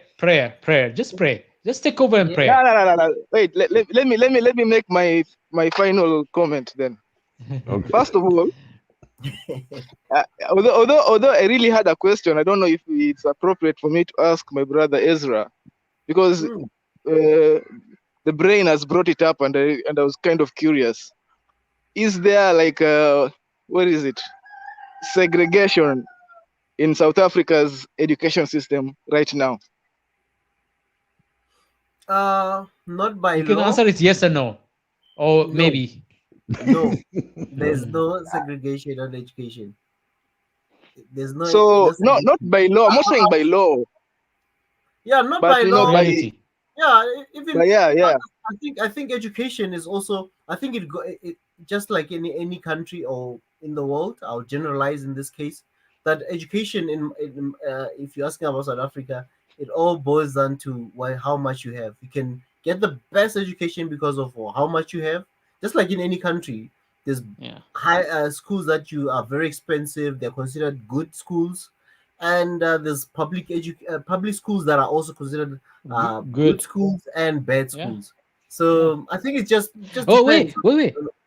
The neighborhood, does it matter? The neighborhood you're in, does it matter? And I know in America, neighborhood matters because education is linked to neighborhood. Definitely. But is it the same in South Africa? Like, somewhere, some place in Cape Town will have a different kind of education quality than other neighborhoods in Cape Town? Definitely, especially because there's a lot of private schools as well. Companies that own private schools, be it primary, secondary, to even tertiary University. institutions. So you do have that. Obviously, if you go private, you're gonna pay more. If you go public, there's subsidies and all those other things. So yeah, that plays a role. I mean, mostly those areas they go. I mean, high, like the so-called maybe high-end areas, you will get schools that are more private schools, and obviously you have to pay the money. There's a lot of fees that you need to pay. And those graduates, they do well, right? Those graduates, they do well, right? They do well. Generally, those who graduate from those schools, even those who just scrape by to find a way to pay for it and send their kids to some good private schools, their children do well, right? I mean, there's a lot. It's not as bad. We can also debate it. The brain. You know why I'm saying that? Because I think sometimes it's also not fair if, let's say a public college or university, right? Let's say one institution might say they've got 100,000 students intake yearly. Yes. So, and you've got a private institution, a private university or a college that's only taking like 15,000 students. So that gap is too wide. Huge. And like I don't know how you. But even in South Africa, because I've sent students to South Africa before, and I've studied the South African universities for university, and like some of my graduates have gone to South Africa, and I've noticed that some public schools in South Africa that are like well funded, they're very cheap, even for international students. They're not that expensive, and they provide some of the best learning that anybody could possibly get anywhere in the world. Is that the experience? Is that a generalized experience, or that's a very specific kind of people's experience? It can also go from person to person. I think it can be personal and also the general. There are very good public institutions. Like some people might think, for example, University of Cape Town, which is one of the highly ranked universities. That's the one highly ranked university in the world. Yeah, it's a government. It's a public institution. It's a public not school, even a private. But I think just like in America, some of what they call them Ivy Leagues or whatnot universities, you get even alumni that sponsor such institutions. So it helps them as well when you have alumni that are like maybe rich people who are in finance, who are doing well and still fund their old institutions and give them money for research and development. So some institutions, they are helped by even their former students, besides getting the government funding, which is maybe 90 or 95%, and the rest maybe coming from private sector and alumni from those institutions. So you've got like the high end public, and then you've got those who are just okay, doing well as well. I mean, publishing, research, everything. But then you get others that are struggling because of capacity and all that. But in general, the public institutions, especially tertiary institutions, they are very good. It's of good quality and very reasonable, as you said. Very reasonable for if you're coming from another country, coming with dollars is very reasonable. We were comparing them to schools in Canada, US, Europe, and other places, and then we were looking at them, we were benchmarking them when we were thinking about sending students. And the South African, especially the University of Cape Town, was beating a lot of European and American schools in terms of costs, in terms of value for the things that you pay for, and that kind of thing. So, I mean, like, you got something to be proud of in South Africa either way. by the way. In terms of your education system. Question. Marie Antoinette is asking about Stellenbosch University. Oh, Stellenbosch. Yeah, it's also one of the highly rated in terms of research and all that stuff. What is the question for that? Let me check. She wants to What? know about the university. Yeah, it's a university that's in a small town. It's in a wine town where most of the wines is produced. Stellenbosch, it's around there. It's a lot of just wine farms and fruit farms and stuff. So Marie it's just Antoinette want to go there. She's wanna asking go what there. she. Yeah, it's highly rated as well. It's just maybe number 2 or number 3 in the country in terms of um like the best university. It's forever fluctuating between VETS, which is Witwatersrand, and Stellenbosch and University of Pretoria. So those three they normally follow University of Cape Town. They always Yeah. forever, like every year. This year it might be University of Pretoria, next year it might be Wits, the other year it might be Stellenbosch, but they also produce a lot of research articles. So that's Yeah. also one of that makes those universities very good because they have a lot of funding for research. So that's what makes them high in terms of their rankings because they produce a lot of research papers, articles, conference papers. So and obviously maybe some people also write books and stuff from those So they're not institutions. just liberal art colleges. They're also research kind of places. They are like Yeah. which is so they do substantive work. I mean, Mm. and you know that there's like that generates income for South Africa, right? Some foreign currency earnings, right? That's another interesting angle to it. Like your universities, your education institutions do bring you, some kind of positive return from outside the South Africa in the form of people coming to learn. I mean, buy you service, your education service, which sometimes when you talk about service, people don't really think that far. I mean, service means those things, from stock market to financial centers to education centers. These are service sectors. These are highly developed areas. Like if you develop them really well, you can really like take advantage of it. I mean, I know South Africa and Kenya and Nigeria are the three hubs of investments coming to Africa. So an Australian investor want to come to Botswana, they go through South Africa. They go to Angola. They want to go to Angola. They go to South Africa. They want to hire somebody and send them to Mozambique. They go to South Africa.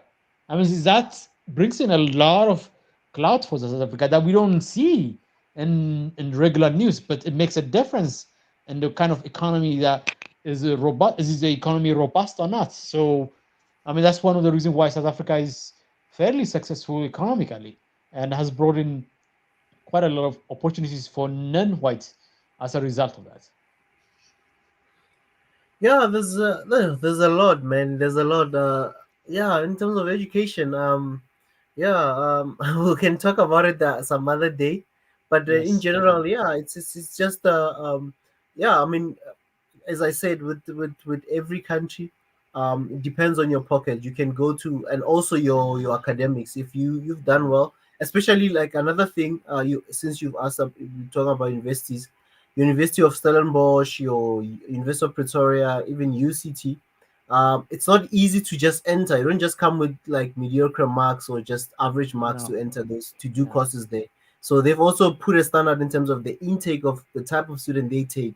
So they don't just want to take anyone who says, I want to come and, especially undergrad, Pay it's for it. hard for undergrad. Unlike if you were doing maybe your honors or your masters or your PhD, there it's a bit different, but it's not easy to enter those universities. That's why they keep a standard and it helps them even on their ratings, I think. By the way, Mondatezi's sinister plan is working. Do you know that? Yeah, I'm looking at him and I'm close. That's what That's why he's. I'm not answering a lot. That's what I'm saying. We'll talk about it, and I just I know he's working. So you just take so. over. But guys, Just stop us. If you stop us, I'm okay with it. yeah, man. Yeah. There was a question I had answered. But yeah, we'll talk about these things. We'll have a show where we can talk more about education and universities and all these other things. So yeah, we can pray, Yeah. family. And I need to pray for, I think we have 4 people that needs prayer. Dr. Sedeke, Kaku, Marie Antoinette. Marie Antoinette, who just asked a question about Stellenbosch University. That's a nice university if you love living in a town, an outskirt town. It's a big town, but a lot of nature around it, mountains and stuff. It's a beautiful town, by the way, if you go to Stellenbosch.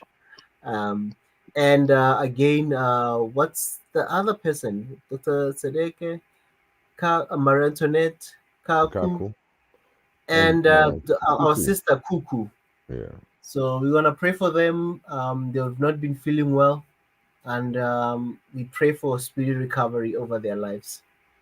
Thank you, Abba Father, for our brothers and sisters. We pray, Father, for a healing and a speedy recovery over their bodies. We pray that you strengthen them. We pray that, Father, they will have perfect healing and they will be able to join us fully in good health. In Jesus' mighty name, as we go in different places, doing different things, cover us and be with us until we meet again. In Jesus' mighty name, amen. Amen. Amen. Amen. Amen. Amen. Thank you so much. Thank you, Israel.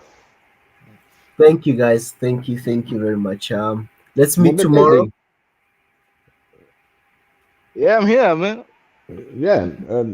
Well, you extended that part, about South Africa. So you got your wishes. Your wishes Are came you through. answered, Mandatezi? I know this was by the brain who answered. That's why I didn't want to go too much into it. Right. I just wanted to answer it and give it. We'll go detail some other day. Yeah. Let me say, yeah, you answered by the way, and that was actually what I was curious. I think it's the brain has left, but that was the point is that, like in Kenya, a lot of like the poor schools in Kenya, they're the most top performing in public. Like they're the top performing schools are just are poor people, man. They're the ones who are dominating the education sector, So the system in Africa is designed for that. It's designed to alleviate poverty. That is, for me, that is my perspective. So I don't know if you can really. That's why I'm very cautious. Do you really want to mess with that? Like, because it's working very effectively. Or maybe it needs a little, maybe more finance or something. But I feel like it's working effectively because the poor already in Kenya, like they are dominating the education sector. So it's just up to you. It's really just, it's put the ball on your court for you to get out of poverty. That was my point. Yeah, don't try to fix something I've that is noticed not that broke. as well. Sorry about that, Biggie. Yeah. I was saying I've noticed that even here, there's a lot of people who come from rural areas or small towns that come to the big cities where most of the big institutions are, and they tend to do well. I mean, they tend to do well. I guess the motivation is different, because they know where they're coming from, and somebody maybe he's coming from like 600 kilometers away from their hometown to that city, so they know why they're here. They're not there to play. So I've seen that with some people who come from rural areas, and you see even how they dress, that this one is not really a person who maybe might be from the city, especially when they're doing their first year. That's when you start seeing, oh, this one, think he's coming from somewhere far, far, far.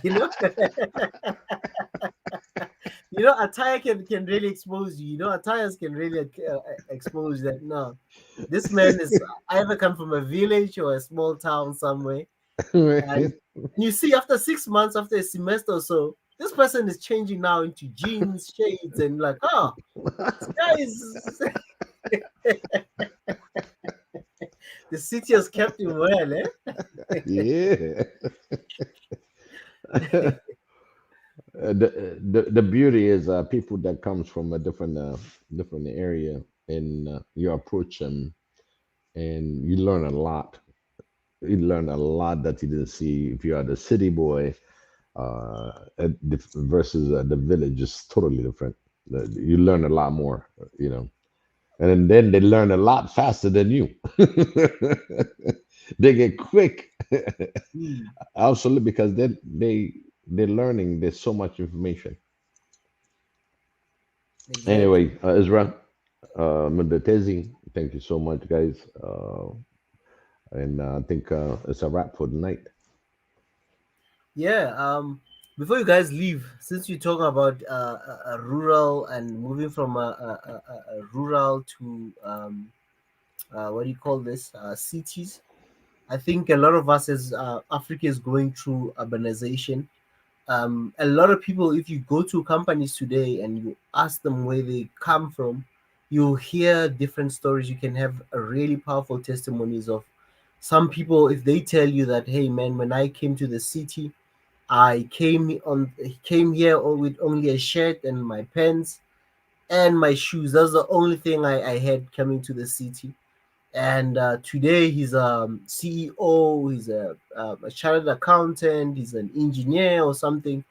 And when you look at them, that time you admire to look like them. But if they tell you their struggles for them to be where they are, it'll really humble you, and you really know that wow, some people don't see them wearing nice, don't see them in high positions today. They've really gone through a lot. Absolutely. Mm. I've experienced quite a few people that I know personally and how they got here and how where they are now. And there's a lot of, especially Africa, especially people from Africa going abroad, being a nuclear scientist and all that. I mean, when you check out where he came in from a very poor family, and he took education as serious for him to get out of poverty, and he excelled in that. And he's a nuclear physicist, so it's just amazing. Very successful person too. It's one of them. You're right. All right, guys. Thank you for the great show. Thank you for your support. Thank you, Seniti, for your support. Thank you for the super chat. And to all those who were with us tonight, hope you subscribe. Hope you click the like button. Let's meet again tomorrow. We're talking about Mali. We will have our brother here, Yusuf, talking and giving us more updates from Mali. And hopefully we get, is it Mariama or some Mariam, something like that, from Mali as well.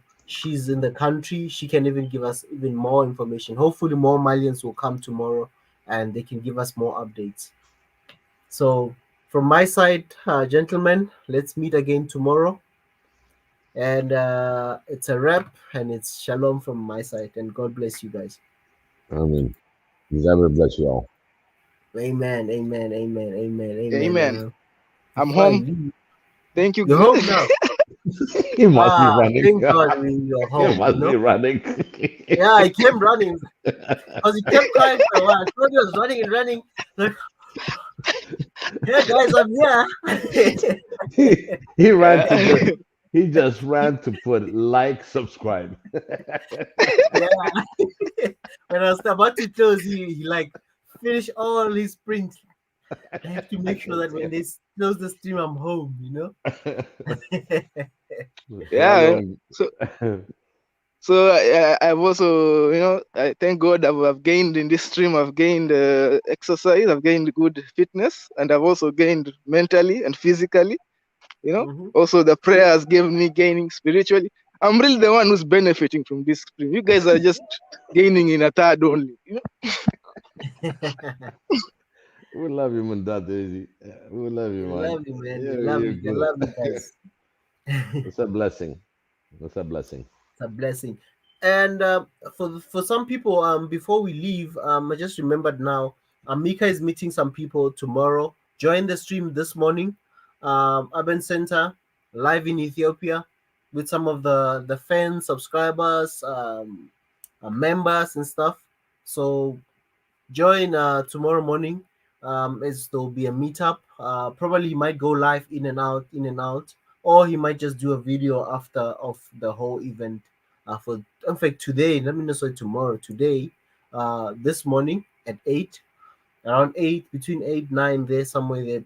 Just keep checking your phones and join. So we'd rather now close so that in 2-3 hours time you guys can join live from Ethiopia, that is to be exact. So yeah, See you later tonight. Bye.